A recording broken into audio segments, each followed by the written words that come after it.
Hey, everybody. Hello and happy Friday. It is May 24th, 2024. It's almost over, folks. Today is Paranormal Friday. Taking a little bit of break from true crime. Guys, we're looking into the stories, the true story behind what the haunting in Connecticut was based off of. So if you're interested, I appreciate you being here. Hang out, let's talk about it, and we will be talking about plenty other things to go along with this too. Thank you for being here once again. And as always, what do you say we get this show on the road? Here we go. Here we go.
Hello, and welcome back, everybody. I hope you're having a great Friday today. Speaking of, it is Friday, Paranormal Friday, the day of the week that we try to take a break from all the crazy stuff that we look at throughout the week related to true crime. Kind of a decompression type day where everybody takes a little bit of a load off from all these sad, crazy, and horrible things we look at throughout the week and look into something a little different. A long time ago, a bunch of people decided that it should be the paranormal because there's so many people that are into it. So this is what we do. And I try and pick and choose through different things I can find to talk about specific topics. And well, today we're the main topic is the uh there was a movie came out a while back called A Haunting in Connecticut. That was based on semi true events and other things that happen. And then, typically what happens within these cases on Fridays is we look at the main topic and we kind of roll through some other things too. So that's what we're going to be doing today. Excuse me. So I appreciate you guys joining me. Please hit the like button and share this out if you will. I appreciate you very, very much. Come on in, everybody. Get comfortable. Let's talk about this today. Thank you all for joining me. I appreciate you very, very much. As you're coming through the door, hit that like button so we can try to get this up and out into that algorithm and make YouTube happy because that is what they want. And make sure you're sharing this out to anybody you think would be interested in this as well. Once again, on Fridays, we try to take a little bit of a break from all the monotony that we deal with throughout the week. You never know, guys. I might split this up to 2 streams and do something a little bit more here in a couple hours. Who knows? we will see what's going on. Either way, come on in and get comfortable, and let's do this thing, folks.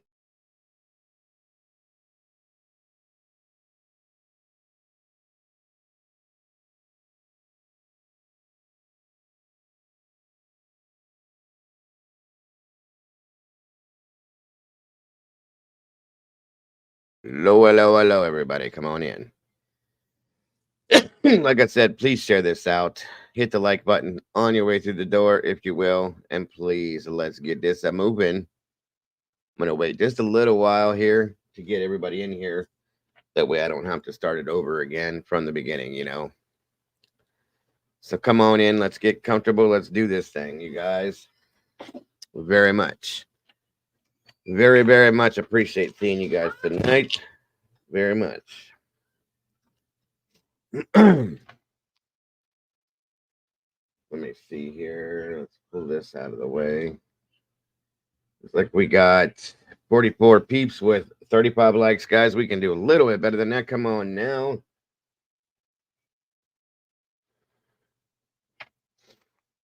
Come on down. Let's see who we do have gracing us with their presence tonight so far. Excuse me. Looks like Mocha's in the house. Moonchild, Miss Heather, Pink Peony. Thank you for joining us again tonight. It's great to see you. T2014. Truth Nut Feelings. Welcome back, sir. Good to see you tonight, brother. Wisdom Speaks. Thank you for being here. I appreciate you very much. Carly Ray Savage. Hey, hey, hey. Good to see you tonight. Alicia J. Welcome back to you. Great to see you. There's Doodlebug. Great to have you here, Doodle. Great to see you. Where are we at here? BFH Media. Well, we got you both in here. Good to see you. Good to have you here, sir. Miss Brandy B. Always a pleasure. Thank you for joining us. Frank Mancini. Thank you for joining us tonight. Wonderful to see the new faces, new names, new peeps. I appreciate you very, very much. Miss JC Ann, welcome. Good to see you tonight. Robert Bell, welcome back to you. Kay Lee, great to see you as well. Tammy Pauly, thank you for joining us. Marie Davis, thank you for being here with us tonight. I appreciate you very much. Steven's Adventure, great to see you. Thank you for joining us tonight. Cole Cola, hey, hey, good to have you here. Good to see you. Miss Debbie Clark, thank you for being here as well. Jen Rebel, welcome back to you. Great to see you. Allie Books, thank you for being here. The lovely Miss Andy Rose, thank you for joining us. I appreciate you very much. SK2216, what is going on? Senny and hey, hey, Big Al, if you can hear me, great to have you here, sir. Both of you, very much appreciated. Always me, 1969, great to see you. Thank you for being here. Let me see. I think I hit everybody up there. Sounds great. Moonchild. Gray Wolf, welcome. Good to see you. Thank you for joining us. Hello again, BFH Media. Let me see. Show.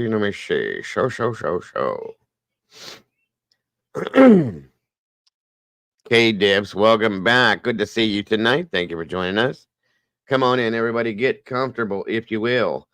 I'm not sure if you guys are all familiar with what I was talking about. Let me give you a little clip of the actual movie. Just to give you guys a little heads up on what we're talking about.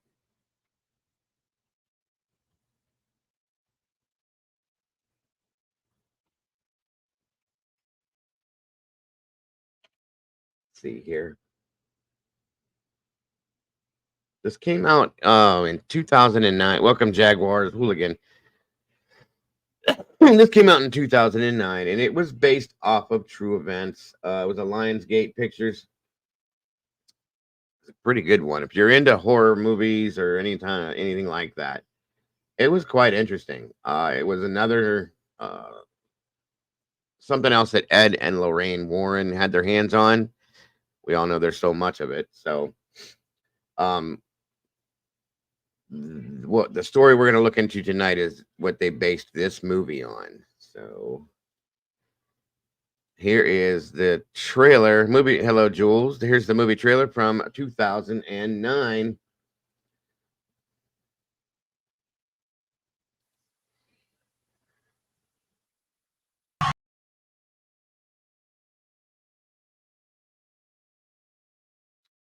Whoa. Hey, Clue. Good to see you tonight, dear. Moni in the middle. Where's she at? She's in the middle. And hello, Raquel. Thank you for joining us. So that is the movie that the story that we're looking into tonight is based off of. Um, it's kind of interesting, guys. It was a good one. It came out back in 2009. Like I said, for those of you who didn't see it, you should go check it out. If you're into that stuff and you didn't see it, it's good. Good. Rocky Go Bouts, good to see you tonight. Come on in, guys. Please hit the like button on your way through the door. Like I said, it is Friday. We are pulling a Paranormal Friday today, taking a little break from the true crime craziness and letting ourselves breathe a little bit. So, thank you for joining us.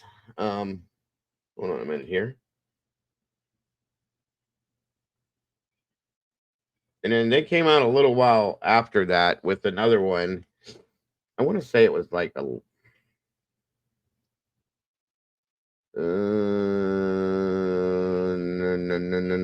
Well, okay, it says a couple, 11 years ago. There was another one came out, Haunting Connecticut 2, Ghosts of Georgia. A little bit of a different story, but not based off of the original story. So again, really good story, guys.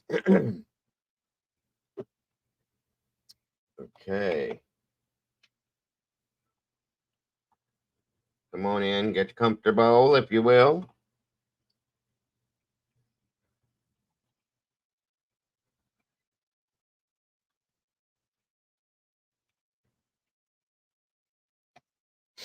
Well, we'll wait for some peeps to come on in. Hello, Miss Terry Martin.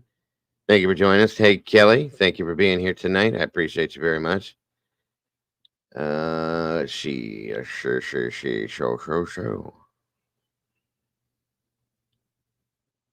It is based on true events, Terry. Yes, it is. Yes, it is. Yes, it is. Excuse me.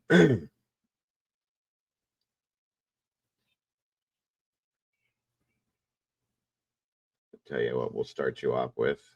Hold on a minute here. I still want to wait to get a few more people in here.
We'll get going here in just a minute, guys. Like I said, I'm trying to.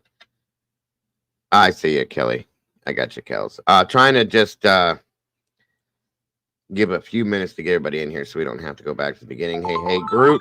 Good to see you, Groot. Thank you for joining us. Firefly, thank you for joining us. Tomboy, good to see you. Thank you for joining us tonight. Appreciate you. Give me a second here. I got to fix something.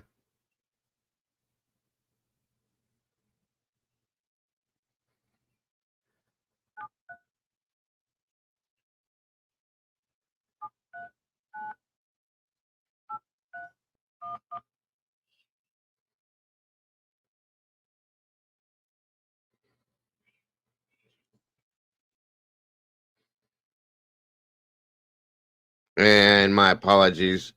Truth, I fell asleep last night shortly thereafter that scenario and forgot. So I'm doing it right now.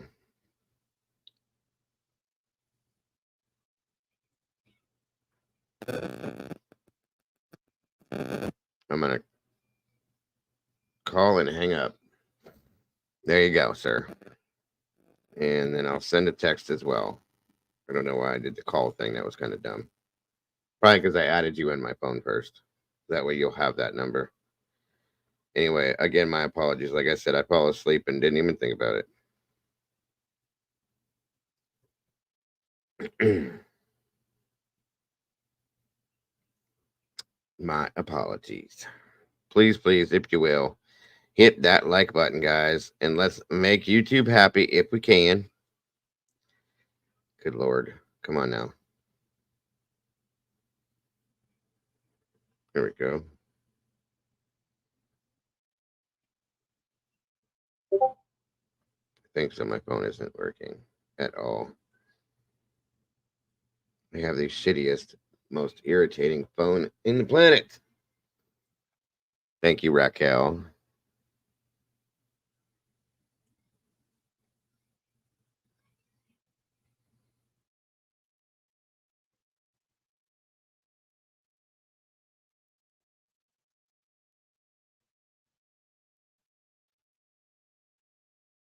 There we go. All right, we're good. Come on, guys. Like it up if you will. If you will, please just pretend like you like me for a little while. Hello, Miss Irene. Good to see you tonight. Thank you for joining us. Cree9 PI. Hello, hello, Jen Rebel. Yes, they do. That is very true, Jen. Very true. All right, Miss Tomboy. Whoa.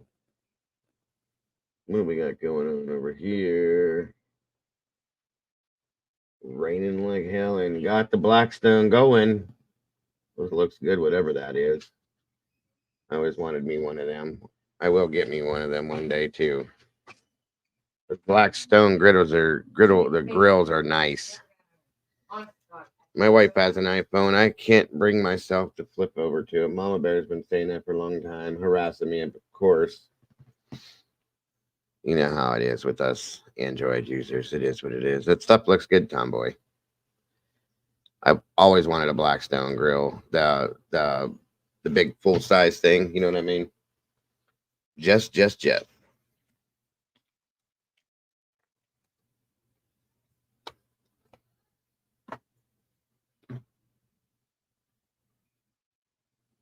Thank you, Pink.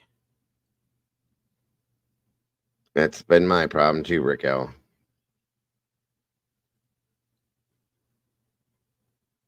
Yeah, those Blackstone things, like you can.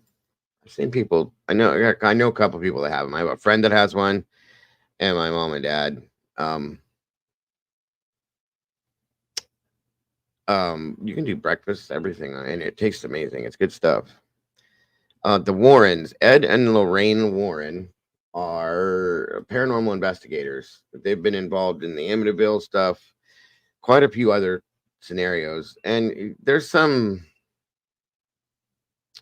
has been some, I should say, smoke and mirrors, possibly, for lack of better terms, involved in some of their stuff, some of the cases, okay? But there have been some instances and experiences that you really can't say much about. That's all. So, having sliders with onions. Okay, that does sound really good. Damn, you make me hungry. I don't need to be eaten. It looks like it was crazy. You guys getting the big hail too?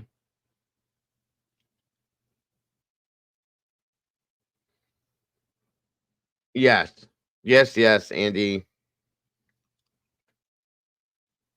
Andy, that's exactly what I was stating. Embellishment, for to say the least, I would say, especially guys. There's been a lot of embellishment in a lot of these stories that have been flipped into movies. The Amityville scenario, especially the secondary one with the Lutz family. That was a way to make money off of a book, in my opinion. You know, I'm sure there's things that have happened, but so on and so forth. You can that one I'm not using anymore, Doodle, because it's not working. But thank you, hun, very much. I appreciate that. The Venmo, just something's wrong with it, so I'm just not messing with it. But thank you, Doodle, very, very much, hun. Appreciate that. Kind of in some ways, Irene, yes. Now, on the other hand, there we go. And that one, I do use that one. Thank you so much, Doodle. And anybody that donates to support us, I appreciate that very much. So thank you very, very much. Um, Pizza sounds like a plan, Raquel. We're having hot chili dogs, homemade, not homemade, but we're not getting them from somewhere. We just did them ourselves. Chili and cheese dogs and onion rings for dinner. That's what happened here. Yeah, and that's very true, Carly. Very true. I did a whole show on them a couple weeks back, so go back and check it out. Doodle, you're fine, hon. Don't worry about it at all. Hey, there she is. Good golly, Miss Molly. I was wondering where she was coming because this is her thing. Thank you for joining us, Molly. Thank you for being here. I appreciate.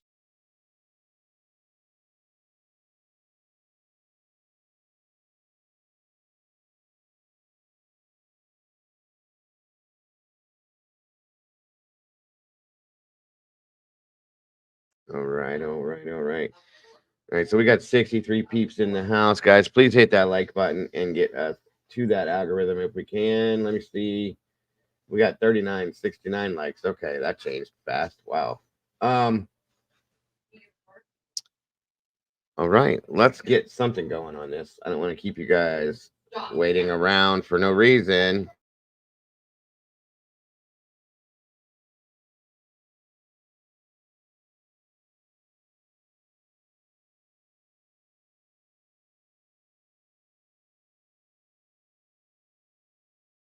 All right, so we'll start off with this here to kick it off, and then we'll roll into what else we got going on.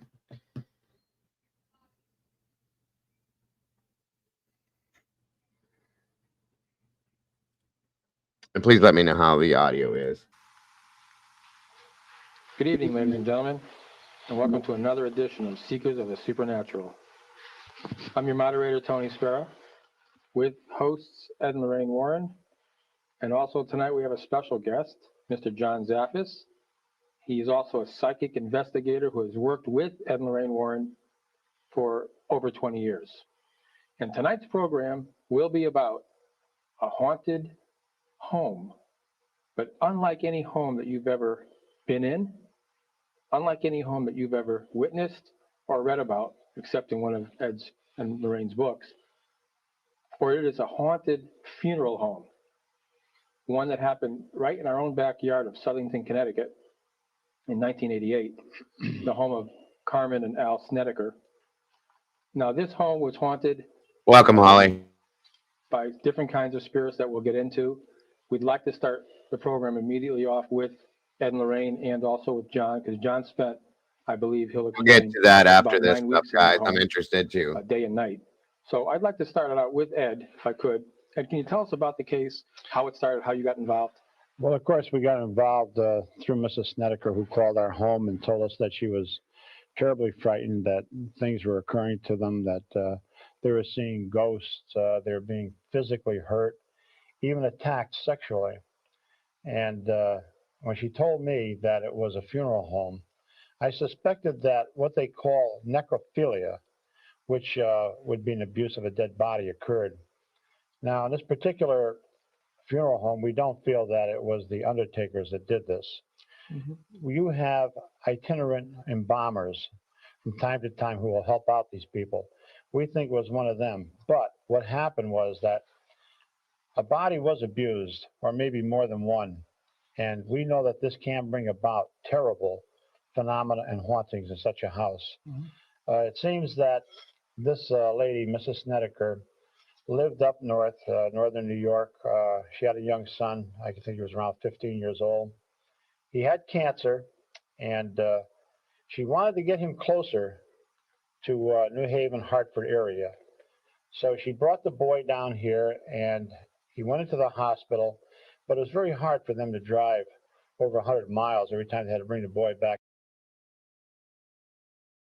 I actually covered the true story behind the entity about a year ago, Green Eyed. So yeah, it's a very, very crazy, sad, and interesting story all in one. So she looked for a rent, mm-hmm. and she came across this house one day. She could see builders in there. They were loading lumber, taking things out, fixing it all up. She had no idea that this was a funeral home at one time. And she walked in and she asked the workers there if it was going to be a rent, and they said yes. She asked who owned it, and she called the owner and she told him that she would like to rent it. Well, he never told her that it was a funeral home. And down in the basement, on the bottom floor, the instruments they use for embalming, the embalming table, the chain hoist, everything was still there. Mm-hmm. But there was lumber all over the stairs, so Mrs. Snedeker couldn't get down those stairs to see what was down there. Okay. They just told her that everything would be cleared up by the time she moved in, and they could live down there. There was also what they called the sales coffin room, where they put the caskets, and these would be Like a display room. Wow. that's what they called it, a playroom. It was a display No, room. display room, honey. And Yeah. it did wind up to be a playroom for the kids, though. The son actually slept down there, not knowing that this was a coffin display room. Now, just to give everybody a little bit of an insight, some of the what can I say here, lore on hauntings has been based on a lot of times items that have been owned by people or have been in homes or places that have been haunted, and the items themselves being haunted. A dresser, a chair, a table, a bed, just anything. Okay. That's, if you believe in that and you follow the lore and you read into the science of it, which I had done when I went and got my stupid online certification to be a paranormal investigator years ago. And then my wife and I started our little ghost hunting group, per se. And you learn a lot. I always, just to give everybody a little insight into these things, I only started this stuff to debunk it all, okay? Because I'm a huge skeptic with all this stuff. I try to explain everything in the scientific realm of things with logic, okay? And 8 out of 10 times you can, but those 2 times, there's something out there that just doesn't make any sense, okay? So the reason why I'm showing you their side of it is because they're professionals at this, completely have been for years. And there's, like I said, there's a little bit of yarn spinning in some of these things, I guess. So, if you,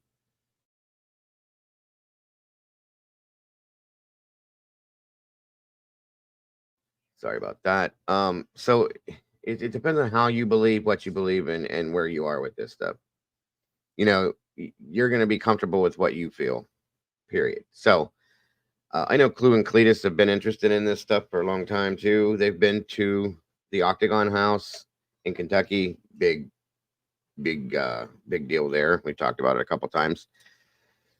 And it's an interesting, it's good hobby, I guess you could say, because there's a lot of interesting values with it, in my opinion. So I don't know if you could relate it to law enforcement and crime, but there's been a lot of paranormal movies and stories that have come out based on true crime, true stories. And that's what my whole series was about last year.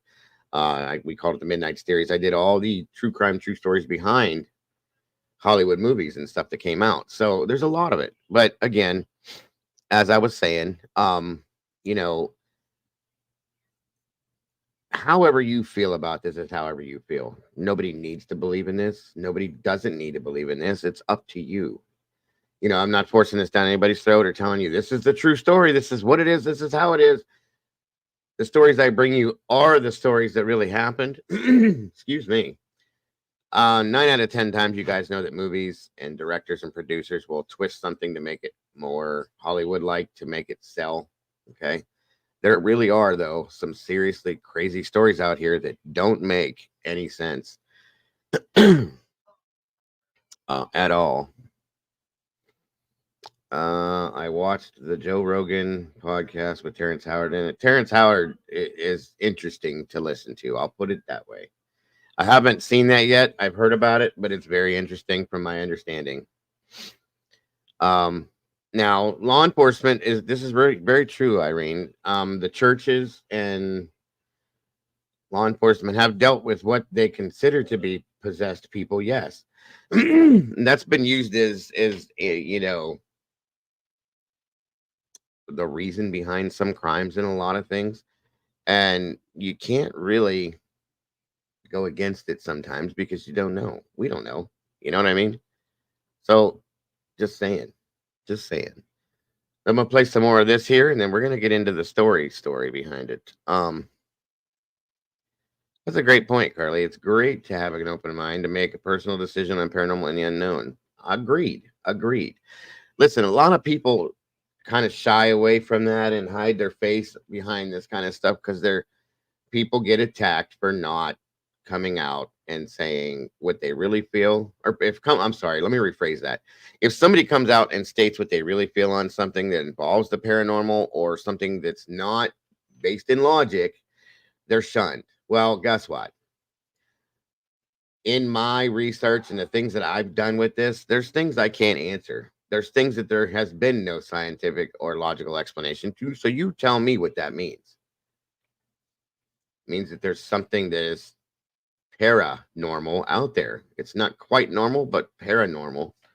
However you classify that or phrase that, or however you're comfortable putting that in your mind is how you do it. It's up to you, folks. Don't ever let anybody tell you you're right or wrong. It's your mind, and you have the ability to make your own decisions on it. Is all I'm saying. Hello, Mr. Brian. Thank you for being here, sir. Appreciate you very much. And that's really all. I just wanted to explain that side of that before we go any further. And he started complaining that he would see ghosts. And the mother and father felt that, he was either hallucinating, imagining, or something. But by this time, they had discovered the fact that it was a funeral home. The tables were still there, all the instruments were there, the chain hoist was there. And of course, when they confronted the landlord, he said, well, there's nothing to worry about. I mean, it's not a funeral home anymore. But what these people went through was horrendous. There would be physical attacks to the extent that I was sitting there one night and I felt as though I was being jabbed by a long needle, almost like these wool needles, what do you call them? A knitting needle? Like a knitting needle. And the pain was terrible. And actual rapes took place of both women that were there. One was a young niece. A niece that Carmen had her niece, Tony, living with her. Now, when you say that there was more than one type of spirit in this house, you were right. It all started out looking like there could have been human spirits. They would see human spirits. Even our researchers witnessed human spirits. But there was something altogether different. Besides that human element, there was something inhuman or very, very negative. Now, you guys said their women were attacked. You're saying physically raped? How did that happen? How did that work? Well, actually, in this case, both the niece and Carmen and her husband, Al, all were raped in this house. So that was the most... The niece was the first one to start complaining about feeling something sexual happening to her. Well, the night that... Let me go back to that very first night that I took the phone call in the middle of the night, Tony. I took a phone call in the middle of the night from a very hysterical woman.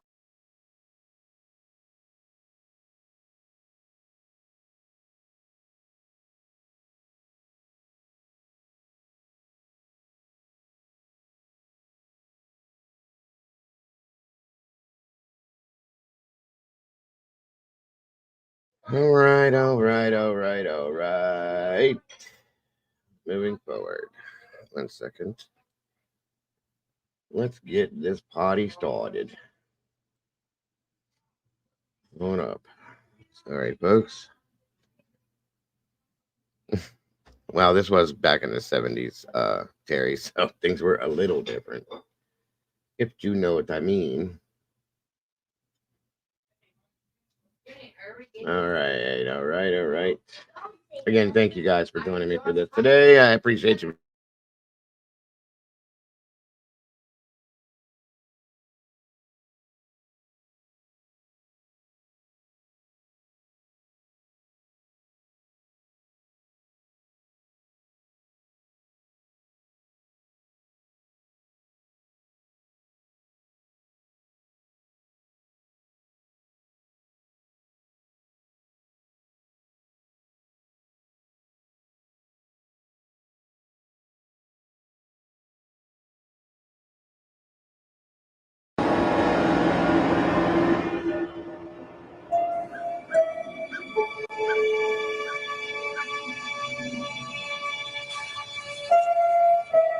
We were living a perfectly normal life until my son developed a lump in his neck, and I took him to the doctor. He was 13, and I took him on Friday, and when he went in, he had a pea-sized lump. And the doctor said he didn't like it. He wanted to biopsy it.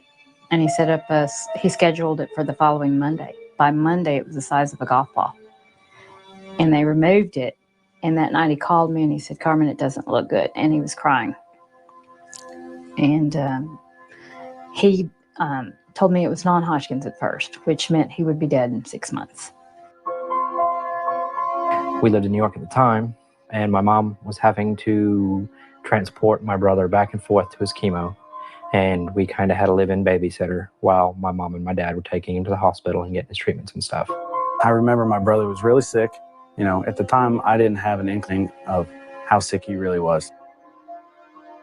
There were times when I was alone, when he was in the hospital. The nerves were so raw, but being the mother of 4, you can't allow things to defeat you. Because it's not just yourself you're fighting for. We were having to drive 306 miles round trip a day.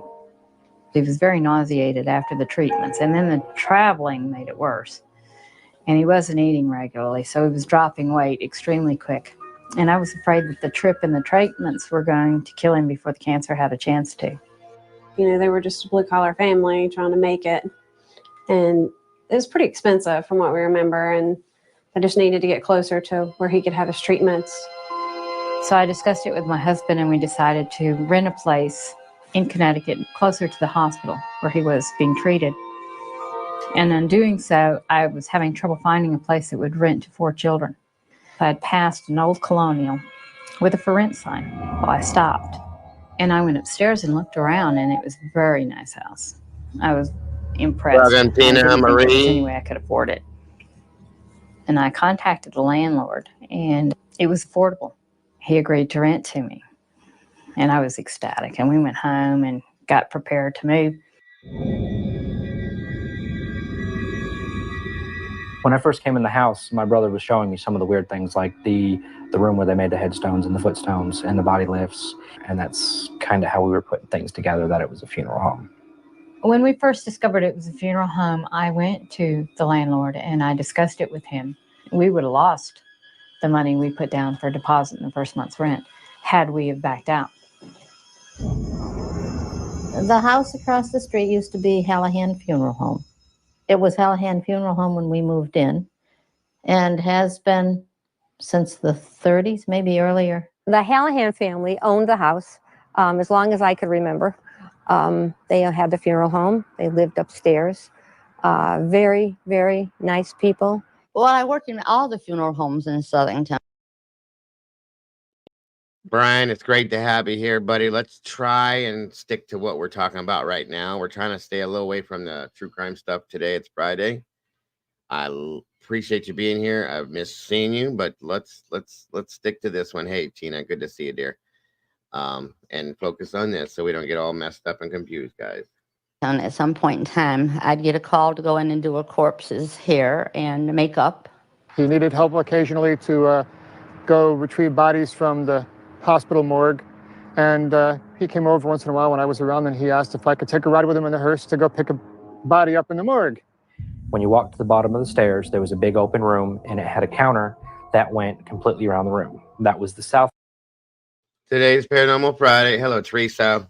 No worries, Rocky, at all. We're talking about the true story behind the movie that came out, The Haunting in Connecticut. Well, there's a true story about it. Since, you know, it's Paranormal Friday, that's what we're looking at. That's all. Thank you again for being here. I appreciate you very much. South coffin room, that was my bedroom.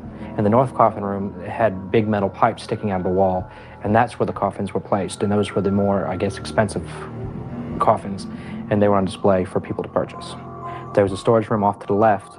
You walk in that room a little bit past the furnace, and there was a blood pit in the right corner that went down, and that's where, back in the day when they embalmed people, they would have on a table above it, and the blood would drain down into the pit. There was a bigger room and that's where the coffin lift was. That actually they lifted, after they put the bodies in the coffins, they lifted them up through the floor to the display area. When we started to move in, I went there with Matt one time just to let him pick his bedroom. The kitchen had a really nice cobblestone tile floor, and I went to put the mop to the floor, and the water turned this deep red, and it was thick, and it had a putrid smell. This, Brian, is the true story behind the home and the story of The Haunting in Connecticut, the movie. That's what it is. This is interviews with the people that lived there that had the experiences that they had, Brian. That's all. It was a movie. Yes. Ali Abalon. Okay. Thank you. Yes. I don't know yet, for sure, Irene. There's a couple different stories. 426 Hemi, welcome. Good to see you. And there was a carpenter woman still in the house doing some crown molding. And I went and got her and I said, look at the floor, I don't know what I'm doing wrong. And she kind of squatted down and looked at it and left and never returned. My family had my parents were going through a divorce. Welcome, Barbara. And just Aunt Carmen was always, through the years, kind of like a second mom. And she knew that we were going through hard times. And she just called, and it was set up that fast, just come up and stay. We've got room. Great. The house was, all in itself was scary looking at it. Very scary feeling when you walked in. They were living there full time, and my dad was commuting on the weekends. He would come in Friday night, stay till Sunday night, and then he'd leave Sunday to go back, be back at work Monday morning. Me and Matt were very close. He took me downstairs into the mortuary, and we kind of hung out on the gurneys down there.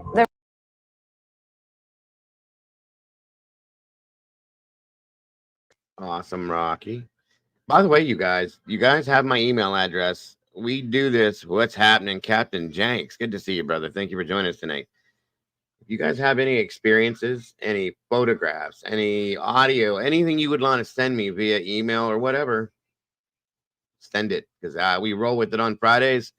Sometimes I throw it out there other times too, if it's big enough or anything. But please feel free to send it to me. If you're not good, if you're confused about how to, you can talk to one of my producers, Molly or Doodlebug, or even if you can reach out to Salty if you need to, or one of the moderators. They will get to me or get it to me however they need to. But please feel free to, if you have anything at all you'd love to send my direction. I'd love to look at it or listen to it. Thank you very much. There was a separation from upstairs to downstairs. The basement always had its own feel, its own emotion.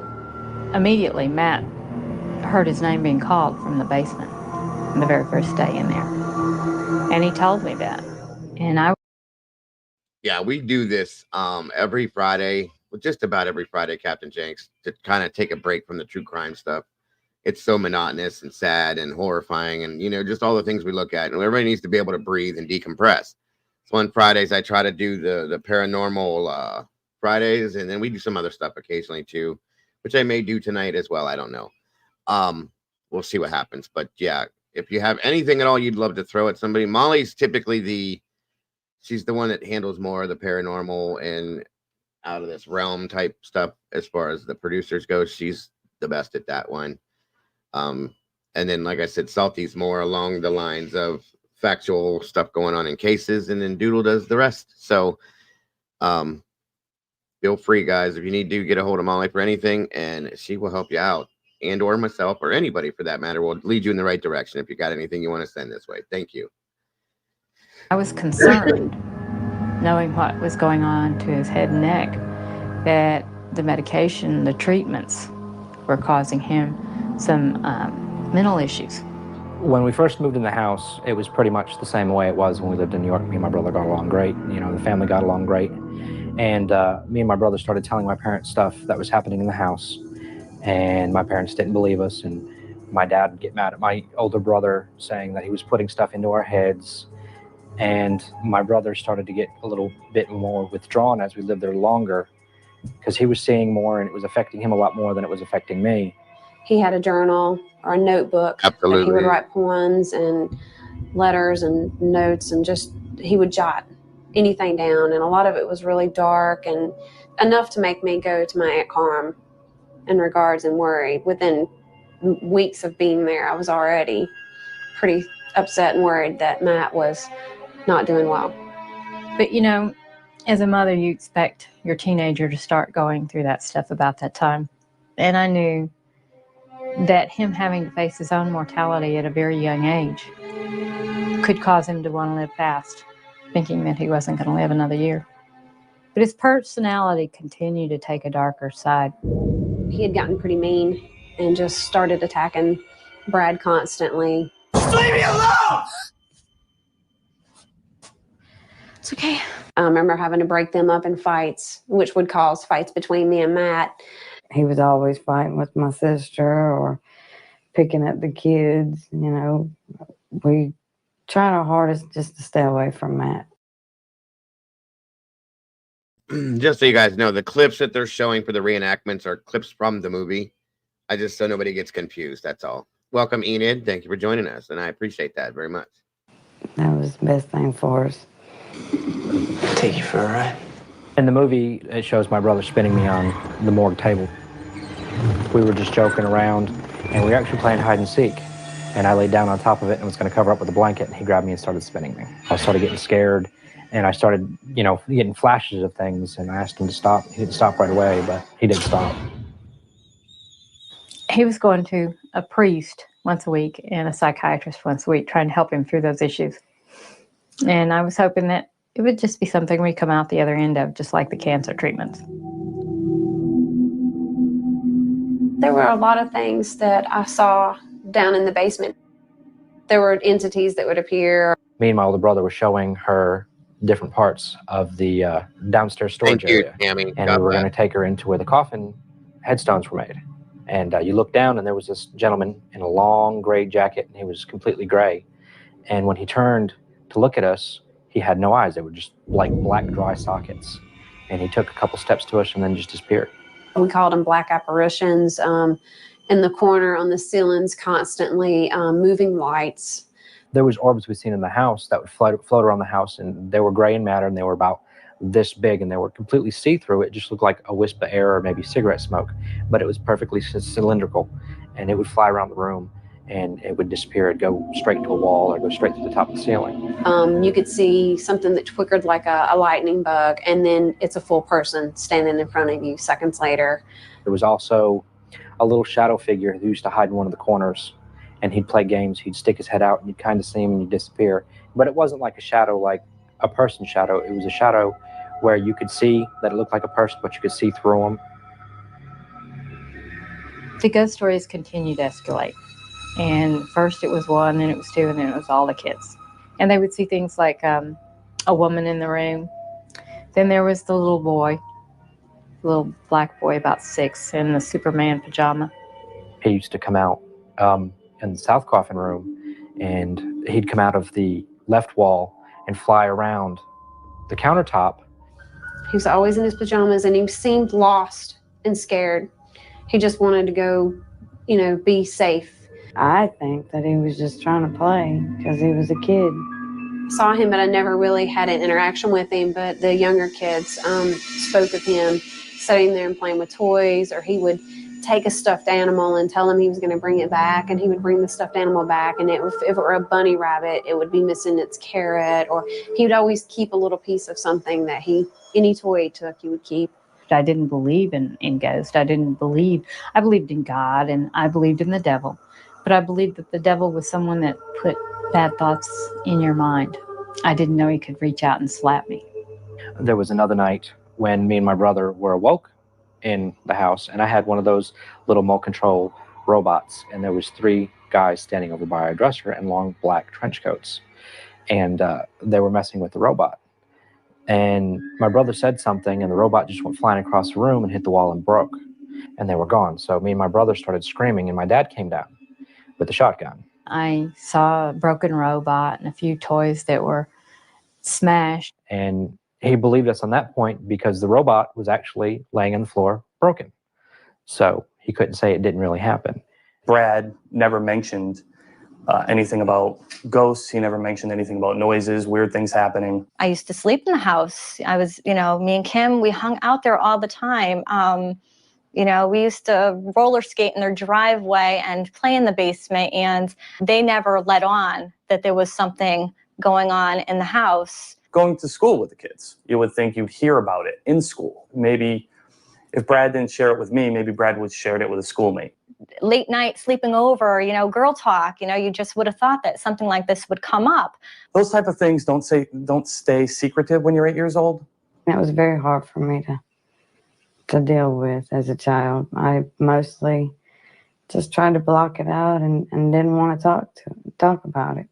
I recall some incidents, but at that age, things can be altered in memory. We used to leave the bedroom lights on downstairs in the basement, and of course that caused the electric bill to go through the roof. When my husband saw the electric bill and everyone was sleeping with the lights on, he just removed the lights out of the basement where the boys were sleeping. Well, after he pulled the bulbs out, one night I was laying in bed and my sister came down the stairs. And she started flicking on the light switch downstairs. And I said, "Sis, what are you doing?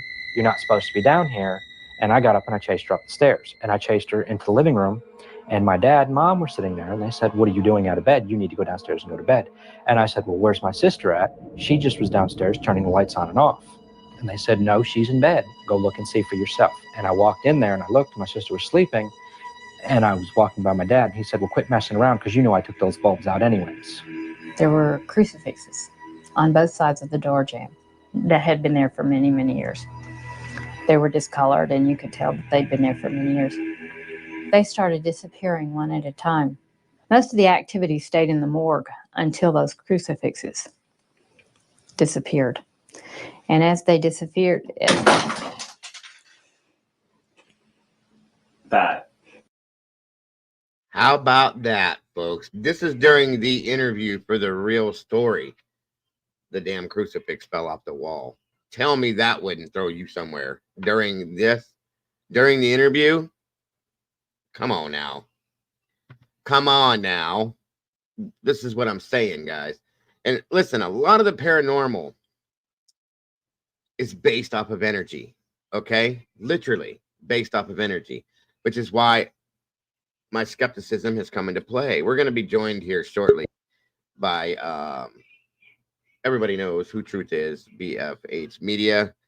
And he's going to be once we get through this part of this, explaining some things to you too from certain side of this. So I appreciate that as well. It should be interesting. It goes right along with these stories. So thank you guys again for tuning in. Please make sure you hit the like button so we can get this in the algorithm. And hang on to your chairs, folks. Scared the crap out of me. How can that possibly have just happened like that? Are you okay, Carmen? I'm fine. Sorry. Thank you so very much, Green Eyed, for the $3 super chat. Thanks for the change. This is great. Every Friday, I try to do something again, guys, for those of you that aren't familiar, to get us away from what we did all week. It's very harsh stuff, and it'll eat you from the inside out. You got to decompress from it. So that's why we do Fridays, typically, unless there's something big going on. I will take Fridays and either jump into this, paranormal stuff, music, something. And I may split this tonight and do both. We'll see. So, again, thank you guys for joining me. And thank you again, Green Eyed. I appreciate that very much. No, it just scared the crap out of me. Something is really cold in this room. I want to get out of this room right now. Okay.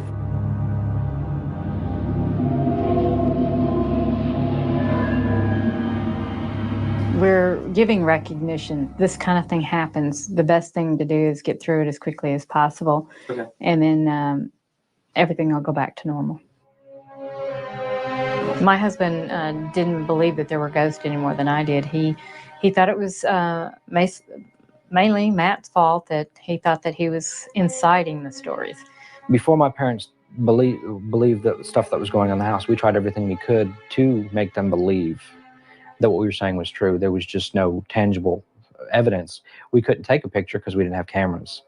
We tried recording them on the little kids' recordable things, and people would say it's just static No, I didn't think there was anything wrong with the home. I thought something was wrong with Matt, and I put him in a mental Thank you, hospital. Jen. And that was when another hurdle that was very tough. They came with an ambulance and took him away. And then when we got there to the hospital, they put him in a cot that was basically a straitjacket in a room the size of a closet.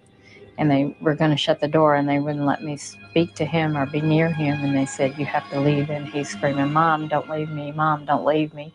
And the last thing he said is, "Now they're going to come after you."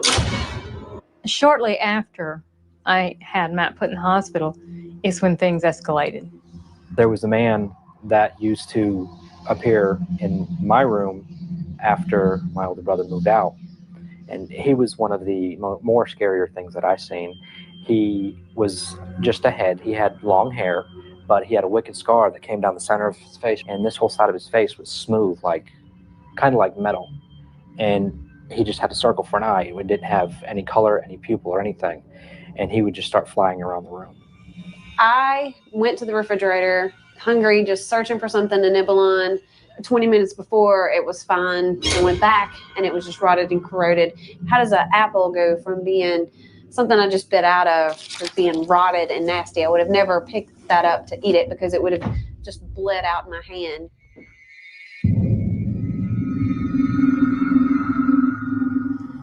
One night, my niece Tammy came into the room, and she said, "Auntie Carmen, it's happening again." The curtains flew up, and as I pushed her back, I could see the perfect imprint of a hand underneath her shirt. All 3 knuckles, the bone from the wrist, the outlines of the fingernails. It was like 1,000 hands just in wind and just voices and just horrible noises. And I called the church, and they said, "Say the rosary and call me in the morning." And we commit to doing that. And I'm wearing the rosary as a necklace, as I did constantly all day, every night. And it engulfed us, this black cloud is what I call it. And the rosary beads just lifted up. It lifted, levitated off her chest and shattered. These are the rosary beads that were lifted off of me. And I still have my rosary. I keep it with me everywhere I go. And it's in lots of pieces. But it's still very special and has a power in it. So I ran into the bedroom and jumped on the bed, and I told my husband that the house was haunted. And I called the Warrens in the meantime. My name is Lorraine Warren, and along with my husband, Ed, it's well over 50 years that we have been investigating the paranormal, the supernatural, and the preternatural throughout the world. They're the only people that I had ever heard of that did this kind of thing. And where do you go? You can't just look in the yellow pages and find a Ghostbuster or a demon fighter. You have to put it out there to get help. Somebody that I worked with had an article with their phone number on it, and I called them that night, and they said that they'd be out the next morning. I had worked with my aunt and uncle, Ed and Lorraine Warren. And at that point in time, I was one of their key researchers. They had called me and told me about this wild case that was going on and would I join them. So I went over with them, and they were interviewing Carmen and her husband and some of the events that were occurring in there. When we went in the house, you could feel what was going on there. You knew you were in a home where haunting phenomena was very prevalent. How can a funeral parlor be haunted? Nobody died there. A lot of people have asked me why I didn't just leave the house when things got really crazy and I understood what was going on. Well, there were several reasons. One, we couldn't financially afford to just run off. And in a home, there is security and safety, even if there's chaos inside. But we were also told that if we just packed up and moved, there was a chance of whatever was in the house could follow us or be attached to us. Leaving the house never solved the problem. I tried several times to go to the movies, to be a normal teenager, hang out with my friends, and things would happen, horrible things. People would be slapped or moved or touched, and they didn't know, but I knew because of what we'd already been through in the house. And I eventually got to the point to where I didn't want to go anywhere. We did start sleeping on mattresses and air mattresses in the living room as a community so we could have, white light on us, because when there was the link on screen, guys, real quick, sorry to interrupt. First off, thank you for joining me. Truth, I appreciate you, my brother. And I'm very, very excited to hear what you have to say here shortly. I appreciate having you up here with us tonight. Miss Sherry, thank you for that link there. That link, guys, is new. We do now have merchandise. If you want a t-shirt that shows our logo, we're working on different variations of different designs for shirts. We have t-shirts, hoodies, and coffee mugs as of right now. To start with, different variations and colors and stuff of that is there. Click on that link, check it out, pick it up if you want a little piece of the cafe here. There it is. Other than that, we will move forward. Welcome, time traveler and QRPB. Good to see you, Jay Lynn, and anybody else that might be out there just kind of lurking. I appreciate you very much, but please make sure you hit that button to make YouTube happy, and so we can get this in their algorithm. Thank you very much.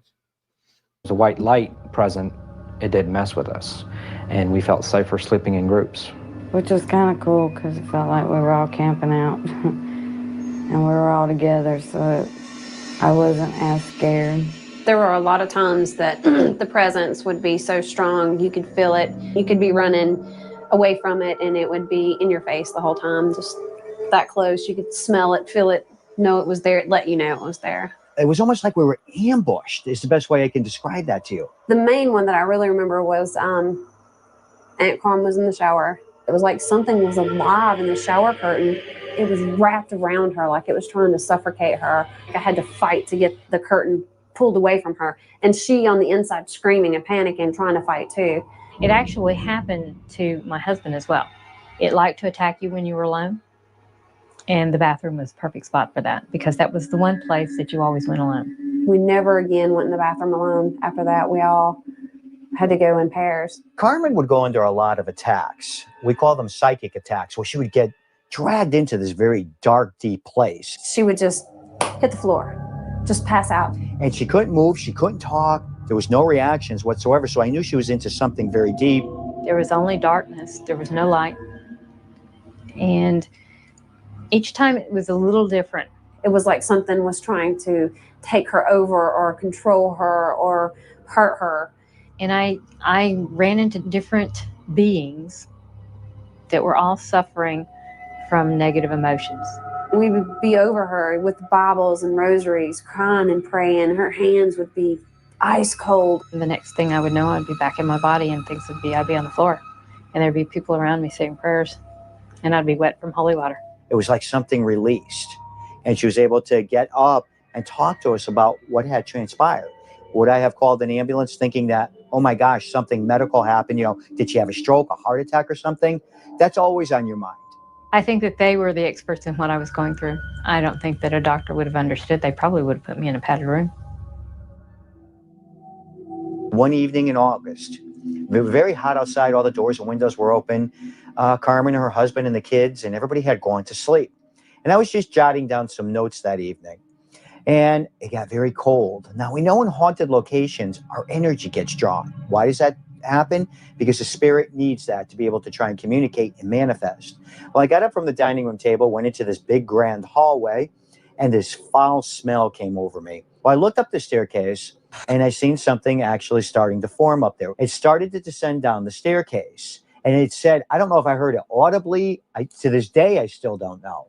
It said, do you know what they did to us? That's what led me to believe that there were things that transpired in that funeral home that just weren't natural. If some of these bodies were being violated and the spirit was still around, how horrifying would that be for that spirit to witness something like that? You know, when I worked over at the Hallahan home, like many other funeral homes, there's always somebody to oversee that the job is done, at the corpse is respected. So I don't see how there's any room that anything like that could happen. Finally tonight, chapter 2 of what some are calling a real ghost story.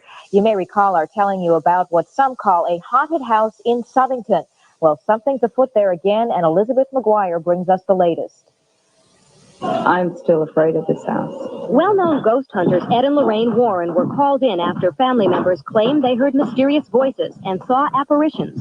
The house is a former funeral home. Pulleys that used to lift coffins are still in place. A table once used to prep bodies now holds laundry. Each night for weeks, Carmen has laid out mattresses in the living room. The family and the investigators sleeping together for safety and to keep a close watch on what may exist in this house. The Warrens encouraged us to go public. Basically, they said that it would get the church in quicker, that the church hated publicity. Because, see, there's certain protocol where the Catholic Church is concerned. They're just not going to send a priest in. It usually starts with the parish priest, who, in most cases, knows the family. And I really didn't trust that, per se. But my husband was really getting tired of all the people being in the house. He was coming home from work tired, and there's 6 people in the house. And he said, well, if this will get it over faster, fine, go public. And that's what happened. And I don't think that he understood the ramifications. I know I didn't, of what going public would do to our children. When the story first came out and we had to go public, it was kind of embarrassing. And I was pretty angry at my Aunt Carm, hoping there would be other ways because I was in high school. Things turned really bad. People that I hung out with, all my friends stopped hanging around me. There was a couple kids who actually picked fights with me, and I wound up fighting a couple times because, they were saying that I was crazy and my parents were crazy, and crazy parents cause crazy kids. Whether or not my parents' decision was the right decision, I support their decision. Whether it was the right decision or not at this time, it's hard to tell. It's hard to tell. We never experienced public wrath. We were normal people. We thought normal people would treat us as normal people, but that's not always the case. I lost a lot of my friends. I wasn't allowed to play with nobody. I really didn't have anybody to play with after it. When you're talking about a 6-year-old child having her best friend scooped away from her because she says that, or her mother says that they live in a haunted house, when she doesn't have a clue, she's 6 years old. Who's going to hold her responsible for that? This woman's really not going to make all this up. What is she really going to gain from all this? She's got her hands full with trying to raise 4 children. She had 2 nieces living with her. She's working full time. She's dealing with the perspective that she might lose her oldest son. So her interest in making up a whole ghost story was the farthest thing from my mind. Somebody that would deliberately put their family at risk for any kind of financial gain, they're a waste of flesh. The family seemed like they were sincere. I talked with them, and I talked with the paranormal who was on location. I had never had anything happen to me at the house, but they tended to have an answer for that the fact that I was a reporter was the reason why the ghost had never showed himself. It was kind of hard to believe, not because of it being a haunted house, more that nothing was being said about it until all of a sudden one day. It seemed like the Snedeckers were a great family, played together, had fun, everything was going great, and then boom, we got problems and there's an exorcism going on. I went and got a notebook, put it in my bedroom on my bedside table, and put a pen with it, and started writing down whatever was going on at night. So here I have the notes that were taken, license plate numbers and whatnot. I started writing down the goings on in the neighborhood. And usually when a story would come out in the newspaper, you could compare the journal and the information I wrote down and match it to the story. And things just didn't add up. The house across the street could be the most haunted house on the street. I wouldn't know it. How would I know it? The people, especially across the street, never came to the house. They didn't walk in my shoes. They didn't live in my house. They didn't see my son. They didn't know my son. They don't know me. Once it was dark out, there were people out there frequently. And it was just disturbing the peace of the neighborhood. At different times, somebody would go up to the windows that were open because it was summertime and go whoo, whoo in the window, or they'd go up and shake the front door. It was getting to national coverage, and it was becoming a very big circus. We were at the home approximately, about 8 times Thank you, back in Sherry. 1988. During that time, we were at the home for, we had a prowler complaint. We had a minor juvenile complaint, suspicious person, trouble with neighbor, harassment, and some type of theft. So there's no ghost calls here, no apparition type of calls. I had a crush on this guy at school, and lo and behold, weeks later after the story went public, he was in my front driveway and he wanted to come in the house. And Uncle I grabbed him up, brought him in the house. Brought him downstairs and said, you want to see a ghost? Set him on the coffin lift. And he ran away from the house and never came back. Kim came over my house one day, and my mother and father were in the kitchen, getting supper ready. And my dad, as a joke, said, "Oh, Kim, I hope you didn't bring any of your ghost friends with you."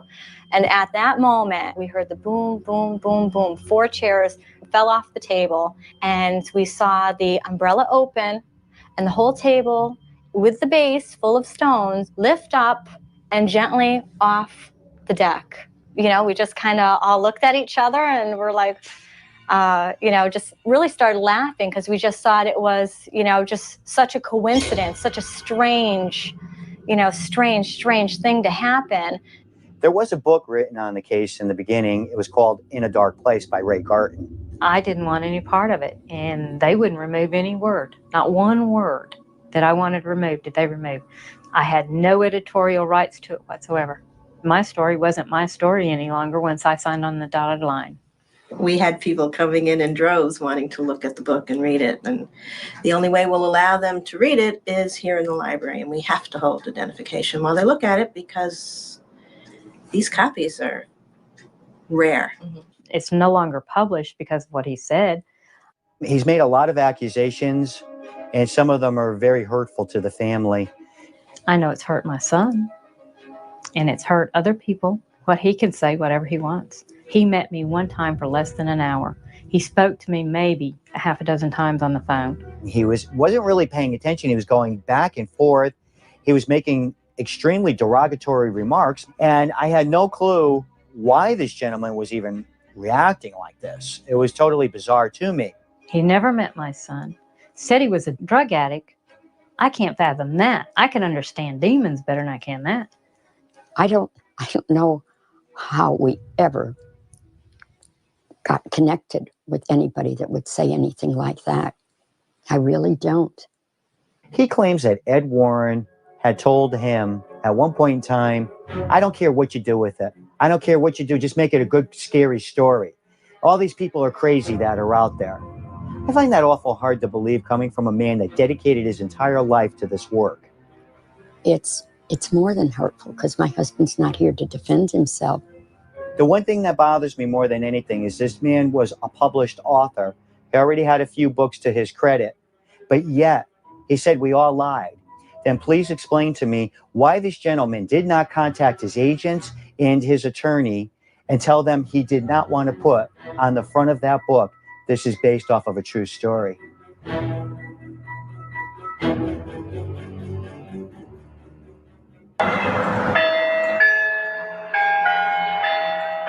It came to that point where we knew the church was going to sanction the exorcism in that house. Now, this has been shrouded with so much doubt. People have said there was no exorcism that was performed in there. I was involved with it. I was involved with the evaluations. I was involved with several of the clergy members. I can't give you the names, and I was actually had to sign a release saying that I would never divulge the actual ritual. There were 3 priests and 3 deacons. There was a strong man and a secretary to take notes. I wasn't allowed in the house. I was too young. It was too dangerous for me to be in the house or around the house when it happened, so I stayed away with a friend. They had brought in some religious relics, one of which was a Madonna, and they were placed in various places throughout the house. They spoke the Mass in Latin, in Hebrew, and in English. During the exorcism, there were several different things that actually had transpired in there. We had rumbling that went through the house. All the time. It was cold, it was nasty, and it was dark in that house. Ed and Lorraine Warren was there. Mr. Warren got some chest pains. I was very concerned for his well-being. And at the climax, it was like it just broke. The second we said amen, it was like spring showed up in the house. And that home was successfully exorcised.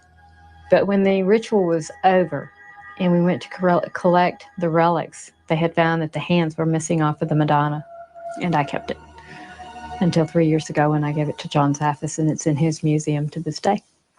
A lot of things in here that I've collected over 36 years. A lot of the items that I have in the containers and the casing and everything is to help protect them. We've done bindings around them so that they can't actually cause any problems. And over here, Carmen, is where I have a lot of the artifacts You too, from Leslie. your home. I have them on display today. You always try to keep your momentums from a lot of the different cases and different things so that you remember these things. You and I have gone back and forth. We've had a lot of people talk to us about that, Carm. The actual deacon that brought it in wouldn't touch it. And I couldn't throw it away. And so now it's in your hands. After the exorcism was performed, we waited 6 days to make sure everything was clear, and we moved out. When we moved down to where we live now, nobody knew us, and it wasn't really talked about. I was so angry at this point that I disconnected from the Warrens and everyone else, and we just moved to Tennessee, and I disconnected from them all. I wanted nothing further to do with them. I saw what kind of people they were. They wanted to use my story to get their own notoriety. Tonight's program will be about the haunted funeral home. They didn't really care what happened to my children or me or my husband or whether we ever came through this alive, dead, or whatever. It was another case for us. They were a nice family. They stuck together. That was very important. Thank you so much, Leslie. God bless. We just move right on. My brother, luckily, thank God, he did pull through his cancer. He's got beautiful children. He's got a wife. He travels. He sees the world. More recently, with the film coming out, there have been cars here from New Jersey, Pennsylvania, New York, Massachusetts, Vermont, taking pictures of the house across the street. The family and also the neighbors, they appreciate us going by to make sure that there aren't people that are stopping in the middle of the road or on their sidewalks or on their property or what have you. So it sparked up a lot of paranormal interest within this community. Some of the people lived here in Connecticut also had their own experiences, and it grew from there. I think what people are looking for is anything. I think that once there could be a fascination with the paranormal or ghosts or whatever it's going to be, and they want to be able to take a look and say, you never know, maybe we'll see something ourselves. In going public, we did serve a greater good by getting the word out there to so many people that you're not alone. This does happen. There are resources that you can initiate to help you. I believe. Real quick, the Annabelle doll that is in the Warrens Museum is actually the real Annabelle is a Raggedy Ann doll. Just the old school doll with the red yarn hair. That's the original Annabelle doll. The movie, again, as they do with most things in these stories, they made it look more scary to fit the bill. You know what I mean? To go with their narrative for the movie. This is what they do in Hollywood. You know, it is what it is. But yes, the original Annabelle doll, the real one, is actually a Raggedy Ann doll. I showed it in my one show. I can show it again here in a little bit. But yes, very true. Carmen has convinced herself that there is ghosts. Maybe they believe that happened. Maybe the Snedekers think that this happened in their home. If that's what they believe, then I'm sorry that they had to go through that, because I don't believe it happened. I definitely take comfort in not believing. It helps me sleep better at night. I think that's true of most skeptics. I mean, people are always afraid of things that they don't understand. And it's common to seek the familiar, and it's easier to reject things that might frighten you or shake up your world. My Aunt Carmen is an amazingly strong lady. She, to this day, lives for people, and has, changed her whole life around to help people. Her faith. You guys can read it real quick.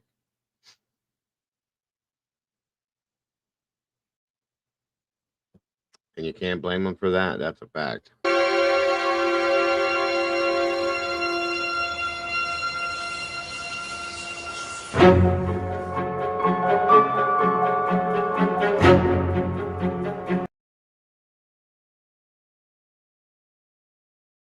All right, and that is the I guess you could call it the true story behind that movie's story. Let me see here. Okay. I have another little piece we can look at if we need to. But hey, Beth, good to see you. Jay Lynn, 71 again. Guys, thank you for first of all for hitting that like button, getting us into that algorithm. You guys rock and roll. Again, welcome. Truth. I'm sorry, I've just sitting there silent for so long. I appreciate you being here, my friend.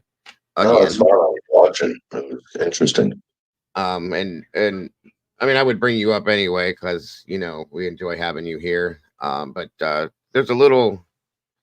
you have a little connection to stuff like this, from my understanding, and you have some experiences and/or some feelings on this. Am I wrong? Well, no, you're not wrong. I think first and foremost, I don't know if I believe this lady. Right. Right. I can't speak anything on her. What I can say is, when you pass away, let me explain this. So, your spirit or your soul is built up of a combination of multiple energies, right? And when you die, when your body dies, your shell dies, your energy is still there. You don't kill the energy; it kills the life that's running on the energy. There's some difference there, right? I use this analogy, and I would use this analogy often with families who say, I could have, one more day with them or whatever it was. And yeah, here's the reality. The reality is when you go to a funeral, and it is, say, an open casket, and you walk up to that funeral and you lay your hand on that person, there is a transference of energy that is happening at that time. You are transferring your energy onto them, but they're also releasing energy off of them, right? And let me explain this a little bit deeper. So, if you're a religious person, and I don't necessarily mean Christianity, okay? I mean religious as far as believing there is a heaven or hell or an upper or bottom, whatever you believe, right? We're going to use the Christian faith just to make it a little easier because I think it's predominantly what people are. So if you use the Bible, you'll go to Revelation, and Revelation says when Jesus comes back to the earth and God comes back to the earth, he says the first thing that happens is the dead are risen. Okay. So on that theory, nobody is in heaven and nobody is in hell, and that spirit or that energy has to be somewhere, right? Now we understand that life recycles energy. So as that energy is sitting upon or being within that shell of a body, anything that can suck energy from it will, including you, because you were alive with energies that can, take energy in. Does that make sense? Y'all following me? Yes, Okay. sir. So often in a funeral home, and I can speak, real comfortably on this. Give me 1 second. I don't want to interrupt your stories, but I got it real quick. Congrats, single mom. Thank you for that. Miss Sherry, thank you so much for the gifted membership. And congrats to Carly Ray for becoming part of the cafe and being part of the sauce. Again, thank you guys so very much. And once again, Truth, I'm sorry for interrupting you. Go ahead, sir. Oh, you're good. So to kind of make it a little quicker here, let's take someone who's cremated, for example. Someone who's cremated, some of their energy or their soul or their being has to stay with the cremated ashes, right? And the theory behind that is if you're going to be risen again, your spirit, your soul will be risen from its grave. If your grave is inside of a cremation container, that's still your grave, right? Right. Right. So when you put your mom's ashes in your house or your dad's ashes or your grandfather's, and then you feel things from time to time, of course you do. Their energy resides in your home. Mm-hmm. It resides there. Their soul, their being that will transfer to the next place, whether it's heaven, whatever you choose to call it, has to stay with the quote unquote body. Yes, sir. All right. So often in funeral homes, what would happen, and especially back in the 20s, 30s, 40s, there were ways to make money off of bodies, right? Right. And as you would do things to the bodies to make money off of them, and normally it was people that didn't have families or were indigent, things like that. Mm-hmm. There would have to be places that those things were done, right? So if you part somebody out, with no better term to put it, Right. ultimately part of them is there. You understand what I'm saying? Whether it's blood, whether it's tissue, whether it's whatever. Because mind you, what she said, she started mopping the floor and blood came up. Mm-hmm. And the reality is that can very much be true if you're just that nasty, right? Like dried blood, when it gets water and soap into it, there's a reason why you use certain types of products to soak up blood and things Right. like that. Right. So I'm going to tell you all a story in a minute, but I want to build to that so you kind of have an idea. And I hope this is comforting to some people, right? If you've got your mom's ashes, your pop's ashes, or or a child that unfortunately you lost, and you're ever having a really fucked up day. I'm sorry, am I allowed to cuss on your show tonight, Dago? You're okay. Okay, cool. If you're having a really fucked up day, go grab that person's ashes and put it on your heart, on your chest. If you don't do that and you don't give a shit about looking silly, put it at the center of your forehead between your eyes on your third eye. I promise you, you will instantly find comfort and release. I promise you. Do it. Somebody tell me about it later. I've heard Okay? about that before this tonight. I've actually heard that multiple times. Yes. It'll bring your blood pressure down. It'll bring your heart rate down. The same way. Now, this is getting a little off topic, but still on the same thing. Have any of y'all ever had to take a pet from someone who passed away? Right? Right I mean, here. but like, well, yeah, but no, I mean, like your friend passed away and you took their dog or you took their Actually, cat for them. yeah, actually, that's interesting. My best friend Angie, everybody knows who she is. Most everybody does. She passed away from cancer. We took her dog, Marshall. I did for a little while. Okay, for a little while. And we had him for I want to say 3 months before we found a real home for him because we couldn't have him. But yes, Well, especially if the dog or the animal is with the person when they die, you right, will always sense like that person's around. And the reason is an animal is like a human, it can absorb energies. So when someone dies, there's an immediate burst of energy that comes out of them, right? An immediate, right. with Release. holding the senses of the body together, there's going to be a release, right? That's Yeah. boom. Then you're going to have residual. I'm not using the right words, guys, but you get the point. You're going to have a release, a slow release of the rest of that energy, right? Yes. So, I was you working. actually are using certain terminology that is correct. Residual, a lot of residual hauntings, based on the knowledge that I've acquired from what I did. That's what that comes from, guys. A residual haunting is based on what he's explaining is the slow release of energy that is in a area or a realm per se that is from that situation. So that absolutely is like really on point, sir. So go ahead. Sorry. But I don't mean like take the ashes out, Spivey, and put it on your forehead. And Oh, also, no. let me also talk about this for a second.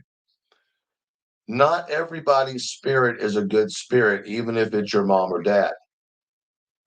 Yeah. Right? I'll Yeah. say that again. Not all spirits are good spirits, and not all energies are good energies. When someone dies, it doesn't mean that all of a sudden their energy is good. Right. they had deep energy, or if they had dark energy, or they had evil energy within them, then that has to be released too. Mm-hmm. Right. So there's a fine line there. When I gave that example, I guess I should have given a little bit more of a, you know, explanation. If you know that your parent or your whatever had some bad energies to them, be careful with what you do. Bingo. Yeah, and that's listen, guys. There's no shame in that. What he's saying is true. Like we have all had relatives. I'm sure at least one that is not the greatest person. Okay, and there that energy sticks is in that person when they pass. So yeah, that's what he's saying. So go ahead. Sorry again. You know what you do in that case, right? Go ahead. Explain it. Spread the ashes. Yes. You Yes. spread their ashes, and I'm going to tell you. I don't mean to go off topic. I'm going to tell you why. Because if you have someone's ashes, right? I don't care if it's the closest person to you, and you're constantly having a dark shadow over your head, a dark feeling about you. You're struggling, the depression you can't seem to get out of. It very well could be that that person is trying to tell you, free me. Mm-hmm. Some spirits are perfectly fine being with you the rest of your life. Some moms would love to sit there and be within your home, or dads, or whatever. But not everybody's that way, right? And if you knew your loved one was a go out and be wild, then you're better off letting them out, because their spirit stays within a box. Does that make sense? Mm-hmm. And it doesn't mean that they can't get out of that box, but if they get out, that means they're coming into your house. And if it's a good level of energy, then that's not a big deal. But if they're carrying bad energy with them, that could very well be a bad deal. But let me tell y'all a story. This is a very true story. I used to live inside of one of the facilities that I worked at, and I was dating this girl at the time, and we were laying in the apartment, and we had a contract with the major hospitals there with stillborn and aborted fetuses. And it was probably 8:30, 9 o'clock at night. We were watching TV in the little apartment that was made, and so all of a sudden I heard a big slam, right? And I jumped real quick. I'd been in the business for a couple years at this point, and she laughed at me, and told me that it was the compressor of the crematory in the back cooling down. And I was like, "Yeah, you're probably right." And about 30 seconds later or so, we're kind of settling back in to watch the TV, and all of a sudden, all you heard was just this screaming, pitching, loud scream of babies. And I grabbed my road bag, which was right by the door, and I was out of that motherfucker quicker than you can say shit. And I Right. never slept another night in there, and I moved out of there. But the reality is, the next day, I had talked to my boss about it, and he explained to me that often when he was downstairs doing a crematory, or prepping a body, Mm-hmm. or in the middle of an autopsy, whatever might be going on, that he would hear the same thing. And so with that, you have to understand that there's you know, you don't. It's just an interesting thing. It was a very It'll set you back. That's for sure. When you it will. experience things It'll like set you this, back for sure. it makes, in my opinion, it makes you, I guess, look at yourself and go, like I'm a skeptic of all these things. The story that this lady told, I don't know if I believe that story. Okay. Out of respect for another person, another human being, I'm not going to talk bad about her. I'm not going to say, oh, she's lying. She's this. I don't know. We weren't there. We didn't go through what she went through in her mind and her life. She very well could have experienced every bit of this. We don't know that. So I respect her. I don't doubt that they experience things. It's a funeral home, guys, and it's an early. She said it was early 1900 or 1930s, 1920s, whatever it was. You're to expect there to be good, bad, and evil. You A know what I lot of mean? energy. Yeah. Yeah, a lot of energy, and there's a difference between. I can give another example. Uh, Let me answer this question first. What happens to energy if ashes are spread in multiple locations? You're just releasing more of the energy. Ultimately, there's still going to be a source of energy at the final amount of ashes that you spread. Yes. You know what I mean? It's not that you're spreading their soul there, because their soul is going to stay with their body, but there's still energies from every piece of them. and the soul will stay till the very end until it's released into nothing. That's why I say if you're going to spread somebody's ashes, just know that they're all their energies are out there. Right. And to give you guys another little piece to go with that, when my best friend Angie passed away again, she's my best friend for 41 years, folks. She passed away from cancer at she was 47 years old, I believe, when that happened. 46, I'm sorry. And this was going on 3 years ago now. And we were in the room, her uncle, which was basically had become her father. Her father passed when she was very young from the same thing. Okay. It was a hereditary scenario, a very, very rare type of cancer. And he became her father. They were very close. It was her uncle. And we were there with her, holding her hand, so on and so forth. When it was all said and done, her uncle went over to her, he kissed her on the forehead, he took both of her hands and his hands, and he said, "Okay, Ange, come on, hon. It's time to leave now. We have to go." Because they're Greek. They were Greek and Italian, but that was the Greek side. They fully believed that if you don't do that, that the energy or the soul will stay in that area that they passed in. So he has to take, with their religion and stuff like that, and the way they were raised, he says, "Come on, hon, we're going to go now. You go with me." He took her hands and said, "You're coming with me, and let's go, babe. Let's go." And they left. And it just, to kind of add to that, there's a lot of religions that practice similar types of things. Yeah. There's a lot of beliefs of who can touch the body after death, where it can go, where it can be buried, things like that. Sure. But it's interesting because if you go to a hospital, even a wing of a hospital, and the lights are out, you can feel the density of the air. Yes. Right. You can feel it. You may not know what it is. There may not be, drawers slamming, but there's density. Let me tell y'all something. I used to have to go down into Vanderbilt Hospital and Vanderbilt University share an underground morgue. Okay. Right. And often if I didn't get to, the hospital in time and it had already been removed from the room down to the morgue, you'd have to pick it up in the morgue. Well, there's kind of like a loading area, whatever. Not to go into anything, but I know what you mean. Yeah. There's a main morgue, and then there's the underground morgue. Mm-hmm. So I had the experience of going to the underground morgue because the underground morgue is for the Knoxville Body Farm, right? So I walk. You want to talk about an experience? You walk into this freezer unit. And it's about the size of maybe 25 or 30 walk-in coolers at a restaurant. Yeah. Okay, that kind of give you an idea. And in there was probably 400-ish remains. Yeah, gotcha. Right? Because they use them in the university, they use them in the doctor program. So each doctor will pair with somebody and they get a body.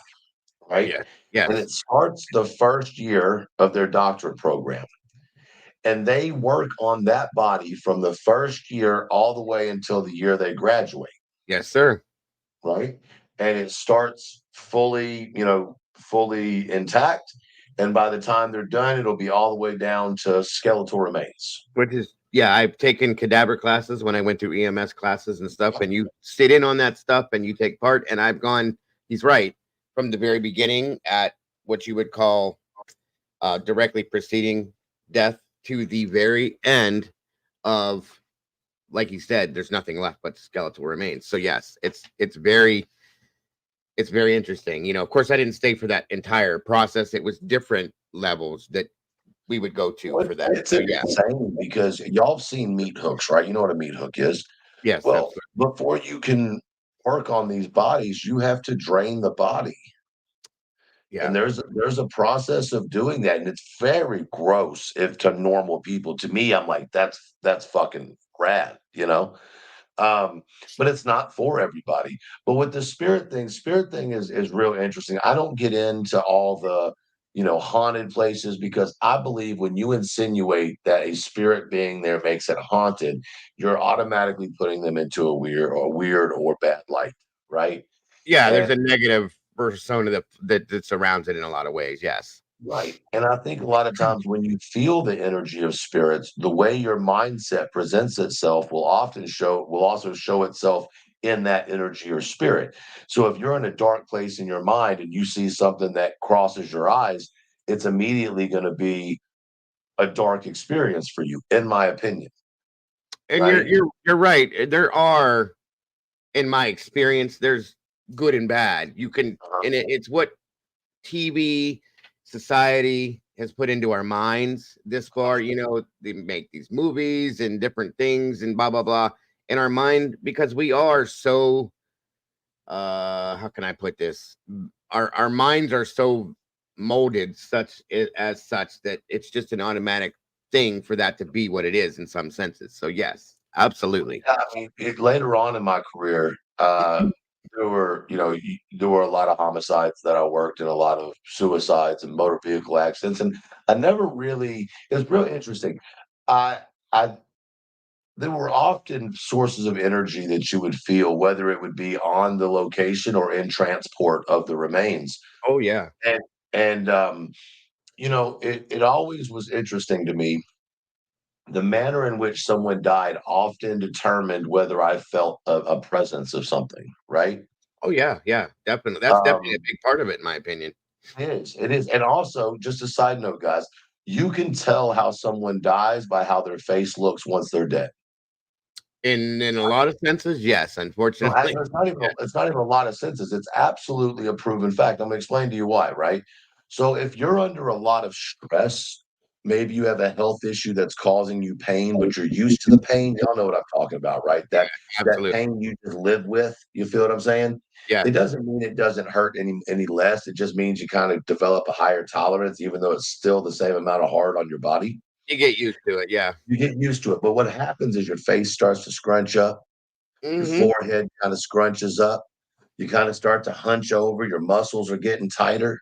You know what I mean? And when Very tense. someone dies a peaceful death, you will see that their entire face will just drop, relax, and they instantly look 10 or 20 years younger, Absolutely, right? absolutely. Instantly. That's how you know somebody died with peace, right? I learned that the hard way when I saw my mother's face, and she lost about 30 years off of her face. And Facts. it scared the absolute shit out of me because I said, what in the fuck, you know? You're absolutely right. My grandfather, same scenario. He didn't even look Yeah. the same to what I knew as my grandfather. You know, Yes. and I went back in the room and I went, "What? What? Who?" Yeah. My mom said, "This is what happened." I was 14. She said, "This is Mhm. what happened," and she goes, "That's he's okay now," is what she said. He was in a lot of pain. He was in a lot of pain at the end, and then when he was gone, that was it. So There you go. Let me take a second. Beth, I want you to tell your son thank you for you and him spending some mom-son time listening tonight. We appreciate both of y'all being here. absolutely, absolutely, Beth. Thank you very much. I think that people get caught up too much, and I don't mean to pee on the party, so to say. But I think that people get this bad feeling when it comes to, oh, I feel a spirit in the house. No, no, no, no, no. Embrace that shit. I told y'all a minute ago I was going to tell you a story. My mother, half of her lays at rest with my father. Hmm. My father was buried. I was very angry when my father took his own life. And so I was really, really, really an asshole and buried him when he wanted to be cremated, and I kick myself often for it, but it is what it is. But my mother had just passed away right before my father, and so I put half of her ashes in the grave with him, and I told everybody it was because she would never want to fully be with him in the afterlife. Uh, and I kept the other half. And the reason I say this is I have her in a very nice box now. And she often, I'll put her in the front seat of my car, seat belt her in, and take her for a ride. There you go. And people think I'm crazy. My wife certainly understands it. And even when I don't have a chance, like take my mom places, my wife will do it. Yeah. And we literally have had cabinets open. And at first, my wife was kind of thrown off by it. And it's not like cabinets slamming. It's not like I'm just flying open. No, it's like everything's closed and it pops itself open, but it's at my mom's height level. And now me and my wife are like, I guess mama's up walking around the house. Doesn't bother us at all. Doesn't change anything. None of that. Right. Well, Right. and then let me touch on this too, because I want people not to get freaked out if, say, the person's face didn't look like that. Listen, guys, sometimes death is scary as fuck. Absolutely. Absolutely. Because you Right? don't know what's going to happen next. Okay. Yeah. And a lot of people, they start to build regret, okay, towards that point and say, oh no, what am I going to do? Okay, so if you get what I'm trying to say, I'm trying not to be like nasty or rude or sound weird, but it's the end. And a lot of people have regrets for things in their life and like, what's going to happen? What's going to happen? Where am I going? What's next? Well, Kind of and thing. also understand that in the process of taking your last minutes of life, most often your body kind of knows what's going to happen, unless it's like just some random freak accident, right? Right. And so, especially if someone's laying there, they've had cancer or they've lost their battle to some disease, whatever it might be. There are a couple different things that will happen before they're passing. A burst of energy is one of them. Yes. Talking to people or things that aren't there. And it's because they are dropping their veil between life and death. And as you drop that veil between life and death, you're able to see and experience things that your veil doesn't allow. My grandfather, right before he passed, within 2 hours, I think 3 hours, I'm sorry, he was in his bedroom. It was kind of like at home hospice. We were all there because we knew it was coming. He started talking to his father, and he said, my mother, my aunt, my other aunt, my father can all attest to this. He said, okay, daddy, I'm ready. Those were his words. My mother swears she saw a shadow of something coming out of his room in like the stairwell area, but at that time it's so traumatic to us, okay, you can't tell for sure. So he said those words and he kind of relaxed a little bit, and then within 2 hours he was gone. It was really crazy, but he's right. I've heard of this happening before. And I absolutely believe that story, Dago, because once again, let me give you another story. And here's the thing, guys, if you think about people in your life that have passed, and I don't mean the tragic situations, guys, respectfully, I'm talking about those who, you knew they were going to pass, right? Because there's a big difference. My grandmother, who was an amazing, amazing woman, got Alzheimer's. And so as her Alzheimer's became a little rougher, my grandmother and grandfather did very well for themselves, but they never believed in giving it to anybody. Like my grandparents weren't those type of grandparents. You didn't do something, you're struggling. That's on Right. you. You Right. can come eat dinner, you know what I mean? But you got to get your stuff together. Sure. So they never gave money. That just wasn't their thing. They came from the era of the Depression and World War II, Bingo. and they just didn't believe in that. Yep. So, but my grandmother had quite a bit of money towards the end of her life, so we had a live-in person to take care of her. Anyway, the day my grandmother passed away, she woke up, she went out, and she ate breakfast, right, like her normal breakfast, and she looked at her aide and said, "I want to go get pretty for Jesus." Right? And we had instructed the aide, no matter what my grandmother said, as long as it didn't hurt her or hurt anybody else, you just go along with it. Right. Okay. I don't care how crazy it sounds. And so the lady got my grandmother up and took her in there and got her into the shower. My grandmother still wanted to shower herself. She was a very prideful lady. And sure enough, she took a shower. She stepped out of the shower. She looked up at her nursing aide and she goes, "I'm going to be with Jesus," and dropped. I've heard Quick. stories, lots of stories like that. Yes, sir. Yep. But she wanted to be clean before she went to heaven. So, Nothing wrong with that. My point to this is, guys, I always want to take a different road when I speak on spirits and and things. I got a video I'm going to send Dago in the next couple of days, and I'm going to let him put a live together around it because it'll fuck all y'all's heads up. I will prove to you that spirits exist and spirits stay around with one video. But my wife's not here. She just messaged me about it because she's in here and said she'll get me the video and I'll send it to Dago. But anyway. Thank you for being here with us, Mrs. Truth. We appreciate you very much, ma'am. Yeah, she's somewhere in here. But here's the thing, guys. If you look at spirits as negative, right, it's only gonna hurt you, right?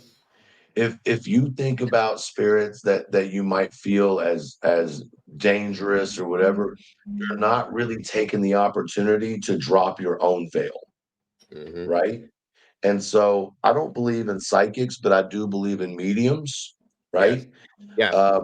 I think that any medium that makes money off of it is not real because you can't just pay me $20 and me tap on over there into the other side, grab your loved one and bring them over for a conversation. That's Right. not how the fuck that shit works. How it really works is when you're walking through Kroger and somebody walks up and taps you on the shoulder and says, "Hey, do you know a Samuel?" And maybe you had just lost a Sam, and you're like, well, "How do you know that?" Well, they're coming through, blah, blah, blah. Right? There's no money involved in that shit. That is a blessing from the higher powers of this universe. Yes, sir. And there are true people that are blessed with that ability. And I'm going to tell y'all something. There's going to be two types of people that are more than likely going to have this ability. Right. Number one, those who are blind. I want y'all to think about that for a second. Those that are blind. Mm-hmm. The reason is those individuals who are blind, and most often ones who have been blind from birth, right, or very young age, their veil between visual, sound, and feeling is different than the veil that separates our ability as seeing people to experience spiritual bindings. Yes, yes. Okay? Because they feel the energy, hear the energy, taste, smell the energy. It's a different being.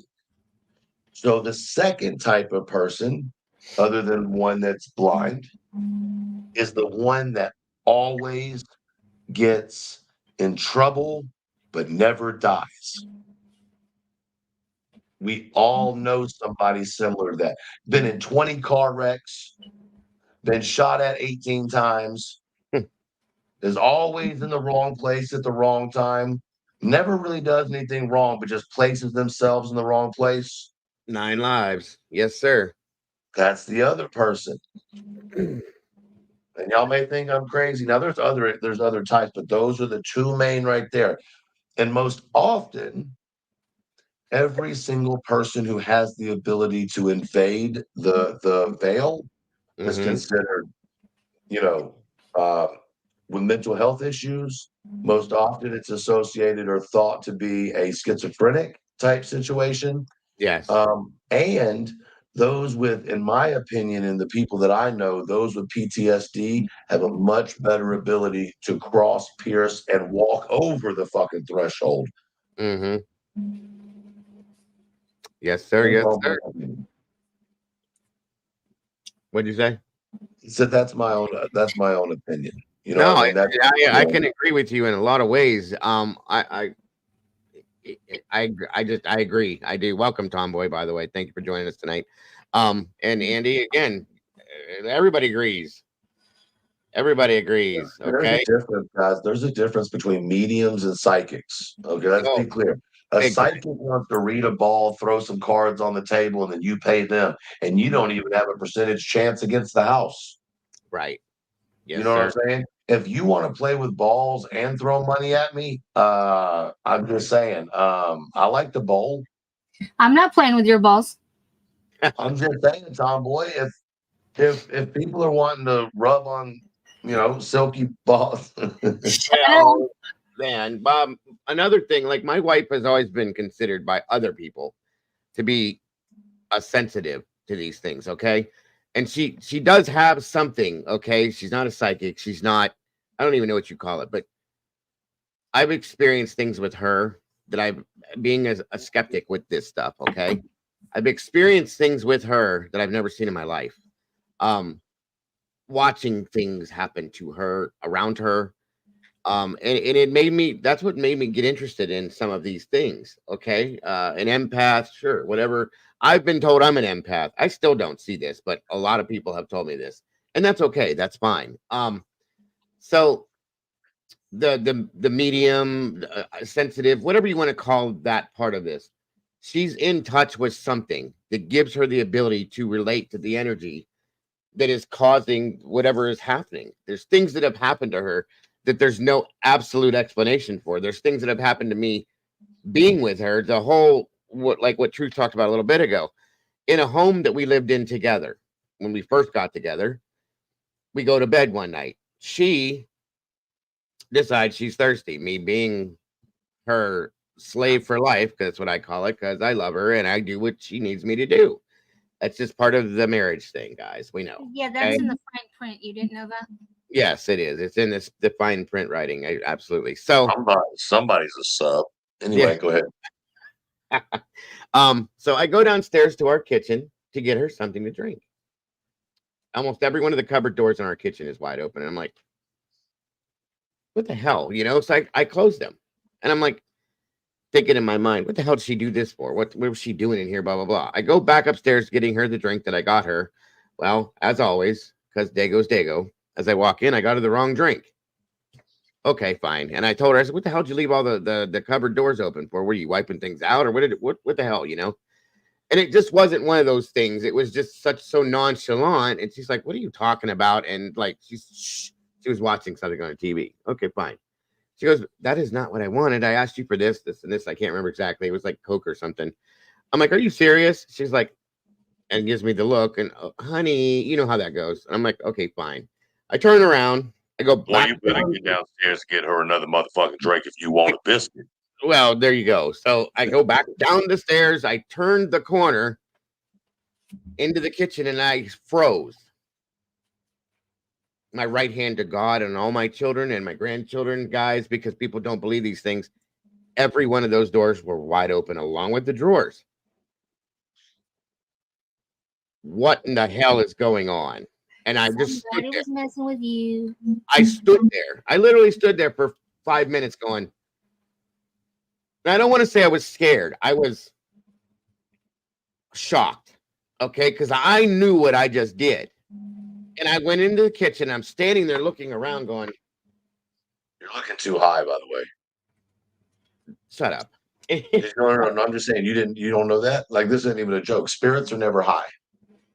Well, I was just spirits are always on the ground. But if they're on a secondary floor, they're always towards the ground. That's why you always feel your feet trip up before you feel your shoulders get all mousy. Okay. Well, that I didn't know, but I've heard the lower thing before, but not that. But so I'm standing there and I had that feeling. You get that feeling where you get that rush of whoa. Okay. So I slowly start closing these things again, so on and so forth. I start getting the drink she wanted because she had to have this glass with ice, blah, blah, blah. Oh, so I got her water the first time. So I guess I'm a loser. You know how that goes. So I get her drink and I turn around and I'm still in shock with this. I start walking back out of the kitchen and I hear what? I turned, one cupboard popped open, just this much.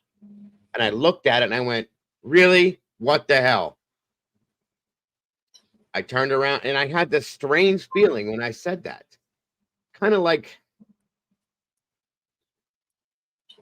I can't even explain it, you guys. It was a strange, it was a gut feeling and all that. I went out of the room. And I actually had fear on me at that point. Okay. I could feel that then. I go upstairs. I'm standing there staring at her, handed her a drink. She's not paying no attention. She don't care. When she's watching TV, she's very ADHD. She's into that movie, show, whatever the hell it is. And I'm standing there staring at her and I'm just kind of like gone from the area. And she goes, sit down. I can't see, move, do this. She's irritated a little bit. And I said, Brandy, the first time I went downstairs, I said to you, why did you not close all those cupboard doors? Why were they open? But she goes, Joe, I didn't do anything. What the hell are you talking about? Stop being stupid. I said, all the cupboards were open, dear. I closed them. I went back downstairs. They were open again, even more than they were the first time. She goes, stop. Just stop. You're not funny. You're not scaring me. You're not this. You're not that. Blah, blah, blah. We went on and on and on about this. Okay.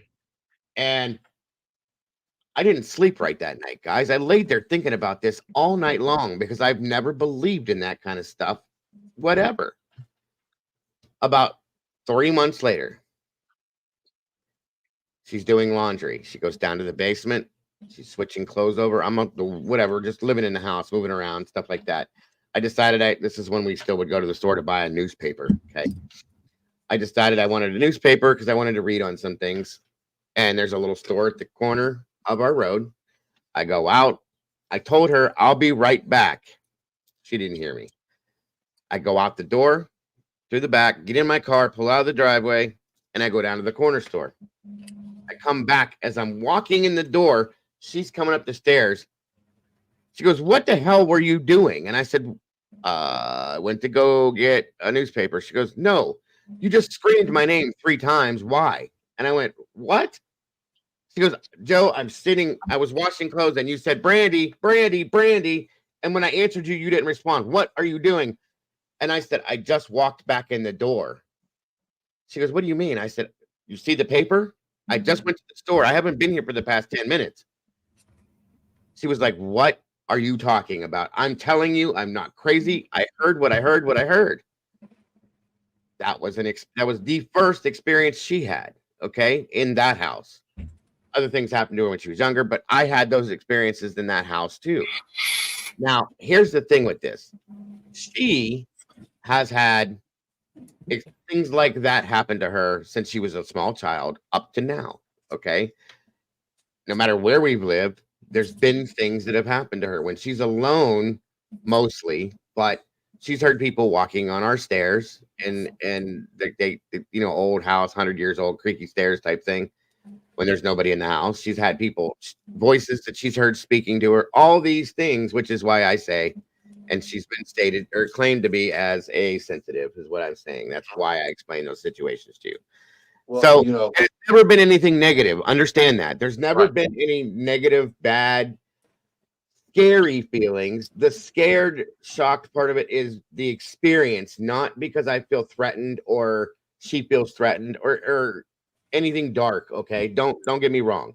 So and I agree with you. I think, in my opinion, with the cabinet situation, you didn't acknowledge the spirit, and it may have been really hard for the spirit to come through. So then you felt that heaviness from it. But let me address something real quick. When I say that spirits stay close to the ground, it doesn't. If you listen to how I explained it today, Joe, then you would have heard me clearly. I said it starts from the ground and comes up. And if you know anything about spirits, the idea of a spirit is that they're colder beings, right? And if we use very common heat rises, cold settles on the bottom, that's where you're going to feel first. So no, I didn't say that they couldn't rise up, right? What I'm saying is they're more comfortable low, right? It's really, and you don't have to agree with me. Hopefully you've had an experience yourself and you feel differently. That's fine. Right. I'm just speaking on my experiences and being around death quickly after, and then also being around death up to a year after with the remains, maybe 2 years after, or even skeletal remains. So even skeletal remains, you will feel, the presence of that spirit there. Gotcha. Does that make sense? No, it does. It does. And I've experienced kind of the same thing. Being in EMS and fire and stuff, I've dealt with a lot of body removals, things like that. Okay. Walking into a morgue. And I'll say one thing he's absolutely right about, guys.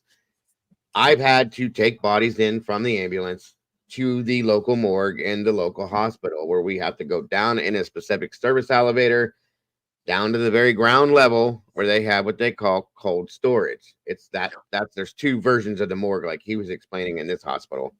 That's where they keep the bodies that are going to be there for a while. Then they have, on the other side of that building, on the other end, which is strange. You'd think they keep it close, but they have another place where they do autopsy, thing like that, and things that are more relevant right now. So we've had to take things to that cold storage facility area down there. It's not nowhere near as big as what he said because it's just a small hospital. But as soon as you come off that elevator, I'm telling you, and there's nothing, it's so weird because there's really nothing else down there in that part of the building. 3 or 4 offices, which are the people that work doing that. There's an administration office down there too. That's it, really. When you're in like a medical examiner's office and you're doing a morgue, like on a death, often your refrigeration unit is going to be small, and small meaning per capita of that area. But the bodies are never there long enough to need long-term storage. Exactly. Right? Yes. Most often those autopsies are done within, if it's not a big case, or if it's not like a intense autopsy where you're doing intracranial and you're doing so on and so forth, you're just doing your basic check to make sure that there was no foul play and whatever it was either natural overdose, whatever. So, within most cases, 3 days tops, you're going to be on location, and that's pushing it. There are cases that'll be longer, but it's not a normal thing. 72 hours, you're pretty much right. And like I said, that cold storage, like some people will be there. They lived in another state, so their family needs to have them shipped to them to do the burial, blah blah blah, and it takes 4 or 5 days maybe or so to get things. Paperwork, this, that, all that set up. That's what that's for typically, or for something like he said, like a heavy case they're working on where they have to keep something together for a while to be able to research, blah blah blah, investigate, so on and so forth. That's typically what that is. But as I stated, every time I've been to that area when I was doing this, still, as you come off that service elevator, I'm not lying to you folks, gurney, whatever, and there's usually 2 of us. You walk into that hallway. There's an immediate change of what I would say temperature, atmospheric feeling, pressure, whatever you want to say. The energy level is different altogether completely. And it just, the closer you go into that area, it's stronger and stronger and stronger. And again, across state lines. What's that? I'm just reading this. Oh, okay. So again, that's fact, folks. When I go through that or have gone through that, that's a real feeling. It does happen, and you're just like, whoa, you know what I mean? So go ahead. I'm sorry. Wayne, to answer your question, no, you do not have to be embalmed to go across state lines. As a matter of fact, the inter-highway transportation of deceased remains is actually unregulated in the United States. There are only, if I'm not mistaken, 6 counties, maybe less now, that require a permit to drive through. And most often you would just drive around that county in order to not deal with it. You also, by federal law, can transport a body with no cot, essentially, as long as you take possession of that body and you get it from point A to point B, the regulations on how to transport are really non-existent. Well, and understand that there's been a lot of people, like in the situation I've stated, that want their loved ones shipped home to them. Yes. Some religions don't believe in certain things, to embalm them, to do this, to do that. There's a lot of things that are different than what you would think, guys. So can I tell y'all a secret about embalming? Okay, everybody, y'all ready for this? Follow me when I say this, okay? It's very important that you listen to me. I'm going to save you lots and lots and lots of money, okay? Embalming is not necessary at all, by law or by need, okay? As long as your funeral home has a refrigeration system, there is zero need for embalming. If you're going to do a standard 4-day from death to burial or 6-day from death to burial, there is zero reason for embalming. Absolutely zero. I'll tell you where embalming came from. Embalming came from the need to put presidents on display and kings and queens on display for weeks at a time. The wake. Okay? They would travel them through all the provinces and everybody would come. You would need to preserve the body. Right. And what that is 1 part to 100 parts. So it's some go up to 10 parts, but 1 to 10 parts formaldehyde, and essentially 100 parts water. Okay, and so only thing that's doing is keeping you from essentially. Sorry, I have the words on the tip of my tongue. Decaying from the inside out, right? Yeah, right. It's to keep you from decomping inside out. The other reason for embalming is to remove the organs, place them in a central bag in the middle of the stomach, and then fill with embalming fluid, right? You would do this in order to present the body, but it's just not necessary. If you're looking to save money on a funeral, I can tell you there's 3 things you need to do. Number 1, do not pay for embalming. Okay. Number 2, buy a 16 or 20 gauge steel casket. Do not buy wood. Okay. Unless it is a mandatory by the cemetery, exterior vaults inside of the ground are unnecessary. Right. It's just another way to make money. Some cemeteries require it because the actual burial plot is below water level, so you're going to flood. But remember this, there's 3 things about a casket you need to know. 1, all caskets have holes in the bottom of them. Every single casket has holes in the bottom of it. As a matter of fact, when we're processing a casket before we place somebody in it, we have to actually remove the bedding and raise the spring all the way up and pull out the circular punch out pieces of the holes that they've popped in the bottom. Is that There's for 2 reasons. aeration or? No, it's so that the water will come in and naturally dissolve your body back into the earth. Got you. Right. The idea that concrete exterior containers in the ground work is asinine. Guys, what is concrete? It's porous. Yeah. Right. So water seeps through concrete. Right. So it doesn't protect the body at all. So let me ask you, because I know Spivey asked how you know these things. He did this for a living at some point, Spivey. So, why? Well, okay, so like the mausoleums per se, that we'll see a lot of people that have money, stars, big families, things like that. They go into these mausoleums that are in the wall, okay, in a building. What is the point behind that, though? Truth, I've never understood that. So there's multiple reasons. Some people are horrified with the thought of being placed underground. Yeah. A lot of people have an extreme fear of being buried alive. Gotcha. It also goes along. There are certain faiths that believe that people can come back to life. I can tell you that I had a case that we held a body in our refrigeration unit embalmed. Because the lady was of a specific religion. I won't mention it. But her religion believed that if she prayed by the body every day, that she could raise him from the dead. Gotcha. And there are laws that require certain things to happen within a certain amount of time. And we ended up having to start charging this lady about $3,000 a week, legit $3,000 a week in storage of the body, hoping that this would push her to go ahead and give her husband a final resting place. Sure. Yeah. Eventually, we had to get an order from the court in order to cremate because he had, it was in really bad shape. Right. Of course, after that period of time, something's going to happen. Right. Yes. And by the way, he didn't come back to life. Right. Beth, real quick. Where did it go? You stated you're a donor, but you wanted to donate your eyes to your son. That's absolutely beautiful.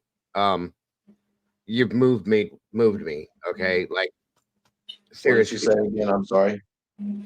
She's a donor, but she wants to will her eyes to her son, who is blind since he was born. And like, so I'm assuming the reason for that is he has a cornea issue or he has a pupil issue. Is it one of the 2 of those? I just wanted you to know that that's you completely moved me with that. That is absolutely beautiful. I'm sorry. Hey, Spivey, I've been in the business over 20 years. I have an incredible amount of knowledge. Not that I need to prove it to anybody, or respectfully yourself. Um, I would tell you that passing through or doing rounds at a morgue very well could be specific to your area and your hospital system and the rules and regulations in which your hospital may perform. But I assure you that I'm very informed on what I'm speaking of. They removed his eyes, right? But he had retinopathy of prematurity, she says, which okay. is I'm not familiar with that, but So then your hope is by the time that you pass that the research that they're doing now on full eye transplant, including the optical nerve, is further on. Is that what you're saying, Beth? that's that's absolutely just beautiful. Oh man, the eyes are an amazing thing. Yeah, very much so. They're very the way the human body works, period, is just until I went through the cadaver classes and went through the EMS classes and stuff, the things I learned, I come from a medical and a law enforcement family. My mother's side of the family, they're all in the medical field, everybody. Okay. Yep. And then my father's side was all law enforcement. My father, my grandfather, my uncle were all law officers. My mother's a nurse. My wife is a phlebotomist and a dialysis tech. My sister's a dialysis tech. My aunt was a nurse. My other aunt was a nurse. My father, my stepfather was a surgery technician. Just, I've been around it my whole life. Okay. And to learn the things about the human body, the way it works, the machine that it is so amazing, folks. It is so amazing. I'm telling you, it blows your mind to see this goes to this and this goes to that. The brain works like a computer. I mean, it's just insane and so very interesting to see. That's why the way that we looked at it a little bit the other day, and Truth brought it up, the body farm. Okay. It's amazing because they use that stuff to learn multiple different things, but it teaches you like it's literally like a machine.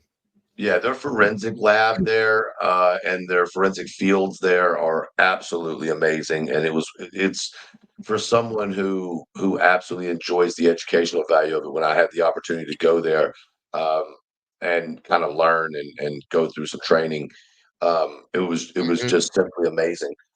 Here's the thing: when it comes to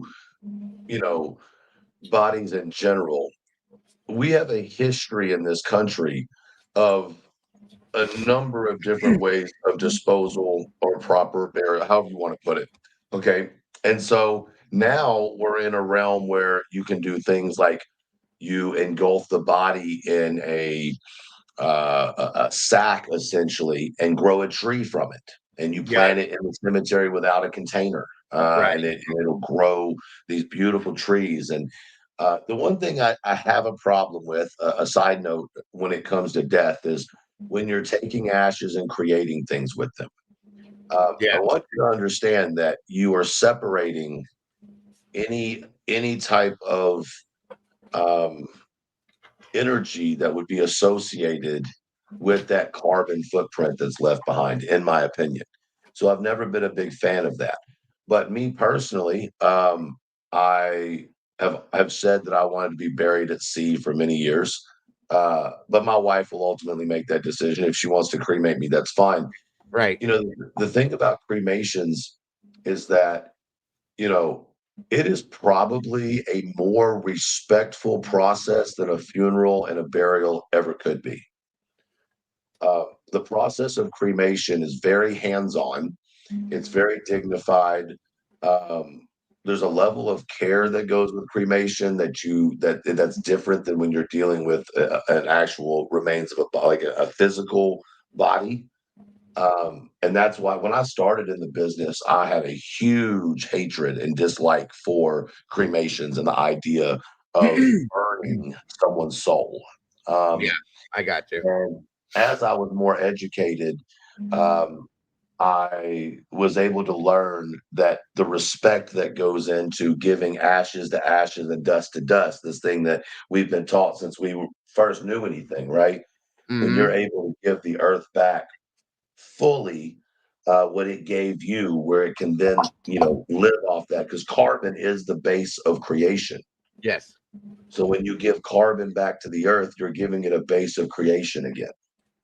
Basically, you're giving yourself back to where you came from, folks. And in essence, I've always thought that that's what that meant, and I believe that it's kind of the way it should be, whether it be being buried in the ground in a casket or having your ashes spread back into the earth. In some senses, I just, that's what I've always felt. Your body itself, your spirit, your soul, and your those things. I believe me, I've read into higher, what do you call it? I can't think right now, but I've talked about it before. Where the soul or the spirit per se moves into different levels of existence. Okay, I've read about that stuff. It's very interesting. We can get into conversation after conversation after conversation about that kind of stuff because it is very interesting. Andy says, I want a sky funeral, but I don't think there's anywhere in the US where it's legal. That's pretty cool, Tomboy. SpongeBob. And there was another thing back here. All's well that ends well. I'm not really going to get into that stuff. I don't like to get into religious conversations that speak on stuff like that because it's very heavy. It's a very heavy topic, and people get upset a lot. Not me personally, because I'm Roman Catholic. I don't push that. I don't follow that per se. That's how I was baptized as a child. But I don't want to get into that kind of stuff because it has a tendency to get heavy and touchy. So I'll just leave that go. Okay. But thank you for the conversation piece, I guess, the offering of that. I don't know why I can't think tonight, guys. But anyway, and again, Beth, to go back to your comment back there, I'm completely moved by you tonight with that comment earlier. But you said that they were advancing. Okay, here we go. We hear they are getting there. They have to reconnect the retinas and replace the whole eye, but they have to revive that part of the brain too. And I have a question. I was just thinking about that, which is very interesting. I gotta wonder. Okay, I'm probably wrong, but I would think, like a lot of things, if you put the eyes where they're supposed to be, reattach, reconnect, you gotta wonder, will the brain automatically pick it up and say, "Hey, I remember you. Let's start this up again." You know what I mean? No, it won't. It So doesn't. what has to, so here's where they're in the development. I say development. I actually think they're in the testing stage of it. I think they're well past development. But the idea or the synopsis of what they could do was that they could connect the optic nerve to a chip. That's what I thought. Yeah. Would then relay the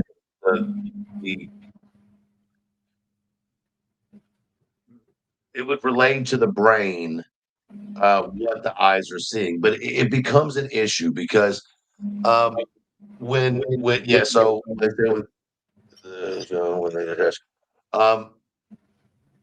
here's the problem with the eyes. So your eyes are really interesting and very in depth. And if you've ever seen, and I don't know if you have, Dago, if you've ever seen where they will harvest the eyes after, even if they're not going to harvest the body, they'll harvest the eyes after. With that spork looking thing. Yes, I've seen that done. So, and then have you ever seen them actually cut down to get what they want? Because they don't necessarily need the whole eyeball. What they're looking for is the lens and the retina. They're looking for the optical, optical nerve, and this is just for research purposes. Now you can reattach the retina, you can reattach the pupil, right? All that can be reattached in surgery now, or transplanted in surgery now. Yeah, the eyeball itself cannot yet be transplanted. It's getting there. But then we get to a point, and this is no disrespect to Beth, I'm sure she can understand where I'm about to go with this. It becomes a real interesting point of what we're allowing chips to control, right? And people need to be mindful of that, because once you give someone who's blind this ability to see, you don't know whether that's going to be a blessing or a curse to that person's life. Yes. So it's a real interesting thing, and I'm sure Beth can kind of understand this, where like her son knows how to do everything he knows how to do by using his other senses, and when you start applying a sense or that you're not familiar with, then you could potentially cause problems, not only with what they see, but also neurologically with adding source waves into the brain that it's not familiar with. Dago, if you'll give me a minute, I'll be back in just a second. Take your time. Take your time. Again, Beth, I know the guys that we've kind of gone a little off trail on some of this stuff, and it's fine. This is what happens when you have intellectual conversations, and I am grateful for it. You learn a lot of things, you gain info, so it is what it is. Absolutely, I bet, Beth. I bet. He sounds like an amazing young man, and you are a wonderfully amazing mother for even thinking about doing something like that. And I God bless every bit of it. I can't say anything more. Good to see you, Ace's mama. Absolutely. It is very, guys, listen, I'm a believer, a true believer, that we start learning the moment we come out of the womb until the day that we go back into the ground. Okay. Well, there's some men that never learn. I mean, say that again. There's some men that never learn. Well, yes, that's true too. But you know what I mean? It's just, how can I say? What was I saying? I'm always interested in learning something constantly. So from the things we talk about, there's little other pieces of things that come off of it, and you learn stuff, you talk about stuff. It just is what it is. That's all. Wayne says, Dago, this is Paranormal Friday night, so it kind of fits the Friday. No, I agree. Like I said, for anybody that's not comfortable with the conversation, maybe I am sorry. It's, you don't plan on these things going in different directions. It's just part of it. Based on the story we were looking at was because it was a funeral home, and then we go down that hole, so on and so forth. We're talking about energy, which is what hauntings and so on and so forth are based on. So it all kind of links together, and I'm very grateful for Truth's intellect, and his input in this is very interesting to me. I'm really enjoying this. So when go for it. my mom was in a wheelchair from the time I was 12. So it started with just the regular, and then she went to the electric wheelchair. Oh, yeah. Whenever she would start, you would hear a click. Like whenever she would push it forward, it would click to let you know that it was engaging. Yeah. So after my mom died, we left her wheelchair in the living room. And for probably a good 6 or 8 months, there were several times you could be in the kitchen eating dinner and you'd hear the click. Oh, wow. Yeah, of course. But it wasn't plugged in. But everybody's like, I mean, there was a time after we had moved to a different house. We were sitting there, our friends were over, and the doorknob to the Grand Heathen's bedroom kept jiggling. It would just jiggle. Nobody was in there. So we were all laughing because that's what my mom used to do to get the girls up, because her hands didn't work very good. So she would just twist the doorknob a little bit and they would know, okay, it's time to get up. So when that happened, we're telling our friends, and I kid you not, Dago, those two got up and left. I'm like, why did you leave? And she's like, oh, no, that's bad stuff. And I'm like, no. Spirits aren't bad. Right. And I think truly, I think our minds make it bad sometimes. I mean, now don't get me wrong. I'm going to touch on something here in a minute. My mom visits all the time, Beth. All the time.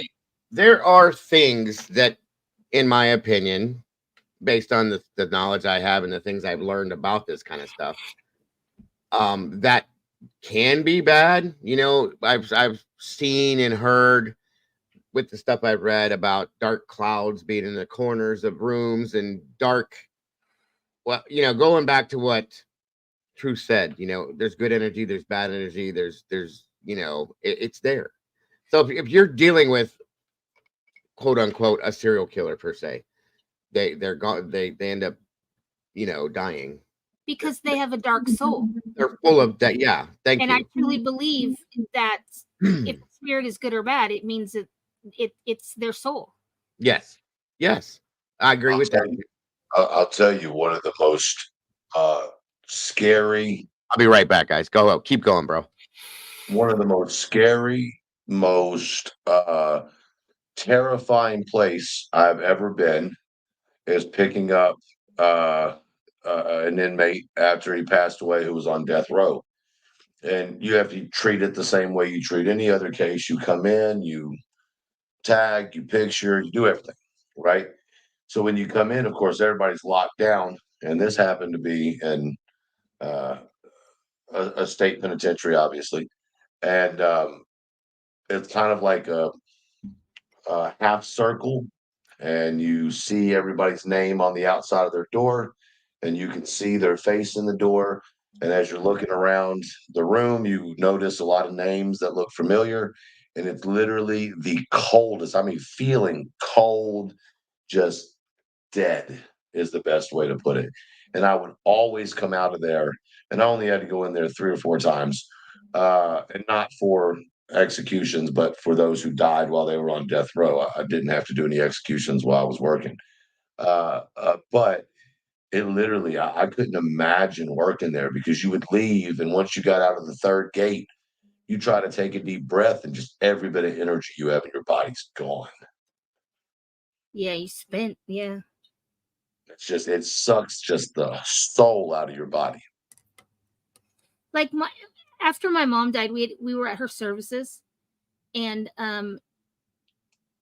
we were all just sitting around yakking, and then everybody sat down and got in their seats, and then the pastor started talking, and there was a family that came in. Now keep in mind, my mom did not like this family at all whatsoever. She didn't have there was not a kind word she said about this family. And this family went and sat down like in the middle of the pews and all this stuff, and I kid you not, those banners fell. Yeah, I mean, you know, energy doesn't necessarily mean spirits either, right? Sometimes an abundance of energy has everything to do with there's an abundance of energy and things happen, right? And I guess you could say that's spirits, but it could just be traveling energy, which is different than spirits, in my opinion. Well, I Wayne, to believe she answer, was telling my sister, why did you invite them? it very well could have been, you know, or it could have been her saying, I'm here, stop being jackasses, right? Whatever, you know, whatever the case was in that situation. Especially if it's a person that was always about setting people straight if they got out of line or something. And if someone's getting out of line at their funeral and something happens, there's a good explanation to that. They haven't been passed long enough that their energy's that far gone. Wayne, to answer your question, it's actually eerily fucking quiet. Um, these inmates, I mean, they've been sentenced to death. They are on death row. They're not yelling. They're not screaming. They're not. There's no. I couldn't.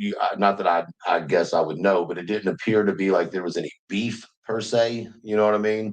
I think these individuals just, you know, resigned to the idea that they were going to be there till they died, and whenever we showed up, it was because someone finished their sentence. I think that humans are humans, and I think everybody has the ability to ask for forgiveness, no matter what their sin is. I'm not God, and I can't judge you.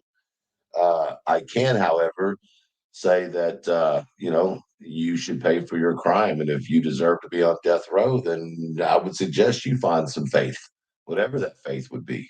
But no, I wouldn't say they were respectful. I would just say that it was fucking quiet, very quiet. My Makes sense. the other half's wife, her family owns and runs a funeral home and crematorium here in Dallas. And we went on a tour with their brother one time because he was working at the crematorium, and it was interesting to say the least. Not something I'd do again, but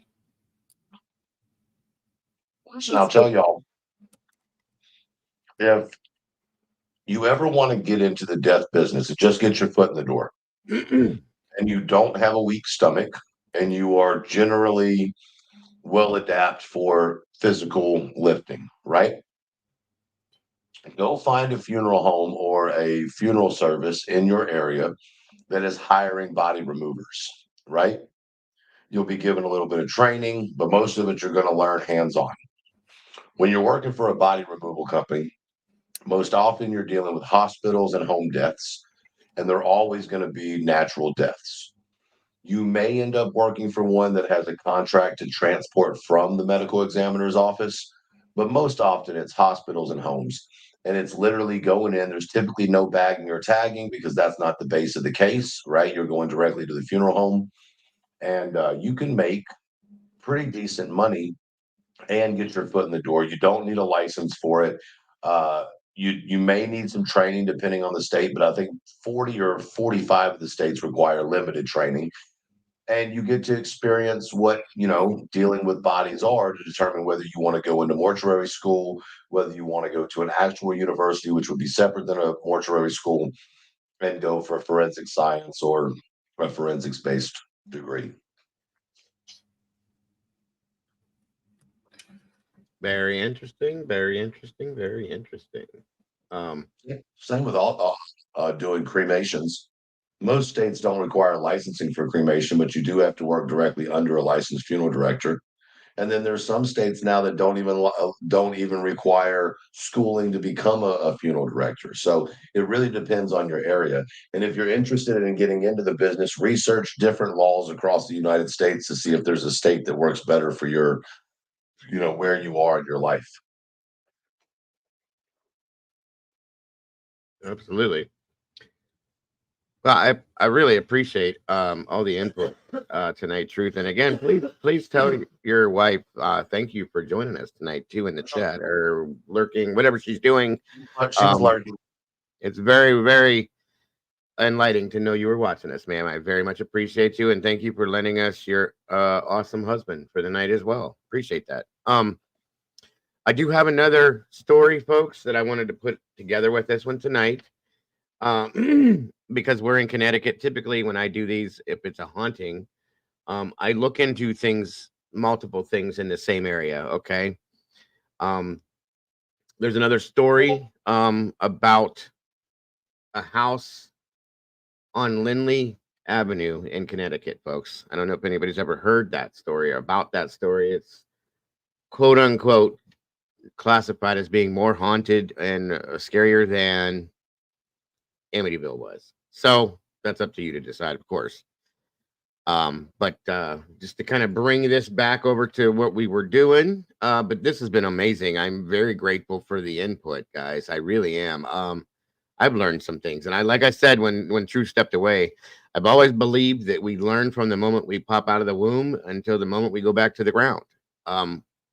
That's just it. Our brains are computers, and they're just constantly learning and learning and learning. And I'm very grateful to learn something new every day, guys, just so you know. So I've learned a lot from this. And I once again want to thank you, Truth, for what you've taught me tonight. Thank you. But this case here, 966 Lindley Avenue, guys, was quite interesting. I read about this a long time ago and never really stuck to it, went back to it. And I don't think it's that well known. Quite interesting, though. So I'm going to throw this up for you guys to check out, and you can make your own decision on what you think.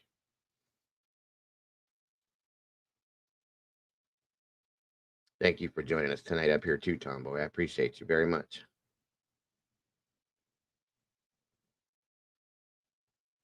All right.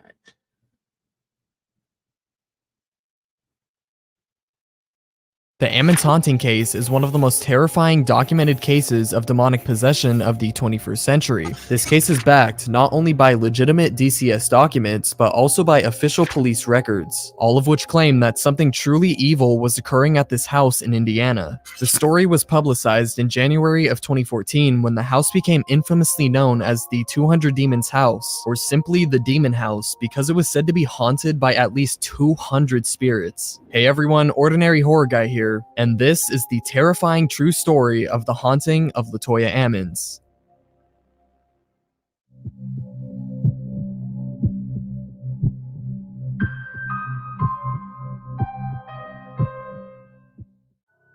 Latoya Ammons was a mother of 3 who moved to a suburban home in Gary, Indiana, with her mother, Rosa Campbell, in November of 2011. They rented a house located at 3860 Carolina Street, set in a very quiet neighborhood lined with mostly one-story houses. The house consisted of 3 bedrooms, 1 bathroom, a living room, and a basement that led up to a small kitchen. It was a relatively standard house and perfect for the size of their family. The 3 children, then aged 7, 9, and 12, are largely unknown but play an extremely important role in the story. For the sake of the video, we'll refer to them as Connor, Jacob, and Alyssa. During the first month, the house was relatively normal. The family was just getting settled in and nothing unusual really stood out until later that December. One day, huge black flies randomly started swarming the screened porch at the front of their house. The family was completely dumbfounded as to why this was happening and thought, is there something rotting around here that's causing all these flies? However, there wasn't anything rotting, so their only solution was to just try and swat all of them. But as they kept killing swarm after swarm of flies, they just kept coming back. At some point, they gave up and just waited for the flies to go away, which they eventually did.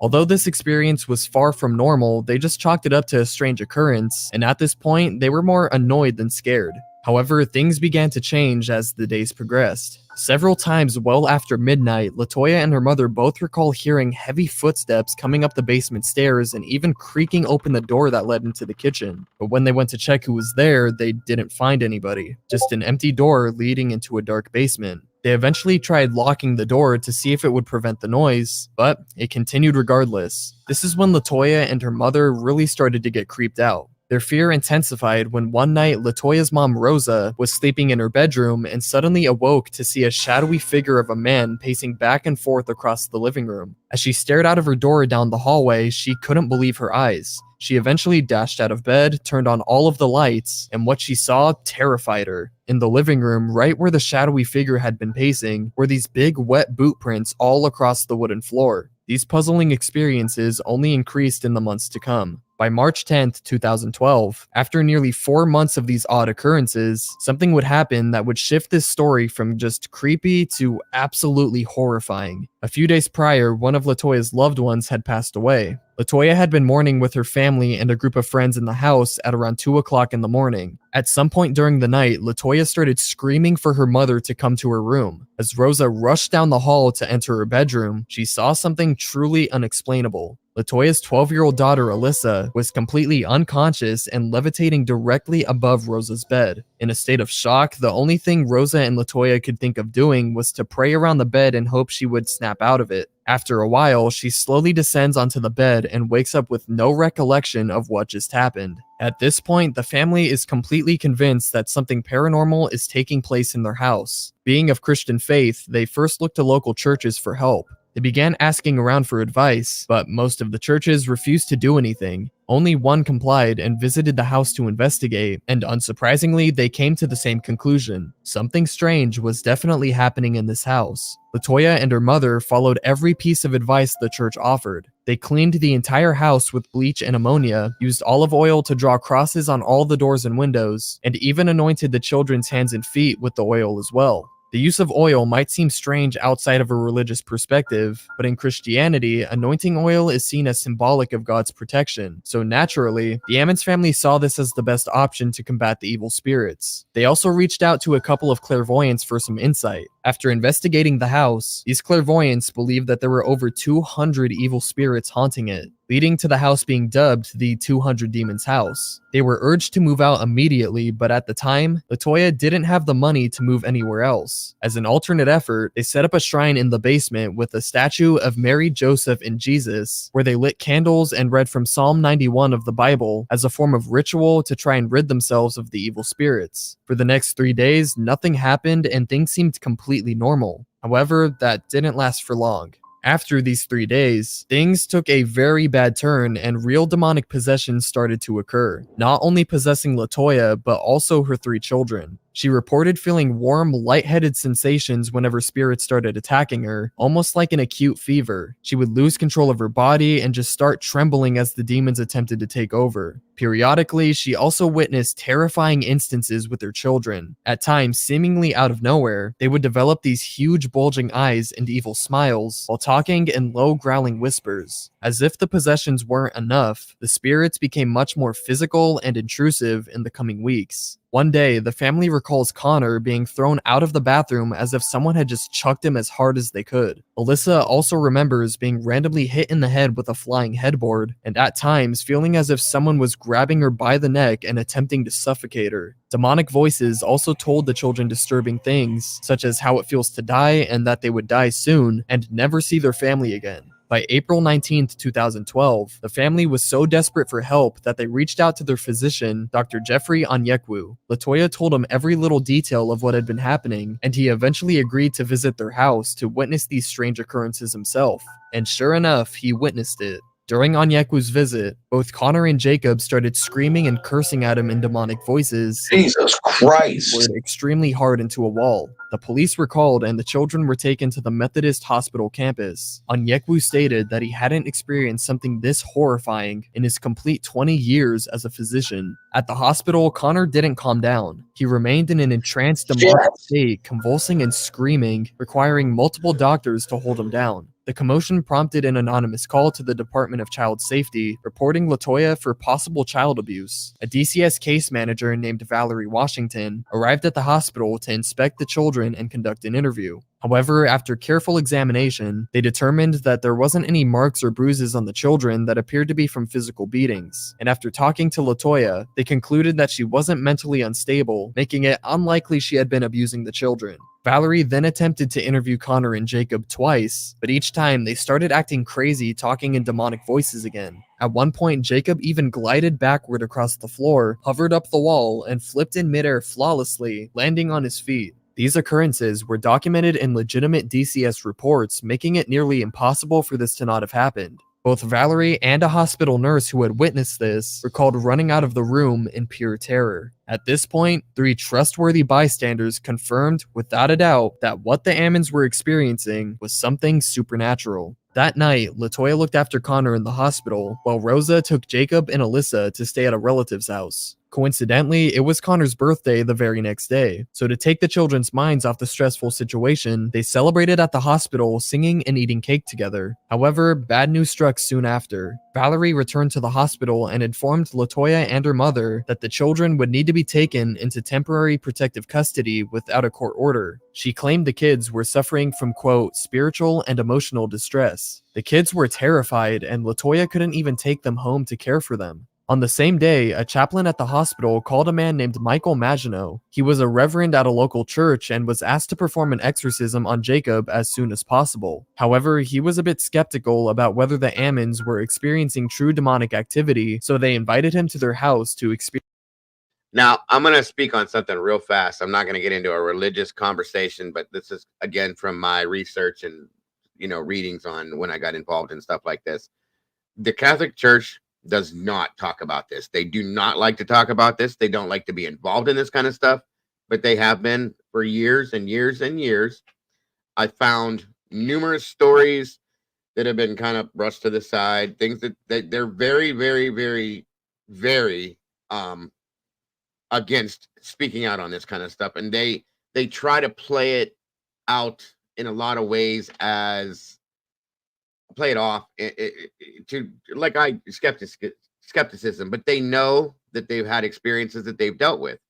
They don't talk about it. They will not interview about it. They don't bring any of it to the surface. Anything that's ever happened, unless it's been in the public eye, you don't see it. But there's so much that we haven't seen that they've dealt with it, guys. Is all I'm saying. So this guy exists, or he did, I'm sorry, and was very much involved in this as well. And again, as they come into these situations, the first thing they do, like any skeptic should, is they try to find a logical answer, a logical reason, and stay within the realm of reality to figure out what the hell's going on. Okay. When it comes to the point that you can't do that, there's something else going on. And that's when they will get involved, or have gotten involved, I should say. So this guy right here is actually not Catholic. Michael no.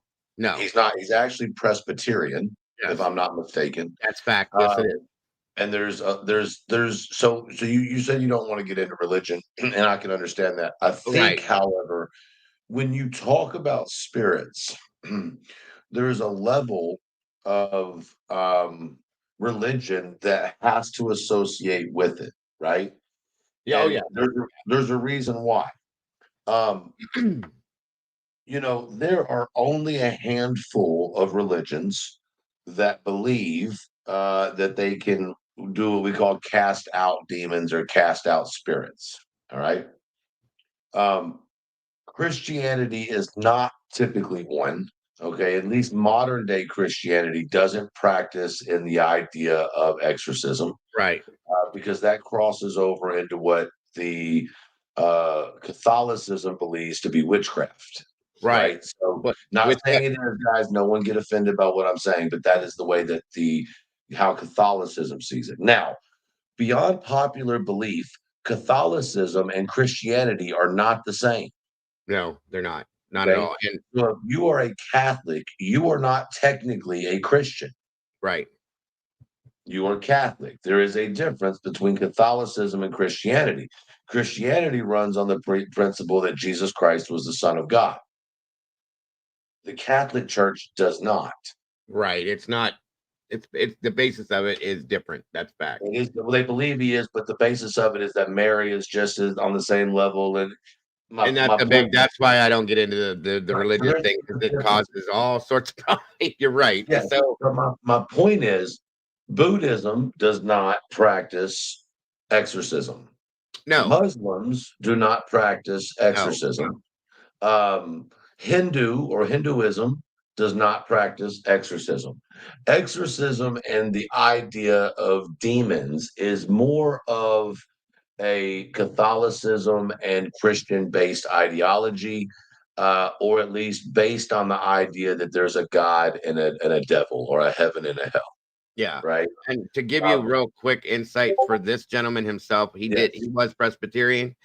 Here's what happens. Because I questioned that myself back when I read about these stories and stuff, what the Vatican does and what the Catholic Church will just say, and to make it smaller does, they will bring in people from other religions, Presbyterian, Protestant, so on and so forth, and have them, they come into the Catholic Church, or the Catholic Society, I'm sorry, and become part of this sect where they do these things based on what I read, which I was like, well, then why are we claiming it to be a Catholic, somebody that practices Catholicism? They're not, you know what I mean?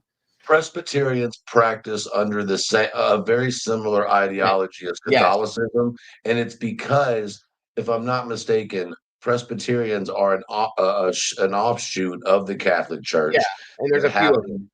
In the separation of the Roman Catholic Church and I can't remember, but it was during a split of the Catholic Church. And a long time ago, right. Right. Well, what it did was women wanted to be able to be ministers, and that there was a calling on women's lives. And the Catholic Church said, absolutely not. You can be a sister, but you cannot be a father. Right. And so the Presbyterian Church subsectioned off, and they allowed women, and ultimately both straight and homosexual priests. They don't call them priests, but that's essentially what they are, which is cool. If that works well for them and their faith, then that's amazing.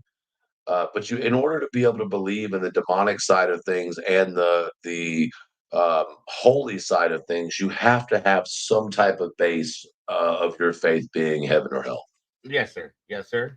That is absolutely correct. But I just wanted to explain real quick about. Oh, hold on a minute, guys. Sorry. About him or not him, but about that. Okay. Because there's a lot of people that have, when you show something or talk about something, they have questions about that. So that's all it was. I was just trying to put that out there. And truth, what he said was absolutely right. And like I said, when I first read about this, you see these things and then they tell about Father Michael is what it related to in that story I read. And I'm like, well, okay, that I didn't understand that. So I read up on it. And like I said, that's how they do these things. And like True said, there's a lot of things that relate to it. It's a very close second to it, I guess we'll put, for lack of better terms, but that's all. So again, more facts that go with it. Oh, and yeah, there was the story about Father Amorth. Absolutely. Isn't We it? can get into that after. If I'm not mistaken, when you go through the oh shit, I just had where to become a priest, when you go through the what do you call it? God bless America. Not the time when you go through the. You would ask me that. Anyway, I'm not a Catholic guy, so I shouldn't know this. No, I don't practice. Like I said, I haven't since I was a child. But there's a word. I know the word. It's on the tip of my tongue. I can't say it. Hey, Paula. So when you go to be a priest, the diocese, or you go through the diocese, yeah, you will be positioned as a certain type of priest. monastery. Thank you, Andy. No, it's not monastery. It's seminary. Or seminary. That's it. I knew it was in that area something for monks. But you most often you will be divided into what type of priest you will be. Whether you're going to be, a smaller church, you're going to be under a different priest, you're going to try whatever it might be. Yeah. But then there are subsections of that, not just when it comes to doing or performing exorcisms, although that is directly controlled by, if I'm not mistaken, the Black Pope, right? Isn't the exorcism and the entire group of those who practice exorcisms, they're controlled by the Black Pope, not the White Pope? That I don't know for a fact 100%. I didn't get into that part of it, but that sounds right, to be honest with you. There's three popes. You got the Black Pope, White Pope, and then the Red Pope. Yep. No, it's not, Sonny. Who is it? Is it? It's not under the White Pope. White Pope wouldn't control anything that has to do with witchcraft. In their opinion, I'm not saying it has to do with witchcraft, but part of it you're reading into. But there's a lot of those different. I believe it's the Black Pope. If I'm not mistaken, it's the Black Pope, and his, it wouldn't be red, although it could be red. It's possible. It's possible it'd be the red, being the top at dealing with anything that's sub-divine. Yes. I got you. Oh, hold on a minute. Sorry. 1 second. Y'all ever seen a pregnant nun? Because I have. Okay. Have you, Dago, ever seen a pregnant nun? Never have, ever. I'm going to tell you how I saw this. So years ago, there in Nashville, there is called Ladies of Charity, I believe. And there used to be a big living arrangement for nuns in Nashville, not so much anymore. But there was a time that nuns were carrying babies for families that couldn't have babies. Doesn't that go against what the No, whole? They never have sex. It's inseminated. Oh, it's the idea of the act of Jesus. The insemination, right? I got you. Yep. Just a side note, that was a very dark side of the Catholic Church for years. That's interesting. Very interesting. All right. Moving forward. Thank you, sir. Carl, I believe you're welcome, Mr. Lou. Hello. How are you tonight? Thank you for joining us. Hey. Clue. What's up? All right. Going forward. experienced it himself. He conducted a 4-hour-long interview with both LaToya and her mother, and sure enough, strange things began to happen. Lights flickered, blinds in the kitchen wafted in the air, and he even saw the same wet footprints in the living room that Rosa had experienced months earlier. During the interview, LaToya started feeling that same warm, lightheaded sensation before her possessions occurred. So in an attempt to help her, Michael placed his crucifix on her forehead. She started violently convulsing and crashing around. By the time she had calmed down, Michael was entirely convinced that there was demonic activity in the house. He even stated that he believed the spirits were threatened by his presence.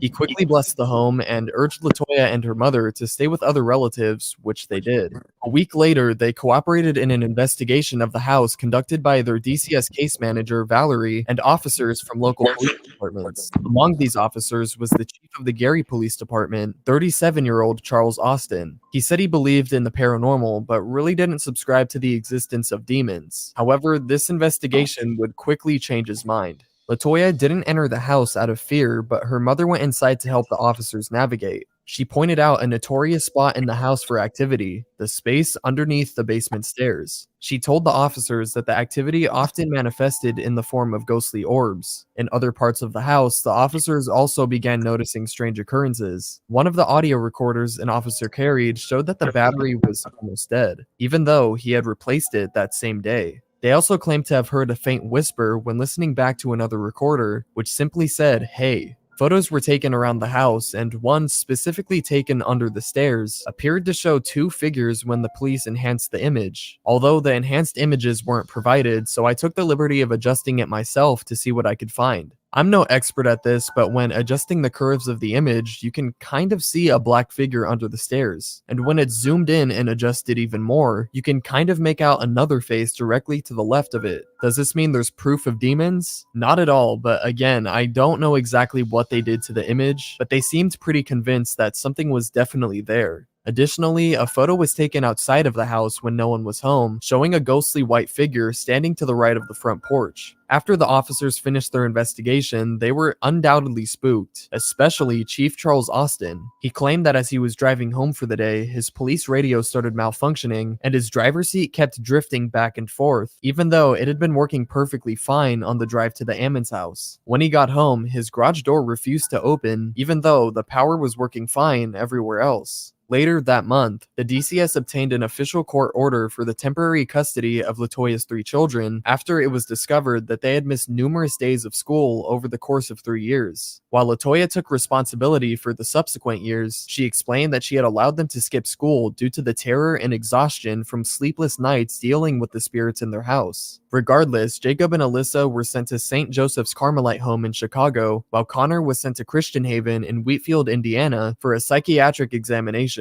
Clinical psychologist Stacy Wright conducted the examination on Connor. She observed that Connor behaved normally when asked everyday questions, but would suddenly act possessed, as she put it, when faced with intense, challenging questions related to the demonic activity. His stories also became convoluted and inconsistent, changing each time he recounted them. Further tests concluded that Connor had no psychotic disorders. Stacy even blamed LaToya, suggesting that she might have been neglecting her children and fabricating the entire story. Similarly, Jacob and Alyssa were evaluated by another clinical psychologist named Joel Schwartz. As they described the strange occurrences they had experienced, doors slamming, items moving randomly, and the family falling into trances, Schwartz came to the same conclusion. He believed LaToya was unstable and fabricating the entire situation despite her having been evaluated and deemed sane. However, this is a common reaction from people who haven't experienced the paranormal firsthand. They often point fingers and place blame without knowing the entire story.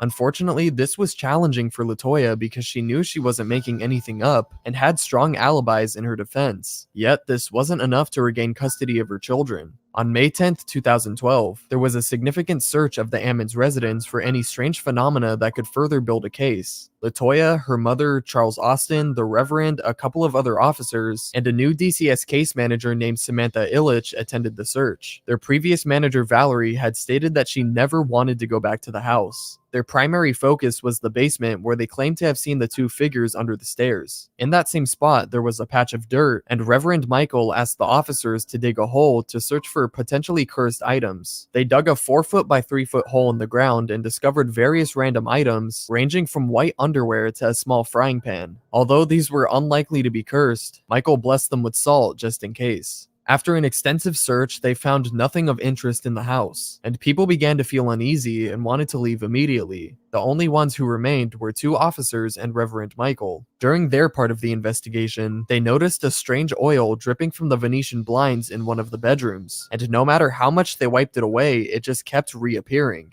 As the officers stood puzzled, Michael explained that this was a common manifestation in the presence of a demonic entity. At this point, nobody was taking things lightly. Something needed to be done right away. Soon after, Michael sent a document detailing all the strange occurrences to a local bishop named Dale Meljic. He requested permission to perform an exorcism based on their experiences. Initially, the bishop denied his request, leading him to conduct a less powerful exorcism that didn't require church authority. A few days later, LaToya, Michael, Stephanie, and 2 officers gathered at the Ammons residence for the exorcism. Michael read from the Bible, said prayers, and attempted to verbally cast out the demons that attached themselves to LaToya. Everyone recalled feeling very uncomfortable during this process, almost as if they were being intensely watched. However, after the exorcism, Michael was unsatisfied with the results, believing it had done little help. He then asked LaToya to research any specific demons that she believed might be responsible for all this. He claimed that knowing a demon's name would grant more authority over it. After extensive searching, LaToya believed she had found some promising results. However, Michael was quite concerned. One of the main demons that she believed was tormenting her was named Beelzebub, also known as Lord of the Flies in English translation.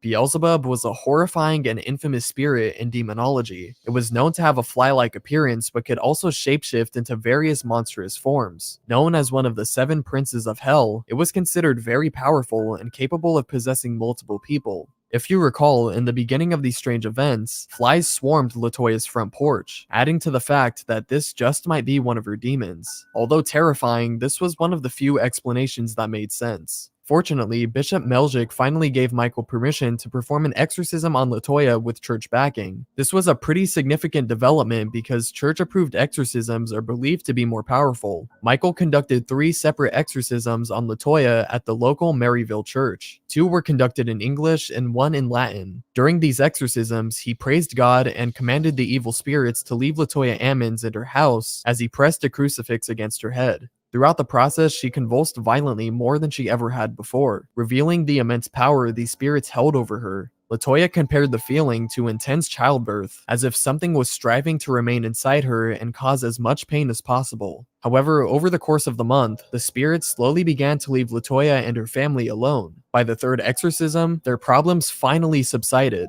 It was the last time she ever saw Michael Maginot, but she was eternally grateful. There were finally no more disturbances, and in November of 2012, LaToya eventually regained custody of her children. They moved to Indianapolis and haven't experienced any paranormal activity since. The house at 3860 Carolina Street hasn't shown any signs of activity either. However, in 2014, when the Ammons story was made public, it became a global spectacle. People were deeply interested in the events that transpired. LaToya and her mother were featured on multiple news stories recounting their experiences, and paranormal investigator Zach Baggins eventually purchased the house that same year. It was used to film a documentary based on the haunting events called Demon House. Unfortunately, the entire building was demolished just 2 years later. LaToya and her family went through a harrowing experience over the course of an entire year, dealing with what appears to be a true demonic possession. However, they are undoubtedly relieved that the nightmare is finally over. But that's going to be it for today. I hope you guys did enjoy. As you already may have noticed, this is a new channel that will be up. So yeah, if you guys watch that show ever, it had Jack Baggins. He's the one that bought that house. Paranormal Adventures. I believe that's the name of the show. I never really watched it much. Ghost Adventures. Or Ghost Adventures. I'm sorry. I was thinking of. There's like 4 of them that I used to watch, and I couldn't remember. What the hell is one? Isn't there one called Paranormal Adventures or something like that? Paranormal. I don't know, but that's some great Paranormal quote right Lockdown. there. There's Paranormal Lockdown that Nick started doing after he split from Bagans. Okay, and then who? what about that Aaron dude? Aaron Lewis, not Aaron fucking No, hell. the guy that worked with Baggins. I don't know his last name, but Aaron, yeah. Okay, that's what I thought. You Well, know shit. something? I'm just gonna say this right now. I knew my little nephew was evil. Why? Well, I'm not even being funny. You remember that when he come up here to visit for that summer or whatever, and all them flies was collecting on the windows? That mess has not happened since and it immediately quit when he left and went back home. I knew he was evil. He didn't stink, did he? No. Oh well. Okay. Apparently ain't going to acknowledge my damn existence. He says, "Hi, Clue." Well, this is another part, but I'm gonna pause it for a minute. Did you hear him? No, I really didn't. He said he's not going to speak because you don't acknowledge his existence. He says, "Hi, Clue." Yes. Oh, you mean me? Or him? You. Oh, I said hi to you earlier, but do you need me to say it again? Will that like make your night Not better? me, him. Cletus? Oh, hey Cletus. Oh. Hey. I don't pay attention to things, so I'm trying to make sure I pay attention. Sorry. Oh, here we go. I know I'm butthurt, right? Or wait a minute. How do it said? My feelings get hurt, Dewey. That's what it was. Yes. Thank you. Truth. Thank you. Yes, glad I can help. Yeah, always. Anyway, what was you guys up to, Clue? You said something in chat. I didn't like catch it all. I was over there at Savage and Val's. They are crazy as I don't know what. Oh yeah, for sure. The show this morning was pretty funny. Let me tell you, they was replaying tonight some parodies they did. They go, on God. Savage is dressed like Betty's little black binder, and Val is burnt ends hair. The other girl is a bottle of blue bleach, and Shannon is the press pass. It is the funniest shit I have ever My seen in my God, life. that is hilarious. Yes. The black box was taking notes to put in the binder about Betty. It was hilarious. Oh, Gotta go watch it. that is, yeah, I'll have to check it out. I will definitely check it out after. This here, guys, is kind of a piece of a documentary that came out of the Zach Backins when he bought this house. He did this whole documentary called Demon House, okay, with the house, and then the house was torn down. My understanding is that it was torn down because of issues. Now, you guys can take this for whatever you take it for. Understand something. This guy is a producer of a show that does exactly what we're talking about. Believe it's real, don't believe it's real. The house was exercised. However you feel about that is what you feel. Everybody has their own opinions about things. This is just a real quick bit of some footage about that, and then we'll be done watching videos and stuff for tonight on this. Why did they tear it down though? My understanding when I read about it was a while back was because they didn't want anybody else to ever live there, because he claims that it's the darkest place he's ever been in his life. Yeah, he went and stayed there, remember? Yeah. Like he made them lock him in. Yep. And he stayed for like I don't remember if it was just overnight. It was Something went wrong with his eyes, but we couldn't see it, and neither could he.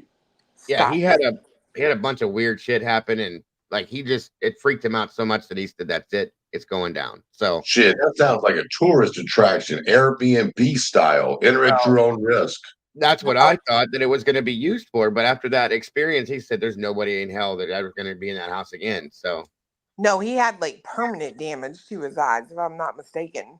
That's what I thought too. Something like that, yeah. From being in that home. That's what he puts it to, yes. And that's why he tore it down, right? So this here, I've seen this before, is interesting. I'm not gonna play the whole thing because I can't, but this is called the lost footage from 2019 about that. So Let me know how audio is, by the way, if you guys hear everything okay, or if you can't. In-house documentary. For the first time, I have decided to release these terrifying events that include additional night vision investigations of the house. This first part is during one night where Father Mike, the exorcist that conducted the exorcisms on LaToya Ammons, requested to immediately visit the home to unearth ritual items and exorcise them. World-renowned psychic medium Chris Fleming also joined us. Do you want me to put this down somewhere? Yeah.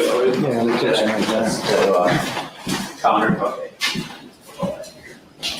Do you want to just go down there now, Father? Yeah. And let's just get a sense of it. And we could, if you want to have Chris. Someone in that doorway, just beyond the doorway. The man? I don't know if it's, I don't know what's over there. Chris senses a male entity in the same exact spot where later we capture a black mass manifesting and lunging towards Dr. Barry Taff. Chris then detects a residual energy, again, in the same spot that Dr. Taff did. Okay. Oh, it's really bad in there. That same sense of nausea and like you're going to throw up. Reverse peristaltic action. Very strong in there. Was there reports of banging on the walls? The boys would often be thrown into walls. That was very common for the kids to be thrown against the wall. There used to be a freezer here, and one kid got thrown against the freezer. Zach, you're really apprehensive. What's that?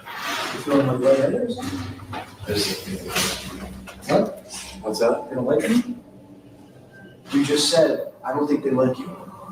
I don't think they do. Okay. I don't know why I said that. You gotta be careful because they're connecting through you. That's what that is. Let's just go downstairs. Okay. Now, for the camera people and sound, would you want to wear a Benedictine medal? I actually have my own protection. I actually have some too. You're good? Yeah, we're good.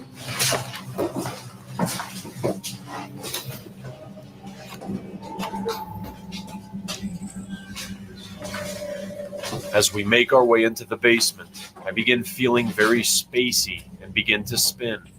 You guys, I feel really just like You're swaying back and I forth. just feel like Explain something to you. dizzy. I don't want to confirm this with one of these devices, but there's multiple spirits down here that are moving around very quickly. And I'm seeing them move around very quickly, just like I did as a child. They'll make you dizzy or energy, kind of like if you're going to pass out or you're getting really tired and all of a sudden, you know. What Chris picks up on here is exactly how the grandmothers said they will jump in and out of people very fast. Can't watch everybody at the same time. It's like it moves too fast, you know? Please respond. How many spirits are down here or in this house with us? How many? Tell me.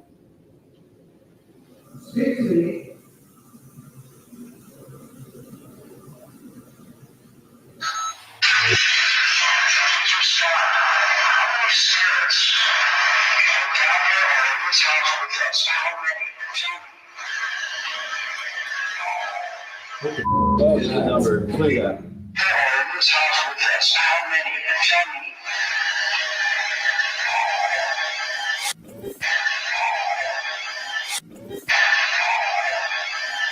Wow, that's what do you think about? Well, Father Mike now instructs us to begin digging up the ritual items the police discovered 2 feet below this dirt. They have reburied them, possibly keeping this portal still open. I kind of don't think we should dig it up. Dig this stuff up. No, I think we need to close this down. I mean, has anybody dug underneath here yet? They found anything? The policeman dug, we found several items 2 feet deep, and that's about where they should still be. Do you want us to dig those items up with the priest here? Do you want us to dig these items up? It feels like something is telling me not to dig these items up. I think it wants those things to stay. I don't think they should stay. Make a sound so we can hear you. sounds like it's trying to speak through my stomach. I mean, it really does. I mean, I don't usually, it's not a normal thing for me. Especially after I ate, maybe if I didn't eat all day. But I changed. Something changed. Chris begins feeling what I'm feeling. There's a lot of tension in the air right now. What is down here with us? Who's here now? Something's moving in. It's getting ice cold behind me. I don't want to dig those items up. Who's here now? It definitely changed. Oh, it's getting cold and it's like something not happy. It's like standing near this stairway. Show yourself. Kind of interesting is that my stomach growls whenever you make a command. When you're not saying anything, nothing happens. Why my stomach do? Okay. Hold on. I just felt like there was something inside of my stomach. Yeah, no, I kind of felt the same thing because I'm kind of baffled. Because you would only do that when you're making a command. Should I get the spirit box, see if they want it? Yeah. Want us to do it? Yeah. Okay, spirits that are here in this house, this device is going to give you an opportunity to project your thoughts and also to speak to us. What part of the body are you making noises in, Father Mike? What's in the dirt? Dirt. Oh, did you hear that? Said it again. The dirt? Dirt. It said plain as day, dirt. What's in the dirt? Dirt. Oh, did you hear that? Said it again. Can you tell me the name of the woman? Who was the lady that lived here with the 3 kids that was possessed?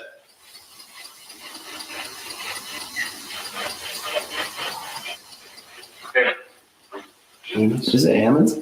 Ammons was the last name. Oh my God. Ammons. Okay. Wow, that was. Okay. Is it Ammons? Okay. Wow, that was. Okay. Zach!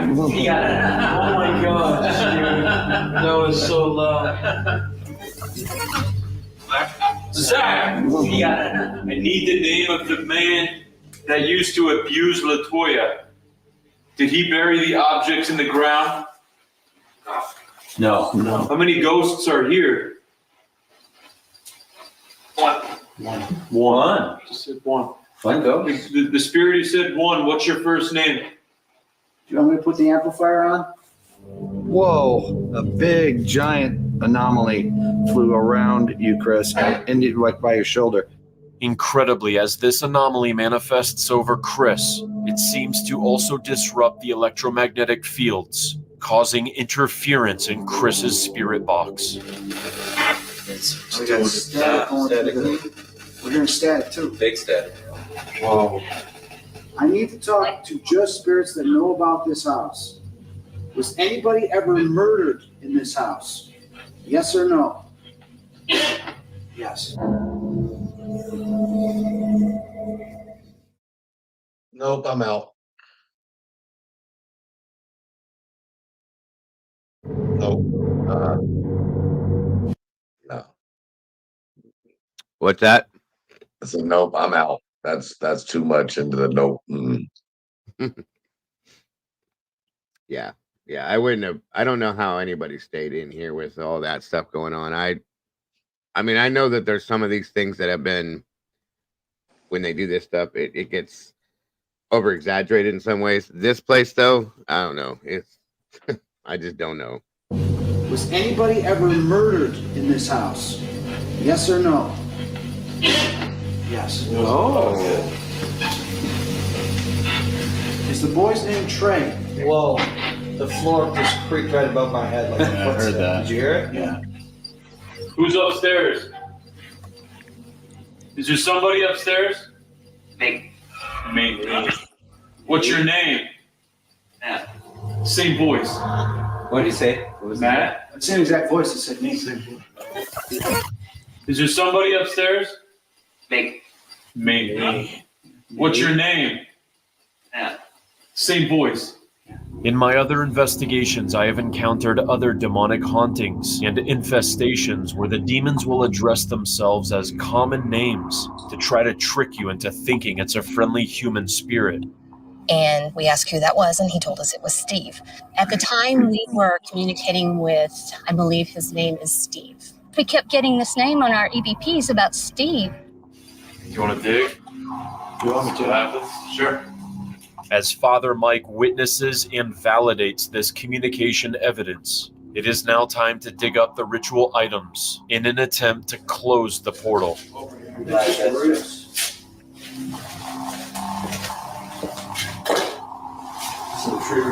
Okay. Are the crosses manifesting on the top there? Do you see? When we were digging, they were manifesting. They were dripping the oil. On these steps? Yeah, on the riser part. Yeah, straight like that. So yeah, they were like here, right in the middle. I don't see anything. They started to manifest when you were digging? When we were digging, all of a sudden they were dripping. Was this the substance that the CPS worker touched? Yeah, I think she touched. Made her hand go numb? Yeah.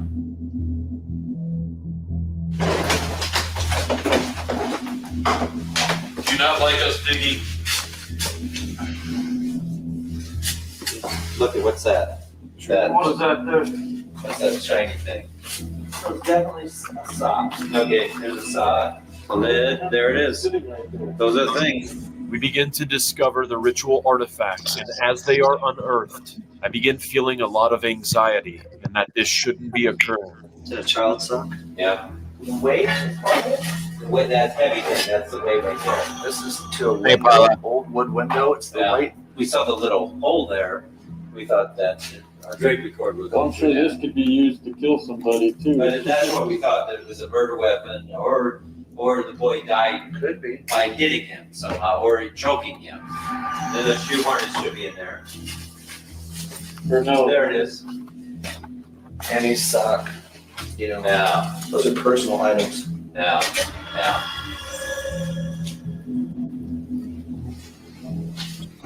They went a little bit further over here, but we weren't finding anything at that level. What's that thing way back there? Is that a fingernail? What's that? Oh, that's a fingernail. That's a fingernail, I think.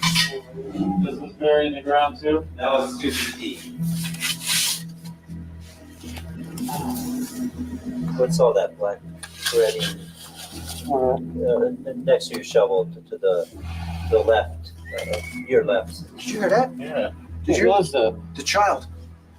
It's like a child cry. As I dig deeper, we all hear an unexplained child scream. Did I hear that too? I heard it. Yeah. The hell? Hold on. Ready. Next to your shovel to the left, your left. Yep, I heard it. Okay. Did you hear that? Yeah. Did you? What was that? The child. It's like a child cry. As I dig deeper, we all hear an unexplained child scream, and incredibly, we capture this on our camera's audio. The left, your left, left, your left, left, your left. Did you hear that? Yeah. Did you? What was that? The child. So we heard a direct voice phenomena, disembodied voice. That was crazy. Sound like Keep digging. Keep digging. That means something. Yeah.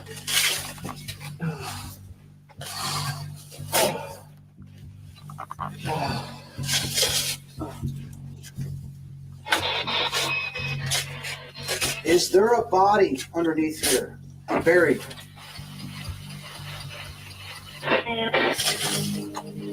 Said I am. I am the child. Said I am.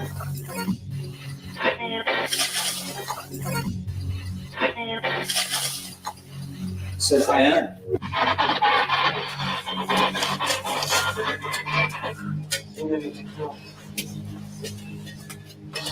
Why don't we go upstairs? If we have any bleeding from the oil. Father Mike wants to check the windows upstairs, where before, when the police dug up the items, a mysterious oil-type substance began dripping from the blinds. This is where it was dripping. Here. Is that dry? This is wet. Is it wet? It's wet now. Oh, God, yeah. It's wet? Okay, that's some of got it. It's all. Watch, it's starting right now. Watch, it's expanding. That just got bigger. Okay, yeah, no, that's what we. That wasn't there, because I remember I went through here. Okay, it's coming. There it goes. Yeah. You see it? That's it. It's going through the pores. Get them on camera. Yeah. Is it? Look, it just got bigger. Wow, look. Look at it. It just got wider. Yeah, that's what's doing it. See, look at on my finger. You see it? Yeah. It's like dripping off. It's like coming out of the pores. It's getting wetter and wetter. You can see that. It's getting wet now. It's getting wet. Look here now. Yeah. Look. Holy. Oh my God.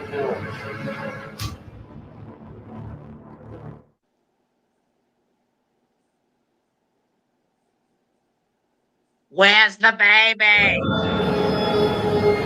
It's like dripping off. It's like coming out of the pores. It's getting wetter and wetter. You can see that. That's getting wet now. It's getting wet. Look here now. Look. Yeah. Look. Holy. Oh my God. Just like 2 years prior, when the police discovered the items in the basement and the house began to bleed an unknown liquid, it is unbelievably happening again. Is that the same type substance? It seems the same type. All of a sudden, I have a very powerful feeling come over me. Something wants me returning to the basement dirt.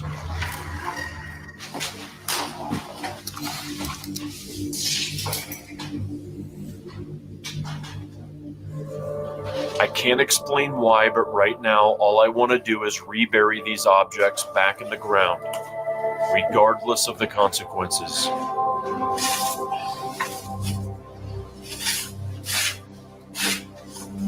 The others have no idea that I'm reburying the objects, and just as I seal the hole, Chris has to sit down and gather himself for the first time tonight.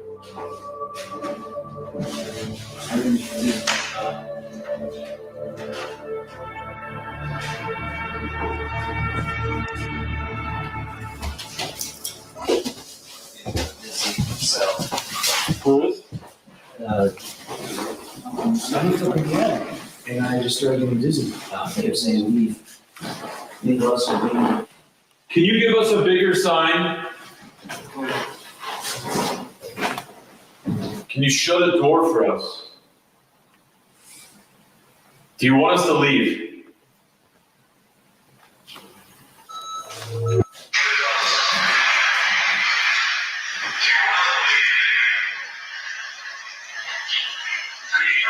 Oh.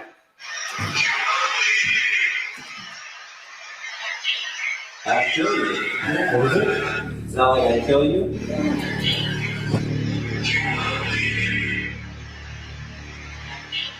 I'll kill you. I'll kill you. I'll kill you. I'll kill you. That's right. You're right. Shoot, That's plain as day. that's clean as day. Yeah, I'll kill you. You hear that, Father? Yeah. I'll kill you. What is causing these other unexplained things that you witnessed? Yeah, now we did pull up the items, so and we do probably need to reseal the, so I'm gonna do the blessed salt, and we'll. I buried the items. Why? You do have to do cleansing now. Yeah, I know. I just, honestly, when you guys are up here, I wanted to just go down there and hurry up and bury it. Why? I don't know. Honestly, I don't know. I just felt like I had to do Do it. you think like something in the house is telling you to do that? Yeah. Possibly. Yeah. Obviously. No, I think wants you to keep this open for them, so you really want to listen to them. Why are you listening? If I shut it down, then I feel that they're going to get angry at me. And I feel that I'm more of a guest at their home. That's how I feel when I walk in here, even without you guys. it feels like this is their home and they're protecting something in the basement. No, because you were feeling very sick all of a sudden. Was that when you were wearing those items? Wait a minute, yeah, you were. I was getting dizzy. Yeah, no, you were getting dizzy. So let's say this when I was down there. Yeah. Like when I first walked in here, I felt aggression. Yeah, I know. What you just said, I don't think they like you. I don't think they do. Now I feel like just like they're not. But they're gonna mess up. They're gonna mess things up. Father Mike seems bothered at this point and goes outside. I quickly grab a camera and go after him to find out what's wrong. I am a bit disturbed with you rebearing the objects and listening to those that are unsaved. I have a very bad feeling. To keep it as a portal, I'm not sure that's going to be helpful to the project. And there all of a sudden came a wall between me and you because we were working together, and all of a sudden we're on opposite teams. I didn't know you felt so strongly about that.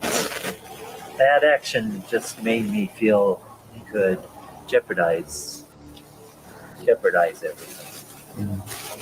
It's obvious at this point that Father Mike has witnessed paranormal events inside this house to suggest that action needs to be done in order to bless the objects and close this portal.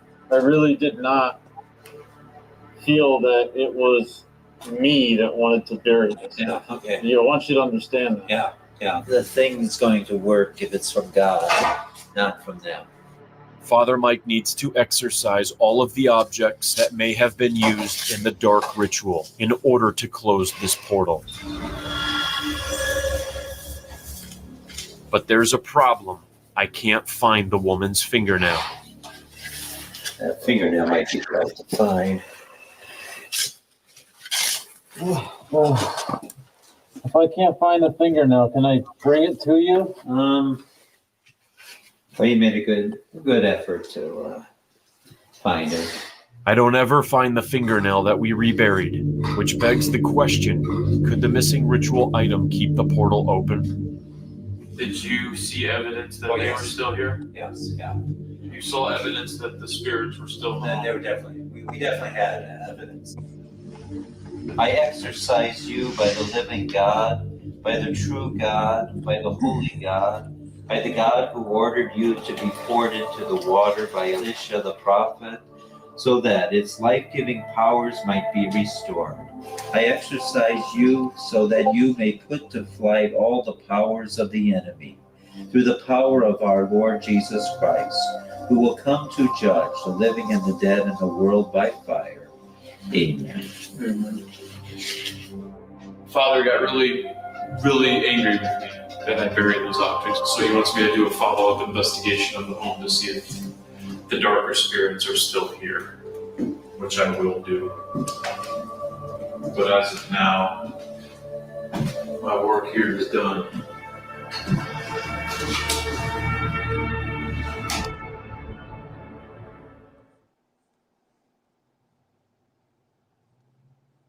Yeah, I'm lighting my sage now.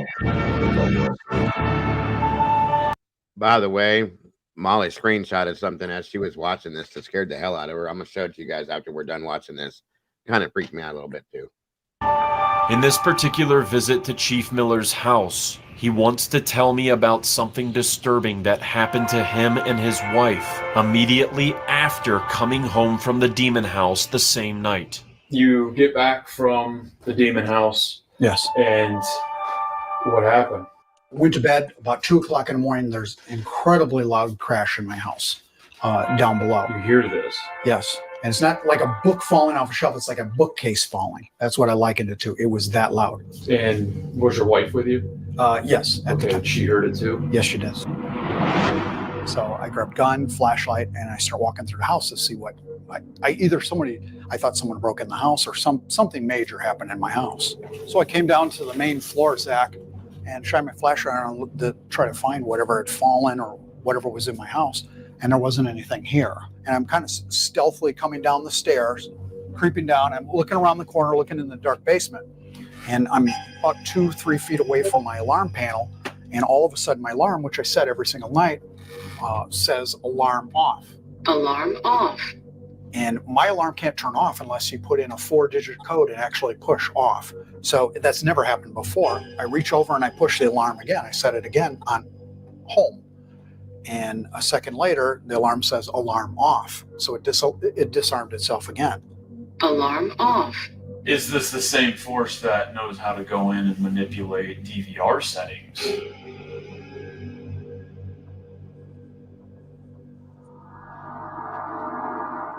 So how many systems have you installed, Jeff?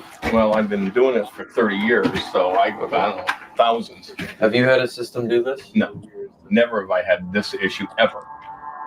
So how could the settings be manipulated inside this system if it can't be done? Only here. Okay. Only here. On site. How is that possible then? How is this happening? I don't know how it's happening, obviously. You know, I mean, I put, 5 in a week. At least. And this is the second problem, the second time or the second system that we've had problems. Right. You've already had another system in here and you had the same issues. I mean, that's 2. Right. And it's 2. That's 2. I mean, Back to back. What are the odds in 2 security systems doing this with the type of problems? Never. I mean, two different manufacturers. Right, 2. 2 systems, separate manufacturers, having the protected settings manipulated by something unexplained so they don't record. All of a sudden, everyone in the house, including other workers installing motion lights, hears a woman scream from inside. Did you hear a voice go, ah, like that? Yeah, so I just said, you guys yelling down there? No, we weren't. It sounded like some woman yelling or something. Jesus. Exactly. Holy. You were. We thought there was a woman right here. What did you hear, Jeff? It was just like a kind of a small squeakier, like yeah, something like that. And then we walked over here, then we heard it again. Can you tell me what you heard? Like a holler, like a yell, like a woman's hollering or something. From that time period, in the last 3 years, has your alarm done that? No, never. Okay. It just coincidentally did that the same night that you were at the demon house. Correct. Digging up the artifacts in the dirt and witnessing a minor rite of exorcism. Correct.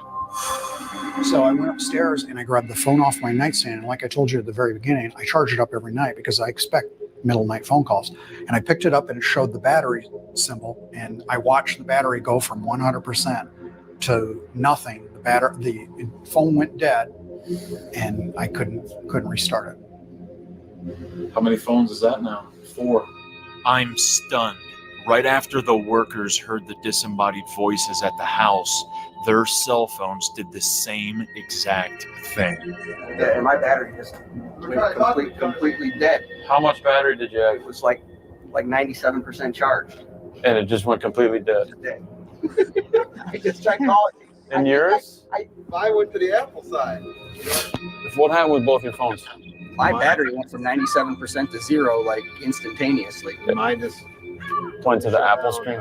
It did go through my mind that you were at that house earlier in the night, and especially when the alarm went off, and then later the phone discharged, and then I started thinking it might be related to the house. That just happened. Right, because we just see things at the house that we couldn't explain, and then I come to my house and see things I can't explain. I had come to the conclusion, because of everything that had transpired and all the things that I had witnessed and heard about, that it affected women and children physically and the stronger being men electronically. Something came back with him. I don't know what it was. I don't know if it was that demon, but something came and I don't want it back.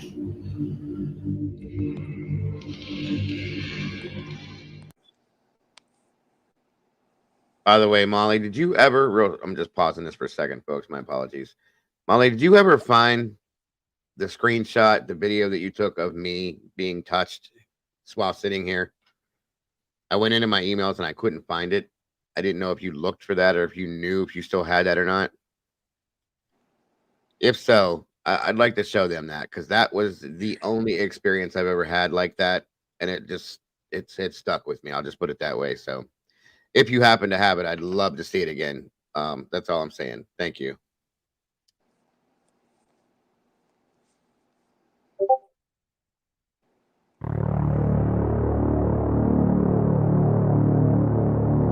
One of the most terrifying moments in Demon House history was the incident with our cameraman Adam at the hotel. I want to go to the house, man. After terminating him from the project for his and our own safety, he later agreed to meet with Jay Wasley, one of my other crew members, to film a polygraph test. My name is Dennis DiBernardis. I'm a certified polygraph examiner for over 33 years, retired from NYPD, former private investigator. I was called in to do a polygraph examination on a gentleman regarding some paranormal activity that had taken place in a home in Gary, Indiana. I would like to go over the questions, and I'll go over the responses of the subject. These are the questions that were asked, and these are the subject's responses. I asked Adam if he had vomited in Zach's hotel bathroom after filming in the house in Indiana. His response was yes. I then asked him if he had felt a stabbing pain in his stomach before he vomited blood, and again, his response was yes. The next question was, did you see a demon-like creature in the elevator at the hotel room in Indiana after filming at Zach's house? His answer was yes. Yes. I then asked him if Zach's house had made him violent, and his answer was yes. And he said the visualization of that demon-like creature made him both paranoid and violent. I asked him if he was terrified at what he experienced at Zach's house in Indiana, and his response was yes. I asked him if he had experienced severe back pains after filming inside the house, and his response again was yes. I asked him if he had a dream about Zach's house prior to ever arriving there, and his answer and his response was yes. I then asked him if he had screamed for Zach after he saw the demon-like creatures in the hotel elevator because of his fear, and his response was yes. I asked him if he had visions of killing Zach, and his response was yes. I asked him if he had visions of Zach killing himself with the broken glass from the mirror in the bathroom, and his response was yes. I asked him before he went to Zach's house if he had believed the stories he heard about the paranormal activities that had taken place, and his answer was no, he didn't believe. I then asked him if he had believed that there were demons in Zach's house from what he had experienced, and his answer was yes, now he does believe. I asked him if he heard a growl in the basement at Zach's house while filming with Dr. Barry Taft. He said he did, and so did others. Adam Albright was truthful in responding to all questions asked regarding the paranormal activity that had taken place in Zach's house in Gary, Indiana. He wasn't lying. And obviously, he's been telling us the truth. You know, he was truthful about things that happened. Did you ask him what he thought of your suit? And did he say yes? Just wondering. And so this will be something that'll stay with him forever. Looking at me personally, if I'm the person who you're saying, well, that guy knows what he's talking about, I would say you're a fool, because if someone looking like me came up to me and started talking to me about how they'd seen a demon in an elevator, I would laugh at them and probably just walk away. And I wish it wasn't true. Like, I do wish it wasn't true, because it has been something that since then I've doubted in my mind, because it's so insane. And as I'm walking to the elevator, I have the thought in my head, if you're real, stop me from getting on this elevator. And I press the button, and then the elevator opened 2 inches and stopped. And I saw the devil. And it scared me. It scared me. When I saw that face, it scared me. And I screamed. I screamed for Zach. And I've, thought about this a lot. Like, I had that moment where it was like, this is real. We're here and this is real. And this isn't something that somebody's making up for money. And you believe, then you believe. If you don't, you won't. That's it. And this isn't something that's just explainable easily because of people wanting it to be real. It's real. It's real. And you're not going to believe that unless you believe it, unless it's happened to you.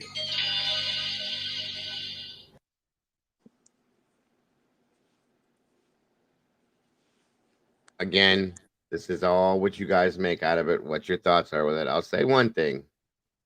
I'm not saying I believe any of this. That kid's eyes are off. I don't know what it is, why, but they're off in my opinion. Something's up with him, but I don't know. Like I said.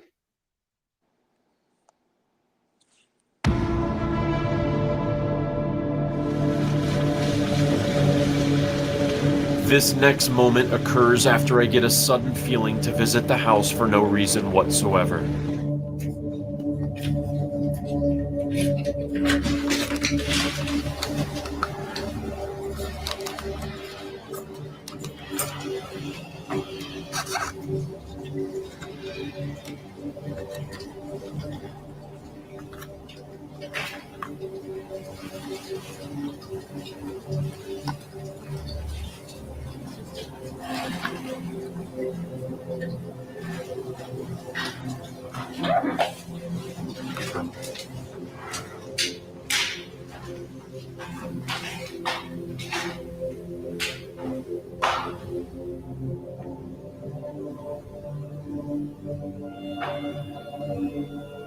Is there anyone in here?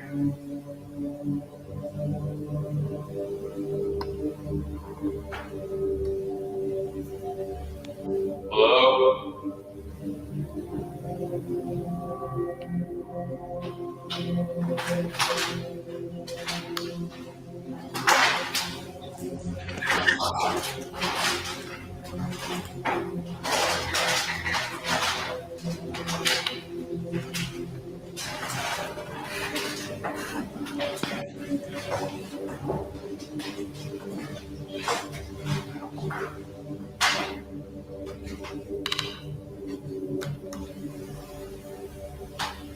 Hello?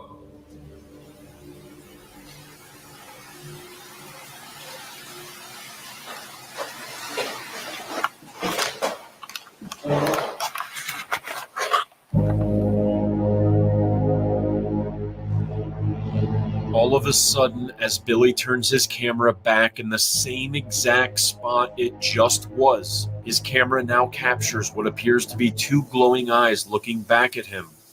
As we try to debunk this, we can't, because when we look at the same exact shot from just a few seconds ago, the one with the glowing eyes, there is nothing, which rules out any possibility of reflection of lights. The grandmother would also say that children would see these same eyes before more activity occurred. My granddaughter's, oh, I can't take it anymore. So I'm watching all of them going from one to the next.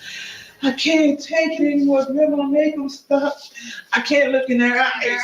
I can't look in their eyes. I said, don't look at them. Don't look at them.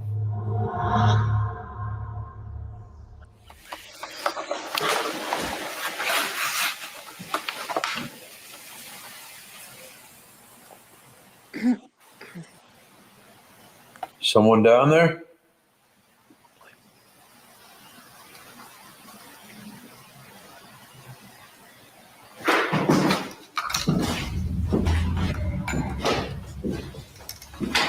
What are you doing? Hello?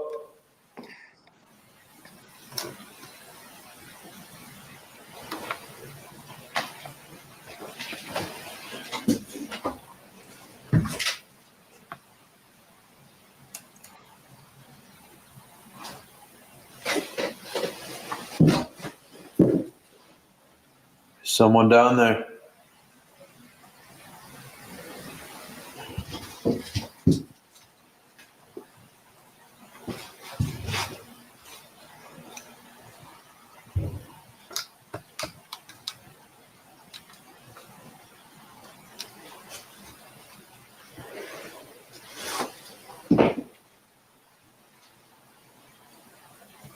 Where's the baby?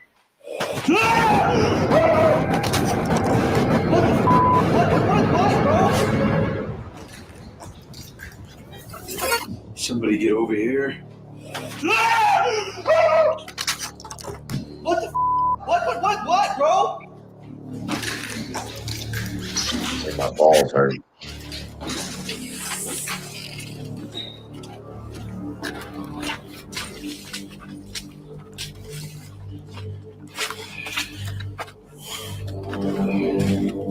God, the whole energy just changed in there, dude. What did you see, man?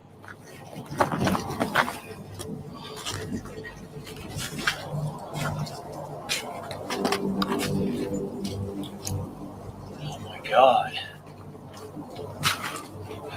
Oh my God.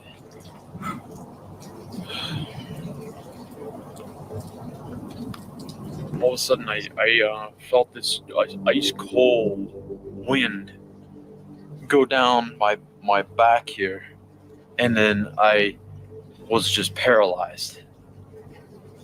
And then I saw something on this camera, something glowing. And when I saw that thing creep in, I felt this just surge of energy come up those stairs and just break me out of that like paralysis state. Everyone turn your volume up right now, because during that light anomaly, we also captured a hissing sound. Somebody get over here. Somebody get over here. Scared out of us, bro.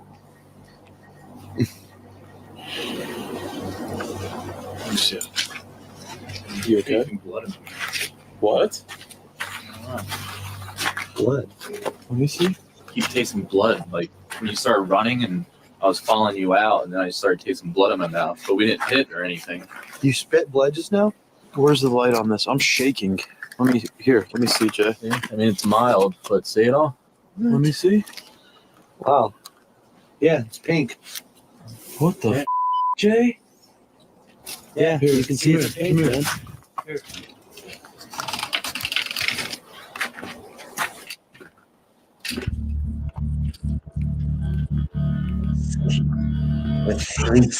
Back inside, I begin taking pictures of the house. What are you? When just like what happened with Chief Miller and the workers, my phone all of a sudden dies with over 50% battery life. They do not want to be seen. The electrical field, man. Look at my phone. I had 48% battery power, and my phone is turning off right now. Wow. You see that? Yeah. Dead. Just turned off as I was taking that photo. I had 48% battery power. I just looked at it. What did Father Michael say? How once they knew its name, it started to try to stop them. You were trying to take a photo, it kills your phone. Right. This thing's smart.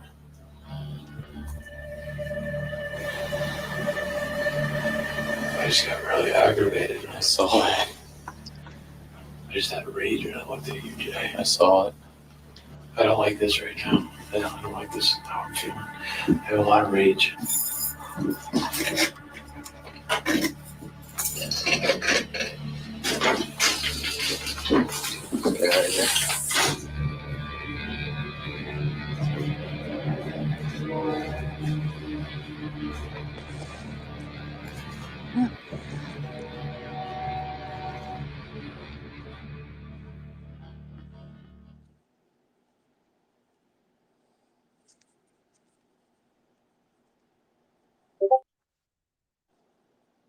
Right, and that was that. So, let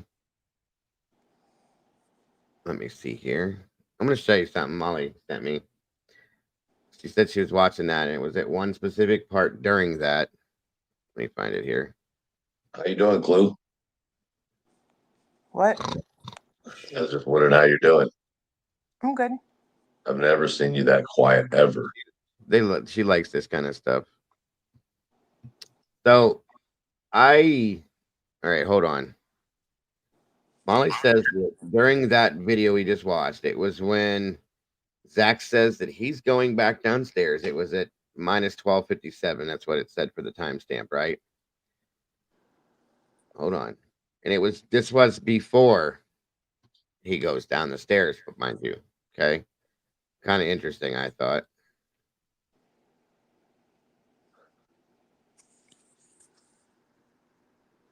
Let me see if I can make it a little bigger for you guys. That's what you saw and screenshotted it. I thought that was kind of interesting. He says it. She looked up and saw that. So it is what it is. I don't know. Again, these shows, I'm only 40% believable to, if that makes any sense, guys. I think a lot of this stuff is, especially this guy. Oh, yeah. They script this stuff to get the ratings and the views that they want on these things. In a lot of senses. Some of that right there, kind of there, and like I said, I'm not saying I believe that Adam kid, what he said happened, what he felt, any of that stuff, the lie detector guy, whatever. There was something off in that kid's eyes. I don't know what it was, whether he was on something, whether he wasn't, he was tired, he was on caffeine, whatever it was, something. He looked scared to me, literally, when he was talking about it. That's all I'm saying. So I don't know. Can we clarify that the lie detector test was administered while not being asleep or under the influence of any narcotics? I have no idea. That's the problem right there. We can't. They just do these things and say, here's what happened. Take it for what it is. Accept it or don't. You know what I mean? So was Nancy Grace involved in the lie detector test by chance? That's another good question, because you know how those work, if that was the case. I'm just asking. I got you, man. Did you happen to find that, Molly? I wanted to show them that if you did. If you don't worry about it, hon. I don't want you digging or anything. But yeah, you guys have asked me about this before. What is this called again? Hat Man, Leslie, is that what you said? Somebody asked me about that I saw him. Last time we did this. Somebody asked me about that. Yeah. What's up with these names? Well, What'd you say, bud? Which one? Me or him? Man. I didn't even hear what you said, buddy. What is Hat Man? I don't know. I don't know. Yes, you do. No, I really don't. It's like the Hat Man. I saw that fool. I'm telling y'all, at the Octagon Hall. Oh, the Hat Man. That thing. Okay, yeah, I know it. It's like the same thing. It's always somebody wearing like a brimmed hat. Yeah, no, I know what you mean, Molly. The video you sent me way back when I got touched by something in here while I was live. Do you still have that?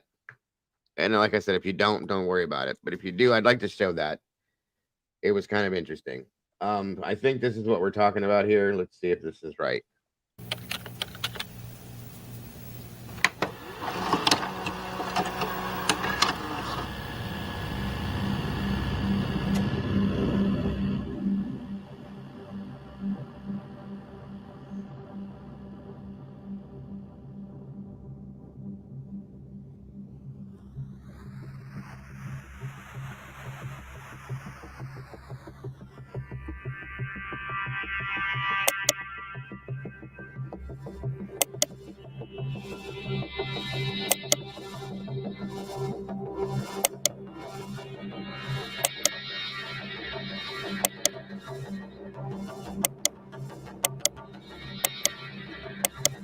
Oh my God, yes. For decades, a terrifying and faceless figure has appeared to countless witnesses during dissociative episodes or between waking states. Unsettlingly, these sightings have increased exponentially in the last several years, and witness descriptions remain bizarrely consistent. A shadow person manifests in the darkest recesses of a room. It wears a brimmed hat above a featureless face with no discernible nose or mouth. It towers over its victims, staring and its presence feels malevolent. Witnesses are paralyzed by fear, unable to scream for help, until the Hat Man slowly fades away, leaving them alone in the darkness to contend with what they saw. Encounters with the Hat Man have spread like wildfire through Reddit and TikTok. Yet still, we are no closer to understanding what is the Hat Man and why are so many sharing the same waking nightmare.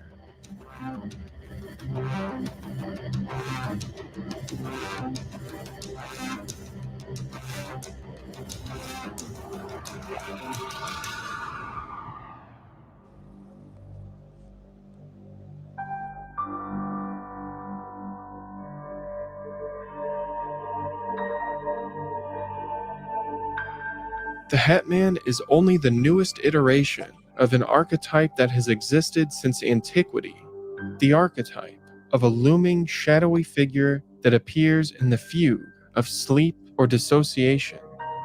The earliest appearance of this archetype came from pre-Islamic Arabia in the form of jinn, who were powerful and invisible spirits that lived in a world that overlapped with our own. They were invisible, but they could manifest into physical forms through shapeshifting. They could become animals, objects, or people. Descriptions of the jinn are even mentioned within the Quran. Many of these earliest beliefs about the jinn share commonalities with the Hat Man. It's believed that jinn become more active at night. They are capable of harming and even killing their victims, and one specific jinn, Al-Jathum, brings nightmares and sleep paralysis to its victims. The symptoms of this attack include pain or weight on the chest and shortness of breath. Latin cultures share folklore of similar creatures known as incubus and succubus. These entities are similar in appearance, often depicted in paintings as impish and demonic. Victims claim to be unable to move in their beds as these entities approach and perch on their chests. They would experience hallucinations, difficulty breathing, and deep feelings of dread. These entities are also said to assault victims of the opposite sex. Stretching across countries, cultures, and centuries, this archetype has presented in multiple forms under countless names. The most modern iteration of this archetype appeared in the early 2000s. In April 2001, Art Bell conducted an interview with a First Nation elder on a broadcast of Coast to Coast AM. The two spoke at length about shadow people, and they encouraged listeners to submit drawings of these entities. Later that year, Heidi Hollis published a book coining the phrase shadow people in print. Hollis recounted witness testimonials from people who had interacted with these entities previously. These beings were described as living shadows, humanoid figures with indiscernible features. They would appear in the corner of a room or at the edges of vision, and they would remain immobile, simply watching. Or they would traverse the space as if they were unaware of anyone else in the room. These stories began to saturate paranormal message boards and forums, and they became further signal boosted by additional paranormal authors, investigators, and media personalities. A few years after shadow people were popularized in modern American culture, a trend emerged among these testimonials. Many witnesses claimed that they saw a shadow person wearing a brimmed hat and sometimes an outdated coat. The figure was dubbed the Hat Man and was described as a malevolent being that brought feelings of intense dread.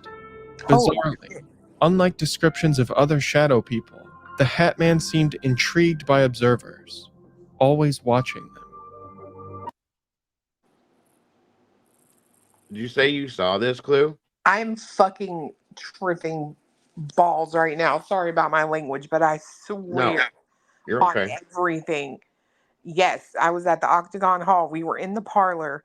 My friend was sitting across from me, and her husband had, or he was sitting, no, he had just got up. And on my child, this thing came like around the corner. It was like walking with the swiftness, but I'm telling you, it looks just like this photo right here on everything. Old coat, like you couldn't even tell what the coat was. You could just tell it was like a coat and like a hat. And I caught this thing on camera. You have a picture?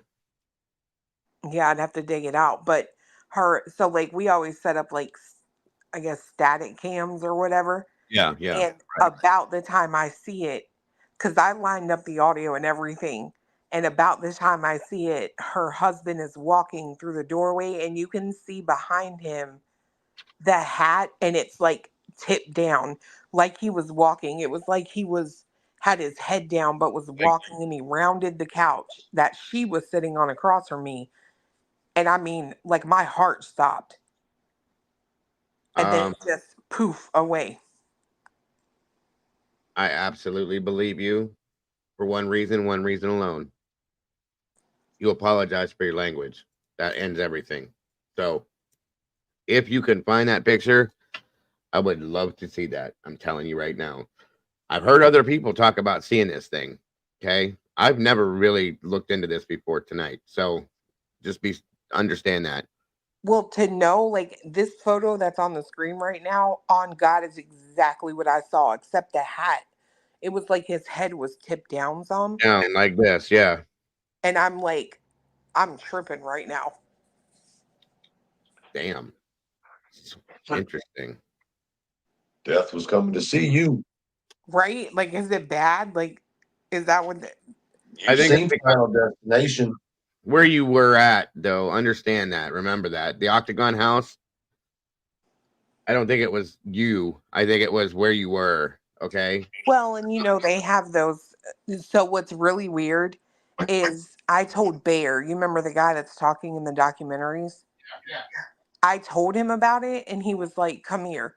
And we walked into the parlor, and there was a photo, and he was like, the minute he showed me the picture, I was like, holy crap, that is him. Like, the guy looked just like what I saw, except it was like an all black rendition of him. Was it down was to the hat? Was it dated for, like, you know, do you know what I mean by dated? A specific time, personally? Yeah, like he was part of whatever. I don't know what exactly he had to do with the hall. Gotcha. But his photo, like, that's exactly what I saw, just in black. When you saw it, do you remember any kind of specific smells when you saw it? No. Like when you're there, you'll get like whiffs of like perfume and things like that. That's why, like, when we go, we try not to wear perfume. So like if we smell something like that, you know it's like coming from somewhere else. Well, see what Molly's talking about in chat over here. hmm When we did the live stream from Octagon, and we had the remember the one where I swear I saw the mannequin space change and all that stuff. hmm There was 3 people that brought up the smell that she's describing in chat right now. The old gross leather, dried leaves. Just, do you know what I mean? That old, like, rotten fall smell type Well, smell. that's funny because that's actually what that almost smells like in the hall. In the Like hall. Oh yeah, if you walk in, you can just. It smells like you're in a time capsule. Yep, that's exactly what's his name said too. That's funny you said that, but go ahead. Yeah, like the smell in that place, because a lot of the things there are like original to the house, Yeah. and they haven't done like a lot of really like Updating, ripping right? up floors, right? Yeah. Like the floors are all, original or whatever. Okay. But it has a very distinct smell. And once you smell it and like you go back a second time, we always walk in and joke, and we're like, we'll walk through the door and be like, we're home. And I mean it because it's so memorable. And here's the thing though, that mildew, musty, old smell, because of the what's there, what's in there, so on and so forth, that's the stagnant smell that is part of that place. To smell anything besides that, such as like perfumes or flowery smells, is a very odd situation inside that building. So yeah. I'm sure they've had to, Andy, test for mold because it's a public place that people can go into and they can't risk insurance reasons. But you know what I mean? So I'm imagining they would have to. I guarantee you there's mildew in there because of the building itself, but I don't know. I don't know, because let me tell you, like, that place is, I know it's old, but that is like probably one of the most solid buildings I've ever been in. Oh yeah, well, it's brick too, but yeah, 100%. Other people said that too. Everybody that's been in there is like, it's completely solid. There's nothing about the place that feels like it's falling apart.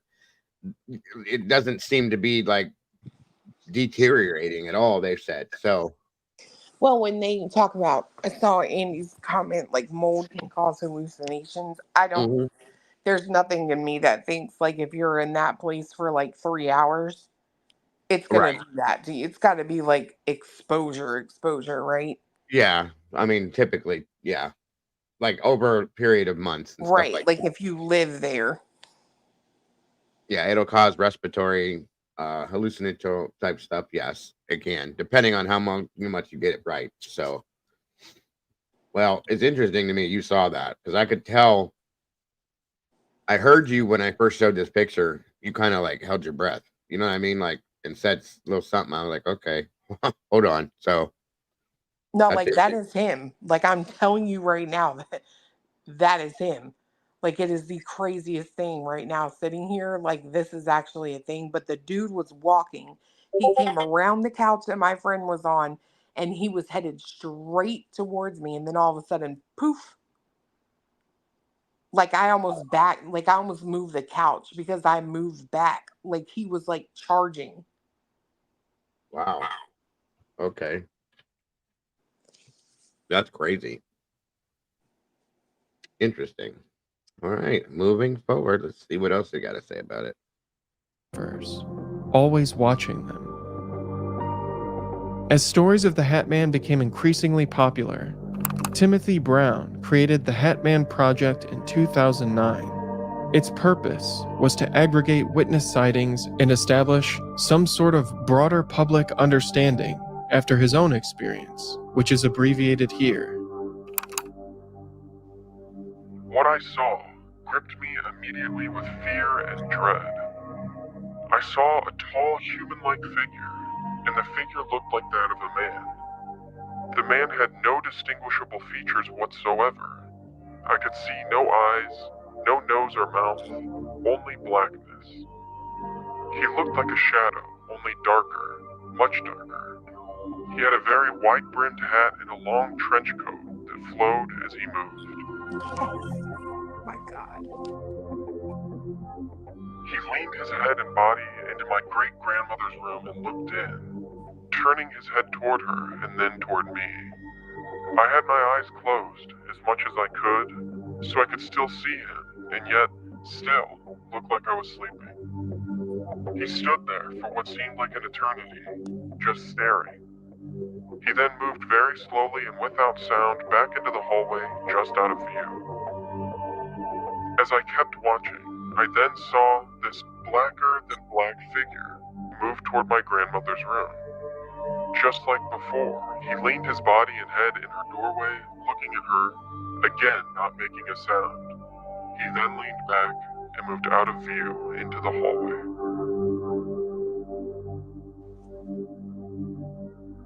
Witnesses began posting consistently on the site in 2012. These stories are submitted via a form on the website and reviewed by Brown before publication. It's worth noting that this screening process could lead to biases during sample collection and enforce patterns that may not exist.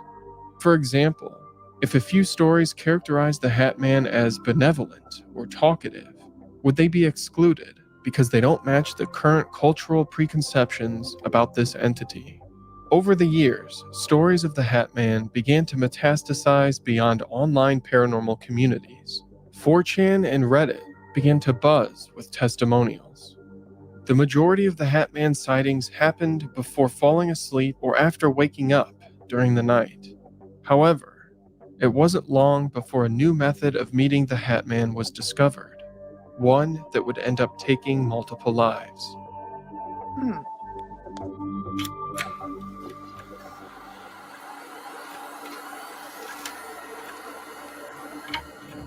The subreddit RDPH was established in 2014 to discuss the recreational and experimental use of diphenhydramine.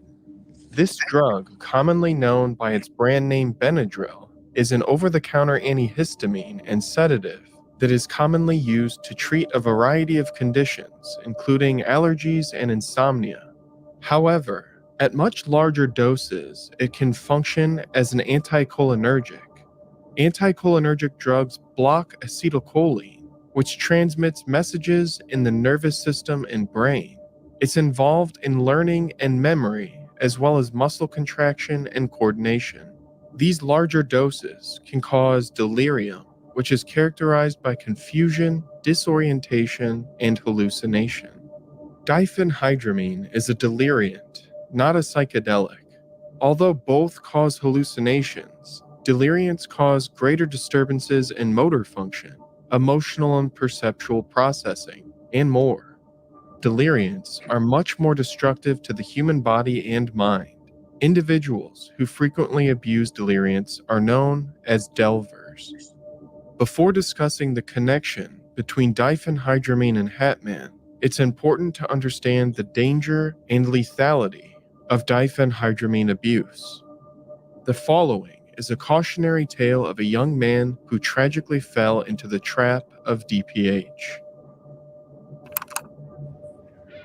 Nearly 3 years ago, the user, tired of people faking too, created his first post titled, "How has DPH affected your life?" While this post and many others have been removed by moderators, they have been copied and pasted elsewhere. TOPF2 was interested in exploring hallucinogenics, but didn't have the money or means. He searched for cheap and legal alternatives, and tragically, he began to experiment with diphenhydramine. His addiction arrived swiftly, and his first post reads as follows. I did not end up taking DPH until February 15th, 2019. My first trip was on 450 milligrams, and it was horrible, honestly. I wasn't smart about it at all. I remember taking it with 6 cans of beer around 11 p.m. under some random highway. I remember walking aimlessly around town, kept falling, kept slurring my speech, and ended up asking the local PD to drive me to the ER. It was pretty stupid of me, but anyways, since February 15th, I've probably ingested over 1,000 pills of DPH, and my tolerance has gotten extremely high.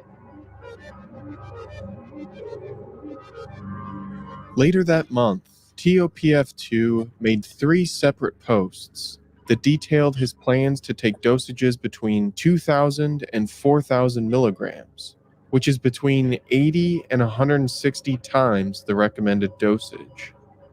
These posts reflect a great deal of personal despair and self-loathing, explicitly stating that he is unworried about his chances for survival at these high dosages. He was offline for 3 months, but eventually returned with a progress update on his addiction in the following post. For all the newbies and curious people that want to try DPH, I highly recommend y'all quit before you start, or quit now before it gets very bad.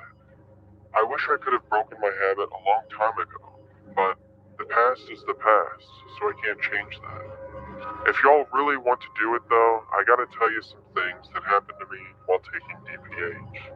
DPH has landed me in the ICU, intubated and comatose from dangerous heart arrhythmias, severe respiratory depression, and seizures 3 times in the past year.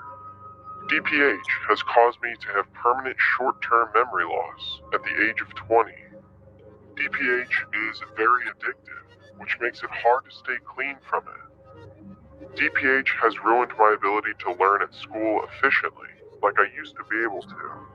and it has made it very hard for me to perform well at my job. Over the next 7 months, he continued to post about trip dosages of 1.5 grams and higher, memes about diphenhydramine addiction, and polls to connect with other users.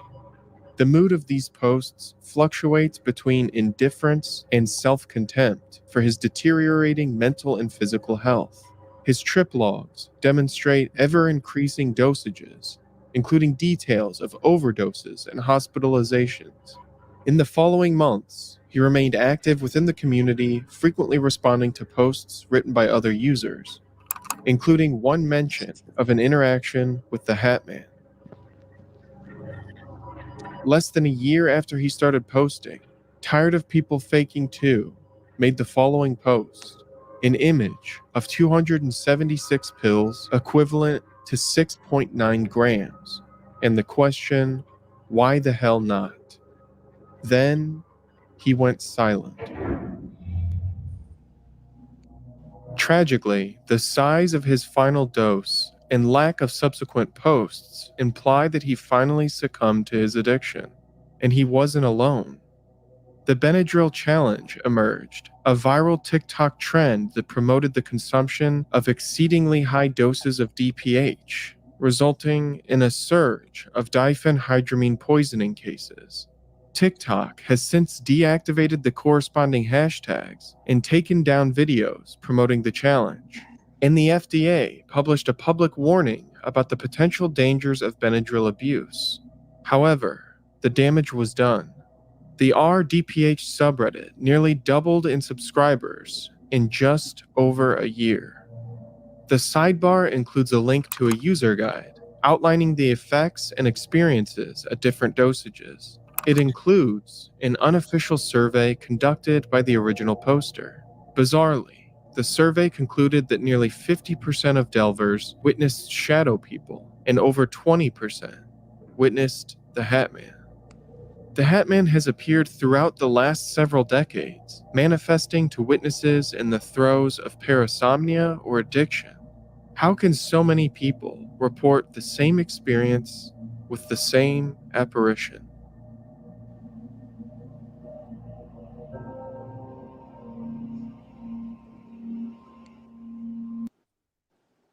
Okay, before we step forward, that is crazy. I've heard stories about Benadryl and that kind of thing. Clue claims she saw it upright on her feet I during the was day, not high. and no Benadryl was involved, and same with Leslie. So, And I was sitting down, by the way, or on a sorry, couch. I meant not in bed because somebody asked if you were. It Oh, yeah, happened. no. So yeah. And there it is. You know what I mean? That's interesting. Now, the Benadryl thing I've heard. See, here's the thing: the creature, she had a problem with Benadryl because she had allergies, but I think she enjoyed the effects of a little overdoing the Benadryl and was taking it a lot. She never claimed any of these things, but she did have other issues from it. So it's interesting. I knew I have bad allergies, and when I would take Benadryl, you kind of feel like, hey, what's up? You know what I mean? So it's kind of crazy to think that it can do these things to you, but damn. And this is something that's illegally sold over the counter, folks. It does not do that to me. That's crazy. Oh, when I used to take, it said take 1 to 2 pills per your symptoms every so often. I would take 2 because I had bad allergies. Ooh, I'll tell you right now. Yeah, I was floating. Now, you know, you get to that point where you're super tired, but your body don't want to fall asleep, and you just kind of feel good. You know what I mean? And you're ready to go out at any time. That's how I felt on that shit. So it's like, nope. But to take enough shit to see these things, sorry, that pink stuff can fly away all at once too. I ain't taking it. And I think it does depend on the dosage, mystery. I'll be honest with you. Sudafed and NyQuil, yes, same. Those were the other things that the creature liked to take. The NyQuil, especially. So it's obviously that these things affect a certain part of your brain that, you know, but there's people seeing this Hat Man without having these this drug in your system. So that says something to me. Okay, maybe it's something that your mind is producing naturally. No, bro. No, like that thing was. It was What? like you in a hat walking towards me. No, I understand, but I'm saying there's something in our brains that will give us a natural ability to see something. Okay, so you're seeing it in real life. I believe you. I do believe you. Okay, because I know you are not going to come out and say something and be as serious as you were about seeing that and not see it. Period. That's all there is to it. So it's quite interesting, and I would really love to see that picture. Now, that tells me that the two of you that have seen this thing, or however many have seen it, have the ability to see these things and have an open mind, in my opinion. And that's kind of to see something like that would scare the shit out of me. I'll be honest with you. Trazodone, no more, never. It may not be an opioid. No, shit fucks me. Oh yeah, I got you, mystery. I get it. So it's very interesting. How do we see the same guy? That's what I'm getting at, Leslie. That's what's interesting to me. If you both have seen the same thing in completely different places, that's what's crazy about this. Okay. I don't know, but I hope I never see it again. Like it ain't much that like scares me, but that like I could hear it in it your was voice. terrifying. I could hear it in your voice. Agreed. It's terrifying when you see that thing standing over you when you're falling asleep. Agreed. I would be. I would probably go pee on myself. I'll tell you right now. No lie. And that's a thing. Sony's right. I've heard the stories in different variations from different cultures. It's crazy. So it gotta be something relative to something important, in my opinion. You know what I mean? So on we go. David James with the drop bears in Australia, right? Here we go. There are several theories that may explain these terrifying sightings, ranging from the natural to the supernatural. Many of the eyewitness accounts. Let me ask you that then, Clue and Leslie, both, based on what Andy just said. Then that's interesting. She said, and Andy's talked to me. She's seen a lot of shit and experience and things like that. At the very last part of her sentence is, it's the feeling that comes with it when you see him. Did you have other than just general fear? Did you have a specified feeling, Clue? It was you like almost like a dread, like a scary, like, oh shit. Like I don't know, like this might be the end or something. Okay. It was like very threatening. How about that? That makes sense. It does. Moonchild said yes. And Molly said yes. That makes okay. And you know he can see you and is watching. See? Andy says it's horrible. Like someone's staring. Okay, I get it. You guys are scaring me now. Shit. Take place in the middle of the night, with the Hat Man appearing in the bedrooms of those who are either falling asleep or waking up. Subsequently, a common explanation for the Hat Man and his earlier archetypes is sleep paralysis. During REM sleep, skeletal muscles in the body are naturally paralyzed through GABA and glycine neurotransmitters acting on motor neurons. This function is likely meant to prevent injury during a dreaming experience. Sleep paralysis is an eerie phenomenon that occurs when a person is conscious but still paralyzed.